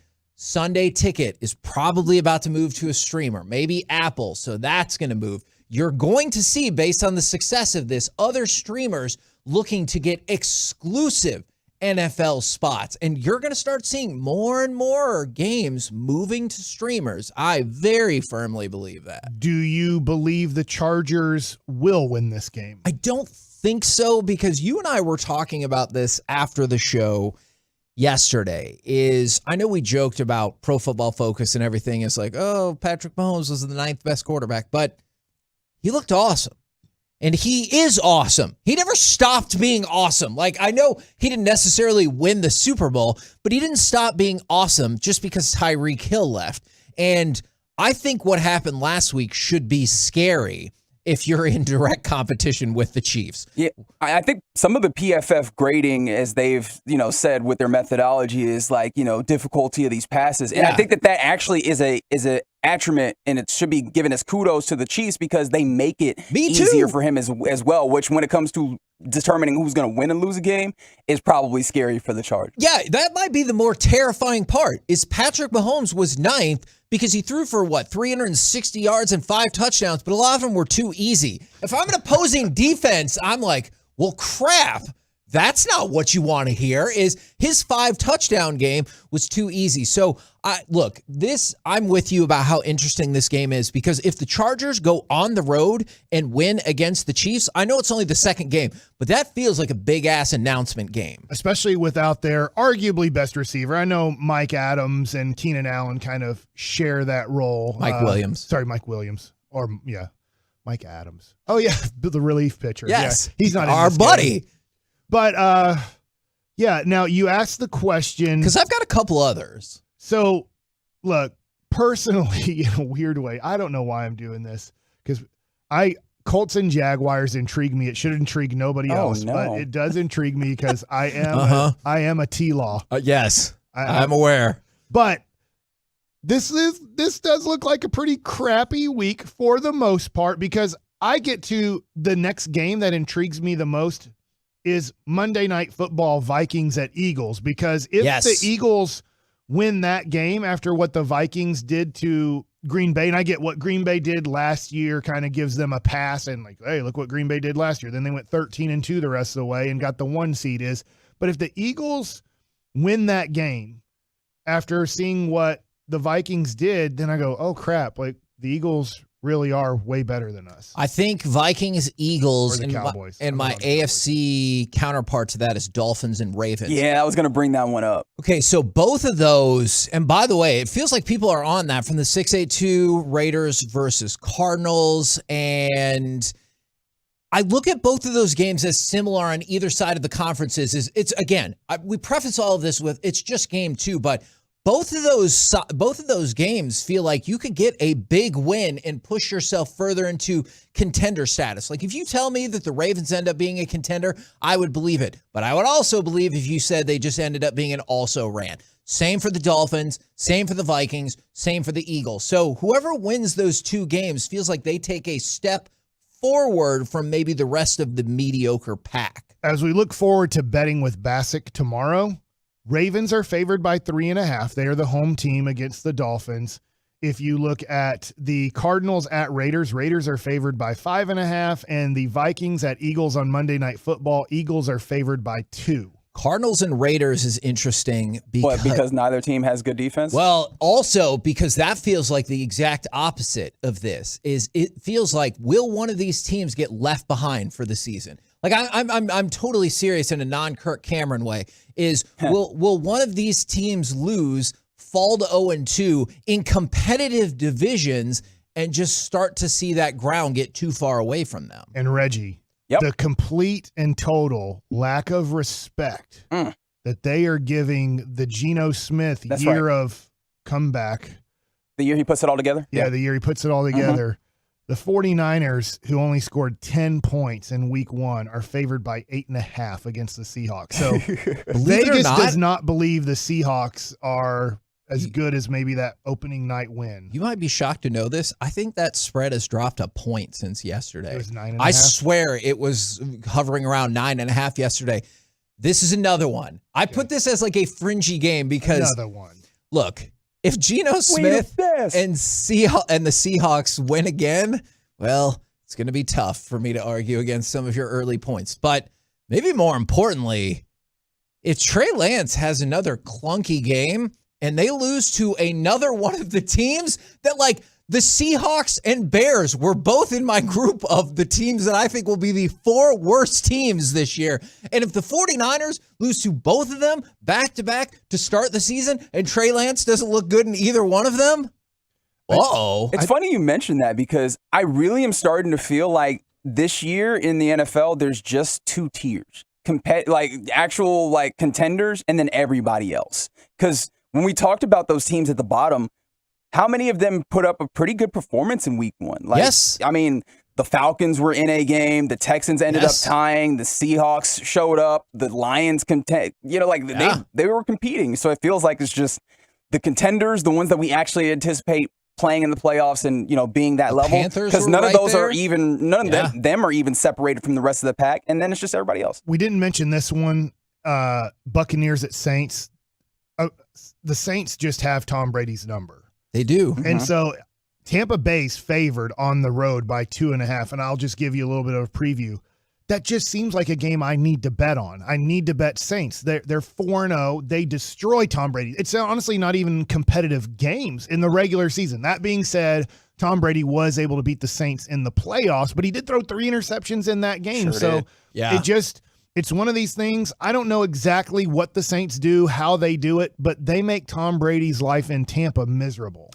Now, people are all across the board when it comes to Prime. Some people are saying, hey, that costs every single month. It mounts up. Totally get that. And then I see things like this from the 214. Yeah, but that Amazon Prime also has same-day shipping, and I need that. And from the 830, thanks to my wife's addiction to Amazon Prime, I can watch the game tonight. So they're like, hey, look, the fact that we've been spending all of this money on Amazon Prime, now definitely going to pay off as you can watch the game tonight. That all being said, if money is an issue, definitely understand that. If you've never had Amazon Prime before, they have a free sign-up that you can do. And I believe the sign-up's for 30 days is what we've been talking about. And so you can check it out for the next few weeks, see if it's something that you just like to watch football or see if it's something that you would want going forward. And you said you love the Tolos, right? I do. And you have Amazon Prime. That is true. What's your address if they don't have Amazon Prime and they'd like to watch the game tonight? You know what? We should probably work on that. And they want to meet Noah? Would it be better to just bring them over to the house with the baby or to just give out my password? What is probably the better way to go? I feel like everybody should come out to 407 in Argyle. Ooh, that's a good point. Myself. 407 from 4 to 7. Do you promise to stay after 7 p.m. if there's a Tolo that wants to watch the game with you? Man, that's a lot of heat. I personally would, but I'm riding with Corey, so it's going to be incumbent upon him to make that decision. 407 Barbecue in Argyle from 4 to 7 if you want to hang out with Corey, Reggie, Bobby, getting ready for that Amazon Prime football game. We're the KNC Masterpiece right here on 105.3 The Fan. Coming up next, how about a little baseball nuggets? Let's talk about the 2023 free agency tiers. Which free agents will the Rangers get next?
segment of the KNC Masterpiece on 105 Through the Fan is brought to you by Classic Chevrolet. When the time comes to sell your vehicle, Classic Chevrolet will buy it for full market value, not a penny less. That's pricing true to their Texas values, and it's the right way to do things. So find new roads, visit Classic Chevrolet. Relax and enjoy the difference. KNC Masterpiece back here on 105.3 The Fan. In case you missed Corey on the morning show, you can see him, Reggie, Bobby, Bell, all today as they'll be doing the thing out at 407 Barbecue in Argyle from 4 to 7. Now, it's time for Baseball Nuggets with Mike Basher. All right, I don't want to get too into it too much. The Rangers had a game they should have won. Maybe they should have lost the day before, but they ended up coming back down 7-2 yesterday. They had a nice lead at multiple parts of the game. They were winning 7-6 going into the ninth inning, and unfortunately gave the A's 2 runs and end up not scoring in the bottom of the ninth inning. Even though there were opportunities, unfortunately, the Rangers just couldn't get it done. So, in fact, they're showing the replay. I see you kind of staring right there as Corey Seager. Like, okay, this might be unfair because I obviously wasn't there at the game to make this judgment, but they just showed 3 different replays, and it, especially for the bottom of the ninth in a one-run game, it seems as though perhaps Corey Seager is not giving maximum running effort on that play. Yeah, luckily the do shortstop what you need to, Tolos. The shortstop bobbled it enough, and the first baseman couldn't handle the throw, so Corey Seager was safe on that, and I honestly don't know. I would have given it an error, but look, errors are hard to get in Major League Baseball now. So if you hit the ball and put it in play, you're probably going to get a favorable call on a base hit. I think they did change. Corey Seager, they gave him, they gave it a hit on the first one, but then they changed his ground ball to an error, the one that went off the heel of his glove. So they did change that one to an error. At first, they gave it a hit. But let's talk about the future of the Rangers. Last year, the Rangers spent $550 million, I believe, trying to get the team better by adding Seager, Simeon, Gray. Yeah. I guess you could say it was a trade, but getting Mitch Garver, unfortunately, he got hurt. But they did quite a bit, and kind of their best addition was probably a 1-year, $4 million deal to Martin Perez. Yes. Oh, for sure. So we wonder, where is he going to be on ESPN tier list of free agents? So for a lot of teams, including the Rangers, this season is you're playing it out. You're seeing how the last 2 to 3 weeks will go and who makes a nice impression on you to give a better chance to make the team next year. Tier 1, I bet I'll let you guess if you kind of know free agency. I don't know if you know everybody. I bet you can guess the number 1 free agent. Okay, so Shohei is still, he's not yet. He's I'll give you a away. hint. He's making history. Aaron Judge. Duh. Yes, so Aaron Judge. You don't remember when that kid asked him if he was going to stay a Yankee, and he was like, well, he really waffled on it. Oh, yeah. Oh, okay. I think I do know the pitcher now since I said no to Shohei because we talked about this guy, Jacob deGrom. Yes, so I'd like the Rangers to get both of these guys. I don't think. Okay, great. What's it going to cost me? Give me a final cost out the door. I'm being really honest here. To get Aaron Judge away from the Yankees and get Jacob deGrom away from the Mets, 2 teams that do make more money than you and have more money, I think you're looking at $50 million a year apiece. So if you want Aaron Judge, if you want him to go from the Yankees, who are going to win that division and look like a team that obviously they have Garrett Cole, they have guys around him that, hey, they believe they can win 90-plus games for the next 3 to 5 years. We'll see where they go from there. But I think to get him away from the Yankees, you're looking at 8 years, $400 million. I think if you want him. Okay, and if that at least makes more sense to me because you see the consistent levels of WAR. And you see how he's outpaced just freaking everybody. We'll get to that more at noon this season. But deGrom seems like a whole different deal because when he pitches, he's the best, no doubt. Right. But that's a big win. And he's 34 years old. And here's just to give you an idea what the Mets did. So if you're like, come on, Mike, $50 million for Jacob deGrom. Yeah, right. Well, they just gave Max Scherzer $43.5 million a year. So if they gave Max Scherzer, who's almost 40 years old, 43.5, what do you think the owner Steve Cohen's going to give Jacob deGrom, if he says, hey, man, I want to stay a Met, but the Rangers just offered me $45 million. Well, guess what? We just won 100 games. I'll offer you $46 million to stay here. Is that enough? Yeah. And then if he goes, yeah, it is. Let me just call the Rangers and tell them that I just got a 5-year deal at approximately $45 to $46 million a year. Well, you want to beat it. I think if you did go, hey, 5 years, $250 million. I think at that point, Steve Cohen might go, oh crap. Yeah. I don't want to do that. So if you want to, I think I would have say, oh crap, too. If you want to blow the Mets out of the water and you want Jacob deGrom till age 39 with a pretty good injury history, I think you can get him. You just have to offer him 5 years and $250 million. And if you want Aaron Judge away from the Yankees, I think you can get him. You just have to offer him 8 years and $400 million. So I've now given two guys $650 million. Do you like I'm being 100% serious. I know we've talked about the ebbs and flows and ups and downs of Jacob deGrom. Is that a smart investment for Aaron Judge? I get you're saying that's what it takes to get the job done. I don't think so, because he has a little bit of injury history too. And I think we see this with Mike Trout and Shohei Ohtani. When they're healthy, is there anybody better than Shohei Ohtani and Mike Trout in the game of baseball? Arguably, no. So they might have the number 1 and number 2 players in the game. And I get Aaron Judge is right there this year, what he's doing. But I think if you said, hey, you get a healthy Aaron Judge or you get a healthy Mike Trout, I think there's a good discussion on who's better. Okay. Because I don't think, maybe this will be the case, I don't think Aaron Judge is going to hit 65 home runs next year. That feels fair. And now, that being said, if Mike Trout was healthy this whole year, he has 35 home runs and he's missed over a month of this season. So if you can tell me I'm getting a totally healthy Mike Trout, I do believe he hits 45 to 50 home runs. And I do believe that Aaron Judge in a healthy year hits around 50 home runs. I know, I don't think he's likely to leave, but as long as we're talking about the pitching world, because dude's been a hoss this year. I don't care how old he is. Yeah. Verlander is not on tier 1. Ooh. Your tier 1 free agents are, we name those two, Nolan Arenado and Trey Turner. Okay. Wait, so, Trey he's a free agent? Yeah, and he's 29 years old. Dodgers have got to bring him back, don't they? I think so. That's why they let Corey Seager go, too. Yeah. They're like, look, we have the replacement. That being said, they keep developing freaking like there's no tomorrow. They do have Gavin. I don't think they want to move Gavin Lux from second to short. He was groomed as a shortstop in the minor leagues, but they've had to move him to second. And the outfield, when they did have Seager and Trey Turner as their middle infielders, they're like, hey, Gavin Lux, if you're going to get on the field at all, it's not going to be up the middle. So you want to play some outfield and see how that goes.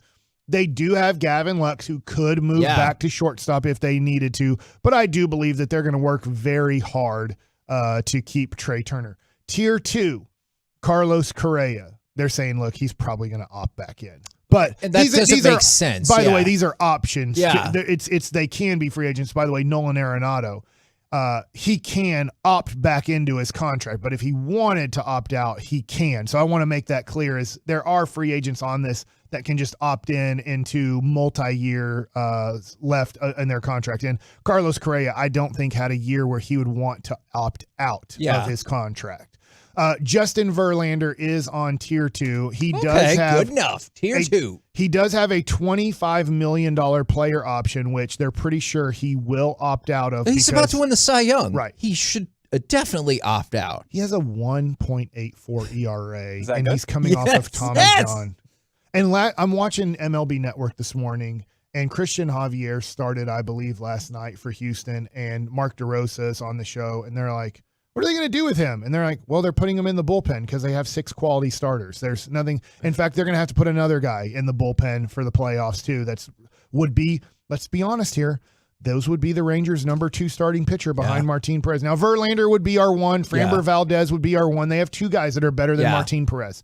But Martin Perez would probably be, if they got him right now to Houston for nothing, he would probably go into their rotation as their number 3 pitcher in the playoffs. They have 2 guys better than Martin Perez, and then they kind of have 3 guys better than what we throw out for our number 2. And John Gray's not bad. It's just that he gets hurt a lot. So I would be like, no, Urquidy's better.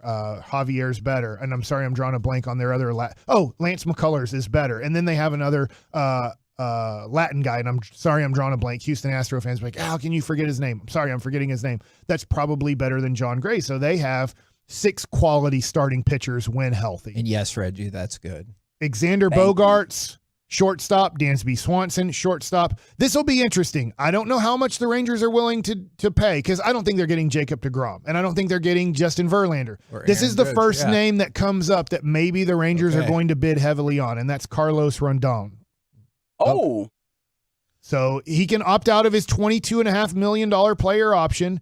He'll hit the market for the second straight year, this time with significant momentum towards a 9-figure deal. He was good. He was really good last year, too, because I feel like we had this conversation. Left-handed pitcher who is throwing the ball at 95.6 miles an hour. That's his average fastball. 162 and 2/3 innings right now.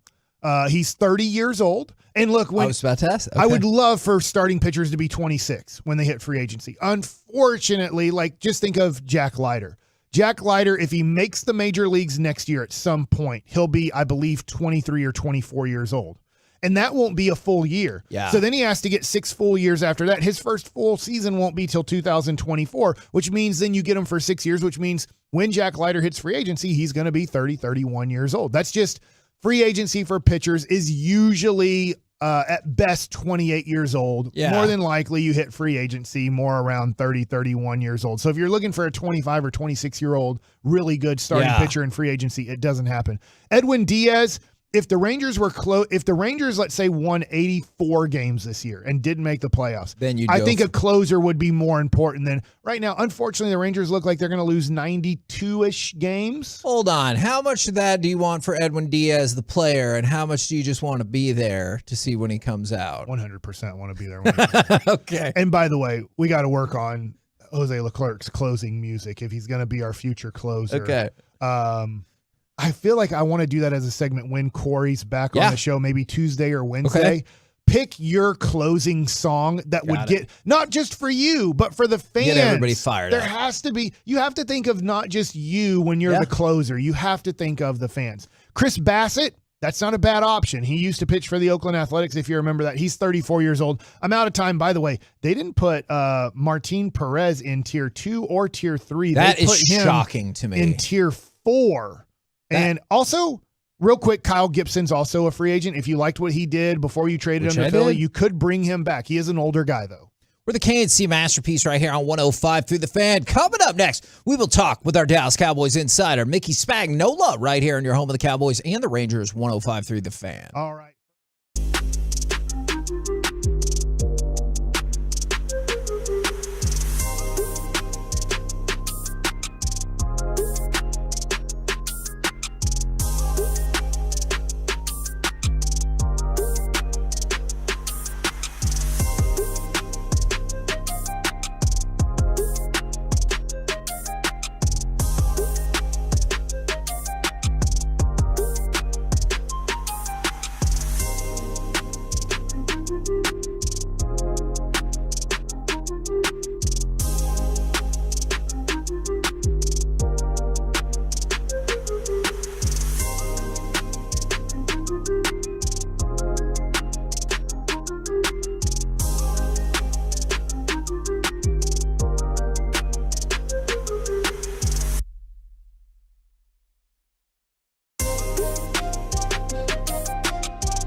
From the MyFitnessStore.com studios, it's the KNC Masterpiece on 105.3 The Fan.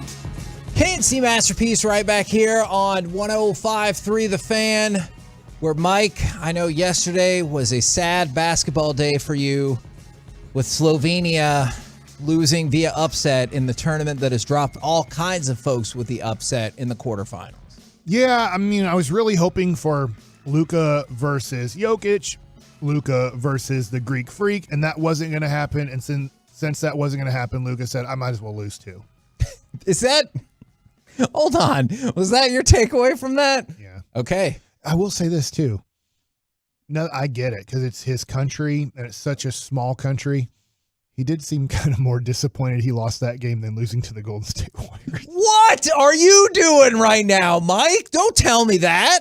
Well, he was sad. He said, I let down my country. And here he just lets down a city.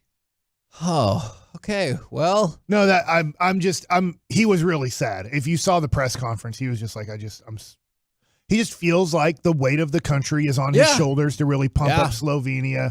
Totally. It doesn't mean he doesn't care that he loses to Golden State or loses in the playoffs. It's just, he was devastated that they lost to Poland. And he said, I played terrible. I know he filled up the stat sheet, but shooting wise, it was not a good day for him, and he said, I played terrible. That guy's right. Luka's worthless. If you texted in, I was wrong for calling you those names. Luka's a pathetic basketball player, and nobody should watch him play. Do I have to call you a super dumbass now? Yeah, I am a super dumbass for thinking Luka's good. Obviously, who's ever on Poland, we should trade Luka for the Poland. I don't know who the hell is playing for Poland. I'm not as linked into this as you were. Matsus Pontika?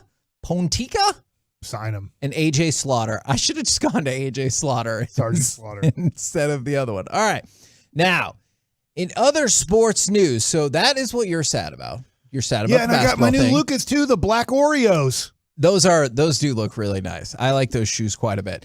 You're sad about that. I am sad on the tennis front with Roger Federer retiring. And I do believe we have audio clip from he put out a statement. He posted it on Twitter, I think Instagram, but then he essentially voiced it as well. So here's just a little bit from the guy that I think is the greatest tennis player of all time. As many of you know, the past 3 years have presented me with challenges in the form of injuries and surgeries. I've worked hard to return to full competitive form, but I also know my body's capacities and limits, and its message to me lately has been clear.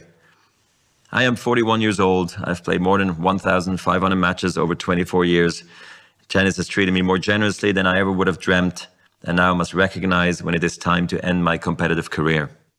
And I am bummed about that. I like Fed a lot, and he was, out after the American wave because, obviously late 80s, then going into the 90s when your Michael Chang, Jim Kerr, and then clearly Agassi and Sampras were dominating the tennis landscape. I was all about all those guys. And then when they started to fade away, part of it was because Federer took over, and I love me some Roger Federer, and he was always my guy. That's why you knocked Nadal, the lefty, the greatest lefty of all time. I think that there's a much stronger claim to Novak Djokovic being the greatest men's tennis player of all time if you don't think it's Fed than Rafa Nadal. I think Rafa Nadal is an all-time great player, but not the best because I think he's a specialist. The vast majority of his majors were won at the French Open. I think 14 of the 22. So he's an all-time great, but I definitely think that he would be third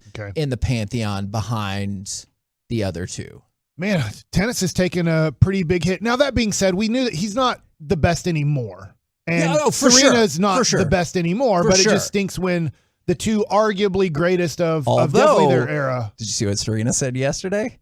She goes, I don't know. I saw what Tom Brady did. Maybe it's cool to unretire. So people are already freaking out. I don't know if that will be the case. But she can't play at the level. 5 years ago was kind of when it started. Wouldn't you say that? Absolutely. When it started dropping off. What was that? When she won at the Aussie in 2017? I think so. And that was the last major. When she was pregnant? All right. We got Mickey ready to go. It's our Dallas Cowboys insider, Mickey Spagnola. Mickey, what were you sadder about? Luka's loss in the Eurobasket tournament or Roger Federer retiring? Or the Rangers. Or the Rangers losing 8-7. Oh, I thought they won 8-7. What happened? They did not. Oh, I hate to tell you that. I'm sorry. I would probably say Federer retiring. Okay. Since I'm kind of a big tennis buff fan. Yeah. We were just talking about Serena retiring, Federer retiring. There's been like some all-time giants retiring just in the last, 2 weeks? Yeah. Yeah, if they stay retired. Yes, that is always a big if. Now, just because you say you're retired doesn't mean absolutely you're retired. Do you think one day, Mickey, you'll retire and then unretire because you're like, I got to fix this crap like that's I'm going bored on? to death and I got to do something? Yes! I would think that's a possibility. All right. Do you ever talk to T.R. Sullivan and see how his world's going and go, that sounds good? Just to get rid of having to follow a team that just keeps losing. Yeah, or like having a Thanksgiving where you can do what you choose. Or Christmas. Yes. Or birthday. Yeah. Oh, or man. What else? Yeah, just picking up and leaving when you want. All right, I'll tell you what, Mickey. Don't talk me into it. Here, Okay? I'm not trying to talk you into retirement. Here's what we're going to do, though. I'm going to give you the opportunity, pick an off-season date, and we're going to do a Mickey Spagnola holiday birthday celebration. So you don't have any responsibilities, you think, for the team that day, but then something will probably happen and bust up the whole thing. Right. And we'll have a celebration for you. Boy. Like on a holiday or just... No, just a regular... You just pick a regular day. Yeah, it's Mickey Spagnola Day. You just pick a regular off-season day, and we'll get some kind of extravaganza going. Well, you don't have to pick it right now. You can ponder if you Let me like. ponder that. Okay. Yeah, it'd have to be close to either Thanksgiving or Christmas.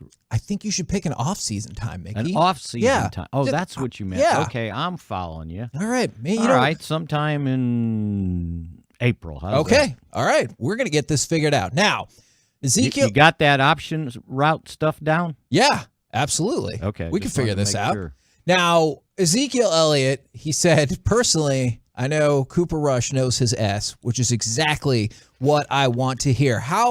But in reality, maybe it's because of how much he knows. Maybe it's because of talent level. How kind of basic out or dumbed down does the offense have to be, if at all? No, I don't think so. I think because that's the key to picking who's your backup quarterback, right? I mean, if you got to just totally trash your offense because the backup quarterback has to play, then you got the wrong backup quarterback. Right. That's why when you pick a backup quarterback, you pick one sort of in the ilk of your starter. So when that guy has to go, I mean, what if he has to jump in third quarter, 7 minutes to go in the game? You can't rewrite the offense, right? He's got to know how to run what they've been practicing all week. The difficult thing is for the quarterback is the backup, he doesn't really get but maybe, I don't know, a dozen snaps during the week. That's it with the first team. So, a lot of times his work is with the scout team or just kind of watching and getting 3 or 4 snaps this day and 3 or 4 snaps the next day. So that's the tough thing when the backup has to take over in the middle of the game. Now, when he went in, what was it, late fourth quarter, third quarter, whatever. They're not going to revamp the offense for this guy. Like, okay, now we got his offense. That's not the way it works. Yeah. So I don't think you dumb it down. I think you, like he said, you just kind of go forward and you don't talk about the injury and, now you got to do this and you got to do that. And hey, Zeke, you got to run harder. Well, if he's not running hard before, how what's the deal? Right. Same thing with the. What is he on the Rangers? Same thing with the with the wide receivers. Well, they got to step up. Well, you didn't step up the game before. You left something out there. So yeah, I just think the way they look at it, right or wrong, it's like we're just continuing to do what we do and let's go. Now, he may like some plays better than Dak liked them, and so they talk about that early in the week. Like, what do you like? What do you don't like? And then we'll emphasize those. So I don't think that's revamping. It's just kind of going towards what he likes to do, maybe a little bit more than maybe what Dak likes to do. Does Cooper Rush have a receiver that he feels like he has good chemistry with when he's running second team? Because I'm just thinking whether it's Fehoko, whether it's, I don't know, if it's Turpin, is there a guy that he seemed to in training camp that you can remember that like he had some sort of chemistry with? Well, I think he probably did a heck of a lot of work with Houston, Fehoko, and Tolbert. I think that, those guys probably got a lot of work with him. If Dak wasn't in there or if they were going second team, it would have been those guys. Yeah. And it might be a couple of the guys on practice squad, but that didn't count. Braylon Jones, but he should have had some work with Dennis Houston early on. The unfortunate thing is those guys got elevated right away because of, James Washington's injury. And then if you think about it, Tolbert, had the hamstring and he missed a week or so. I think when he got in there, it might have been more of the guys on the practice squad than actually these guys. But I did hear Houston talking about it yesterday, and he was talking about, that's my guy. I got a lot of work with him. Now, I was looking at the practice report yesterday from the Bengals and listening to Zach Taylor. Do you get a sense one way or another about T. Higgins? I know Taylor said Higgins had cleared all the hurdles so far this week, but I also know, obviously, coming off concussion protocol, it's really tough to project. Was he listed? Yeah, he was limited. Limited. Yeah. Yeah, I think if he's limited, then he's probably good to go. Because normally you got to be cleared from concussion to even be limited out there. Yeah. Now, I guess there's a broad range of limited, like what people think limited is. Like if he goes out and does stretch and goes out and catches a couple individual drill passes, that could be limited. But usually when it's limited, that they've at least gone through some of the practice, not just the stretch. So we'll see on that one. I think their big move is signing a new long snapper. Yeah. Right? They're going to have a rookie take over, and his first snap in the NFL will be against the Cowboys, since their 13-year veteran Clark Harris is out with, I think it was a tricep tear or something like that. It was something in his arm. And they had to do something because I don't think they wanted that tight end. No, they did anymore, not. Right? No. Now, for the Cowboys, Basham, Gallup, Curse, McGovern, Dak. Those are the five guys on the list, and those are five that we weren't anticipating playing this weekend anyway, right? Correct. Yeah. Okay. Yeah, and I think there was no way those guys were gonna make it back. And it was encouraging to hear that Gallup did a little 7-on-7 yesterday, and that he's actually probably going to do the same with pads on. So like I've been saying, once he gets into some team drills in pads, then you can kind of consider, okay, he's getting real close. He's either a week away or 2 weeks away from getting back out there. So, yeah, that definitely was encouraging to see that. And he's been running well. It's just a matter of, you don't want to do what Tampa Bay did, right? You got Godwin out there. Yeah, the injured himself ACL, again, and then yeah. right away he pulls a hamstring. Well, that just tells you he probably wasn't physically ready to do as much as they probably asked him to do. And, who knows if he's ready to go this week or if that was just a short-term deal. Mike knows I'm trying really hard to find elements of optimism, not only for this weekend and going forward. What have you found so far? I watched the 1977 Dallas Cowboys, and they used Robert Newhouse and Tony Dorsett on every play in the backfield, and it worked for about 150 to 180 yards every game. And it helped that one of the guys was a Hall of Fame guy and one of the guys was a true fullback, right? Well, that is true. We made the determination that if we can get 3 interceptions and also run for 205 yards, we're feeling pretty stoked about this game. Just don't watch the 85 game against Cincinnati. Okay. I will That's not. your homework assignment to You figure just out told what me I'm not to talking watch about. it, Mickey. Well, I'll you can find look that up on the YouTube. score and then Okay. you'll understand. Okay. I watched the 85 Bears versus the Dallas Cowboys, where the Cowboys lost 44-6.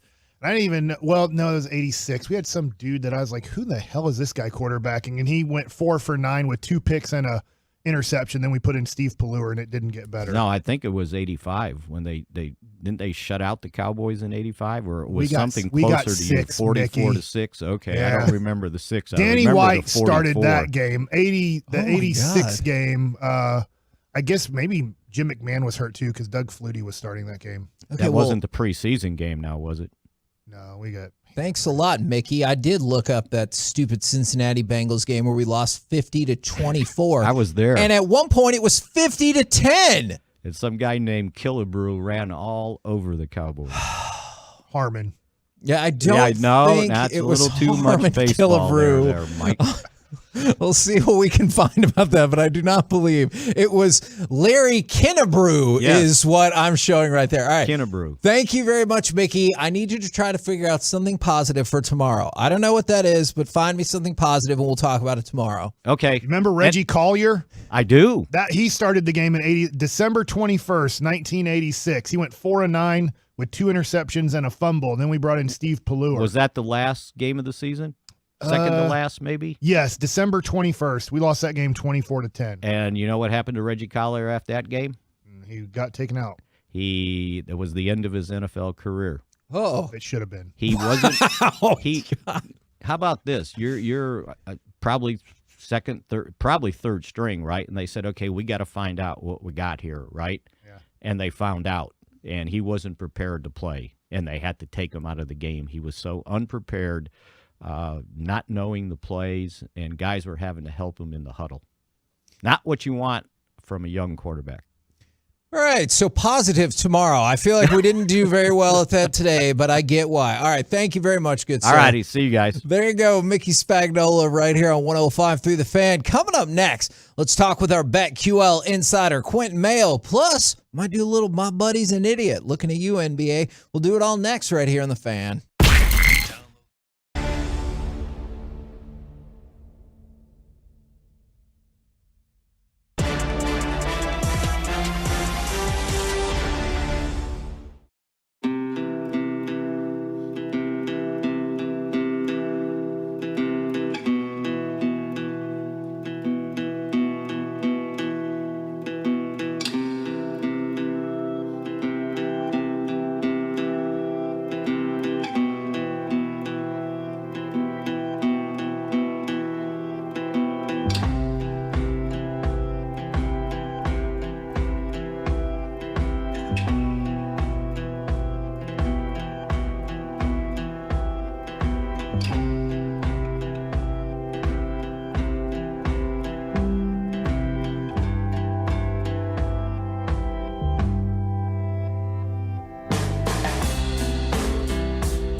Frankel and Frankel.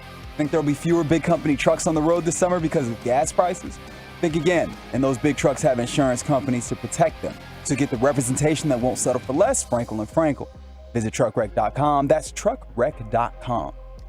K&C Masterpiece right here on 105.3 The Fan, where Mike is actually going through and watching that 85 Cowboys-Bengals game. What will you possibly learn from that game that is relevant to this Sunday? It's going to happen. By the way, the Cowboys were 16-1 after Thanksgivings going into that game in 85. They're going to be 16-2 after this one, as we found out. They are going to lose. The first play, we hand off to number 30, who I have no clue who he is. He goes for -5. The next play, we go to Tony Dorsett, who runs into the line of scrimmage, then fumbles the ball backwards for 22 yards negative. So it was 2nd and 15, fumble. Then 3rd and 37. Then Danny White drops back on 3rd and 37 and gets sacked for a safety. That is not going to happen on 2-0, Sunday, Mike. And we just punted. That is not going to happen in this Sunday's game. I just can't. For reasons. I don't know Wouldn't what those that be reasons amazing are. if it did? Well, Turpentine was supposed to return every punt and kickoff for a touchdown. You're right. That would be amazing in a very sad way. All right, right now on the line, the host of BetMGM tonight and Odyssey Sports Betting Insider, Quentin Mayo. Insider calls are presented by BetQL. Get access to data and insights the sportsbooks don't want you to see. Bet smarter, beat the books. Download the BetQL app or visit BetQL.com today. Good morning, sir. Fellas, how are you doing? Is it a good morning for you guys? You know what? You know I'm doing crappy, and I'm going to get to that in just one second. I'm doing fine. Yeah, Mike's fine. He doesn't care. But we're going to get to the Cowboys in just one second, I promise. But this is a story that feels like it's going to get bigger before it goes away, before we get back to football. You've got LeBron, Chris Paul, person after person after person jumping on the idea that the discipline that the NBA doled out to the Suns owner was not appropriate. I know you're a big NBA guy. How do you think this situation is going to play out? I don't think this 1-year suspension is going to stand. I think when you have, the decision makers from the player standpoint at the level of LeBron James and Chris Paul speaking out against Adam Silver, who has been really good over the years and since he started in this tenure with connecting with the players, meeting their needs, being inclusive, and just being a really forward commissioner. They've pretty much been, hand and foot in lockstep in terms of what they, want to represent and how they want to go about certain issues and what discipline seems fair and not, unlike the NFL. But with this one, an owner was touched. An owner was found that he was violated or was doing the violating, and he only gets a slap on the wrist. And it seems like it's directly because of his title, because we've seen GMs who have committed lesser offenses and not received the same punishment, and they've gotten removed from their jobs, forcibly had to sell their teams or removed from the position. So I think we're going to see more from this. Adam Silver hasn't been on the hot seat like this, I don't think, in a very long time.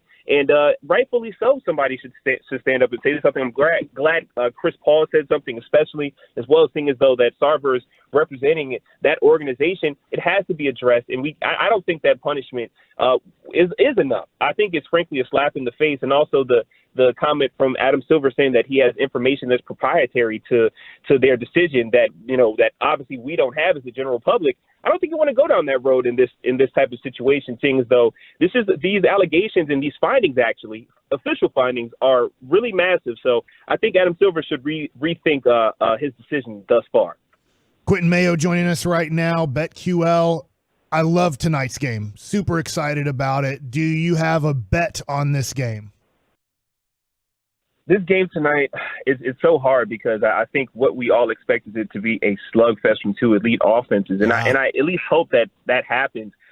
I can't really play a side. I think when I look at the spread right now, it's 3. It opened at 3.5. It's now sitting at 4, and now it's at a 4.5 in favor of Cincinnati. Now it's starting to get a little, or not Cincinnati, Kansas City. It's starting to get a little disrespectful. I think I'm going to play the Chargers if I have to play a side. With the points as a 4.5-point underdog. It looks like the way the movement is going at this point that when we get closer to kickoff, this number might creep up to a 5 in favor of Kansas City at Arrowhead Stadium. I want to remind the people listening out there that this rivalry is unlike any other rivalry that we currently have in the NFL. The road team has won the last 4 meetings between these two teams, meaning that the Chargers have gone into Arrowhead 2 straight times and have won. So if the Chargers the Chiefs are getting all this love after hanging 44 on the Cardinals, who have injuries on both sides of the ball and frankly aren't a good football team, and we knew that was going to happen this offseason, they hung 44 on them without Tyreek Hill. Everybody thinks that Mahomes and his offense is back to being elite, and they are elite, and they haven't missed a step. And I think that can be true, but don't sleep on this Chargers team and what they had to go through week one against a Raiders team that has an elite offense that nobody knew was to expect week one, and also their offense stepped up against a really good defense. I would take the points with the Chargers as an underdog, and of course, I would lean the over 54. If you're playing the under in this game, you just hate football. You should stop watching, and it's week two. Just stop it. When you look at the Cowboys as we prepare to potentially, hopefully not, but potentially hate football, is the Bengals are now favored by 7.5. Do you know offhand like what the inherent change is when Dak gets hurt? Like, because we've already seen the Giants are going to be favored over the Cowboys. Like, how many points comes along with that? Is that automatically a 7 or 8 point swing when Dak is out? No, I'm glad you asked that. We actually just talked to Patrick Everson, who comes on our show every single week. He works for Vegas Insider. He's literally our Vegas Insider. He's the senior reporter over there. But he told me about this line movement with Dak Prescott in this game yesterday. So what happened was actually Dallas was a 2.5 point favorite on the look ahead line, and before Dak Prescott's injury in this game, they were favorites in this game. Now I don't know if after week one in that loss that Dak played the full game and did not get hurt that they still be favored by 2.5, but I still think it would be closer to a pick 'em than it is 7.5 points in favor of Cincinnati. A couple odds makers that Patrick talked to that he told us about, they they attributed 7 points, 7 whole points, or actually 9 points when you count the movement in the opposite direction to Dak's injury following that to factor into this line. That's one of the largest line movements we've seen of any player that has been injured. And then, going to the following week, this is what the line is, a favorite swinging into a 7.5 point underdog. And also getting closer to kickoff, I think that line gets even bigger than that as people are starting to, put their Sunday plays in and get more of a feel on the injury report. Cincinnati 7.5 is going to be like a 10.5 or maybe closer to a 10 at kickoff. So that line move is crazy. I don't even think that line could be big enough. There's no way Cincinnati, after the loss that they took last week, is just going to go into Jerry's world and just, happily and kindly beat the Dallas Cowboys. I think it's going to get ugly out there. And Jerry Jones should stop doing impromptu press conferences like he has the answer to everything. Because every time he talks, all I hear is the worst things that I should be hearing from the owner at this point in time. So he should stop it too. Except for tomorrow morning at 10:30 when you can hear him right here on our program. Except for that. Don't That's rule the only out. time I listen to Jerry Jones. There you go. Tomorrow morning. at Don't 10 rule a.m., out. of course. Don't rule out Dak playing Sunday after Jerry talks to us at 10:30. Okay. Exactly. Yeah, I'll tell all my friends that Jerry said. I talked to you last week about the over-under on the Tampa game, and I thought 20 would win it. Actually, 4 would win it. But come on, Mike. This game's over-under is 41.5. Don't concentrate so much on that, Quentin. You can at the end of this. If you were to have to put an over-under on Cowboys points on Sunday, what would your over-under line be on Cowboys points? My personal line, or what the line currently is at BetMGM? Well, I guess what the current line is, and then why you would bet under, and how much money would you bet under? So the Cowboys line right now is 16.5 at BetMGM, and the juice is on the over -115. In comparison to the Cincinnati Bengals point total for Sunday, it's 26.5. With a little juice on the under -135. I would take the under, like you said, on Dallas in the 16.5. And I would actually probably go into the app and look at an alt line for plus money. Maybe under 13.5 would be something I'd be interested in as well. This Cowboys, let's be honest. No, I get it. I'm sick and tired of Kellen and all the guys over there saying, oh, we love Cooper Rush. He's been Dak's backup for this amount of time. To be quite honest, you cut him on cut day. If you really like a guy, and he's always the guy that you can go to just be this backup that you always trust in, and everybody keeps talking about this one magical game he had against the Vikings. I'm sick of it. Cooper Rush is not it. We know it. You guys are going to get rolled. You're not going to score any points. It's over. The season is over. And if you want to really have some faith, though, in the Cowboys, like I still do from a gambler standpoint, wait until after week 5 or 6 to bet the Cowboys to make the playoffs for a huge plus money. Hope that Dak comes back, because he's coming back closer to 6, I feel, than 4, whatever Jerry says. And then after that, they got a backloaded schedule with more NFC East opponents. You can go ahead and handle that. If you have faith that Dak is the answer and he comes back and beats some NFC East opponents late in the season, I think that's the best bet with the Dallas Cowboys this year. Okay, we're talking with Quentin Mayo right here on 105.3 The Fan. Do you want me to give you credit first or kick your team in the balls first? I take the second part first. Okay. Washington is currently underdog to the Detroit Lions. This will be the first time in 24 games that the Detroit Lions are a favorite. Thoughts? It's flat out disrespectful. And I know you guys know this. You beat a hell of a Jacksonville team. I'm a big T-Law guy. that ticked me off. T-Law was up by 2, and you guys had to score a touchdown on me. Let me tell you this. Number one, I know we're supposed to be like BetMGM. We love BetMGM. They sponsor my show. I was very pissed off at BetMGM this week because how do you just roll out this line all willy-nilly like we can't see this? This Lions team is better. I understand. They're better than last year. But come on. That Jacksonville team, I know they don't look good on paper in week 1. They're going to be a really good football team this year. I don't know if you guys really have watched that full game. They're going to be a decent team. They should have won that game, actually. But still, this Commanders team, I think, is better than Detroit. We know this. The line movement is already telling you this. It was 2.5 in favor of Detroit. Then all the smart people were like, okay, if I'm getting 2.5, almost 3 points with the Commanders and that defense and that offense and the diversity there, then I'm going to keep betting it. And now it's down to 1.5. It'll be a pick 'em by kickoff. And the people know this. So I can't believe that line is like that. It's disrespectful. Get the Commanders at plus money right now to just win the game. Don't even mess with the spread. It's just flat out ridiculous. All right. Now the positive. I promise you positive. I'm here for it. I remember right after the draft, you were shouting out the praises of the savvy draft pick of Jahan Dotson, and he had 2 touchdowns in that season opener. Thank you. I appreciate that. And I even said, Jahan Dotson would be a nice Dallas Cowboy. I did. And my co-host, Trista Crick's a huge Cowboys fan. She didn't want him either. And I said, okay. It'd be smart if you guys go receiver. Dotson is not the worst guy that you can draft. He has the best hands in the draft. I thank you for that acknowledgement. He's going to win MVP this year after 1 week. I'm convinced of it. You can't tell me otherwise. And also, no, he does not have MVP odds available because it's not realistic. Since you're not here, Quentin, you're not watching because Jalen Tolbert in practice is doing great. Because he made the practice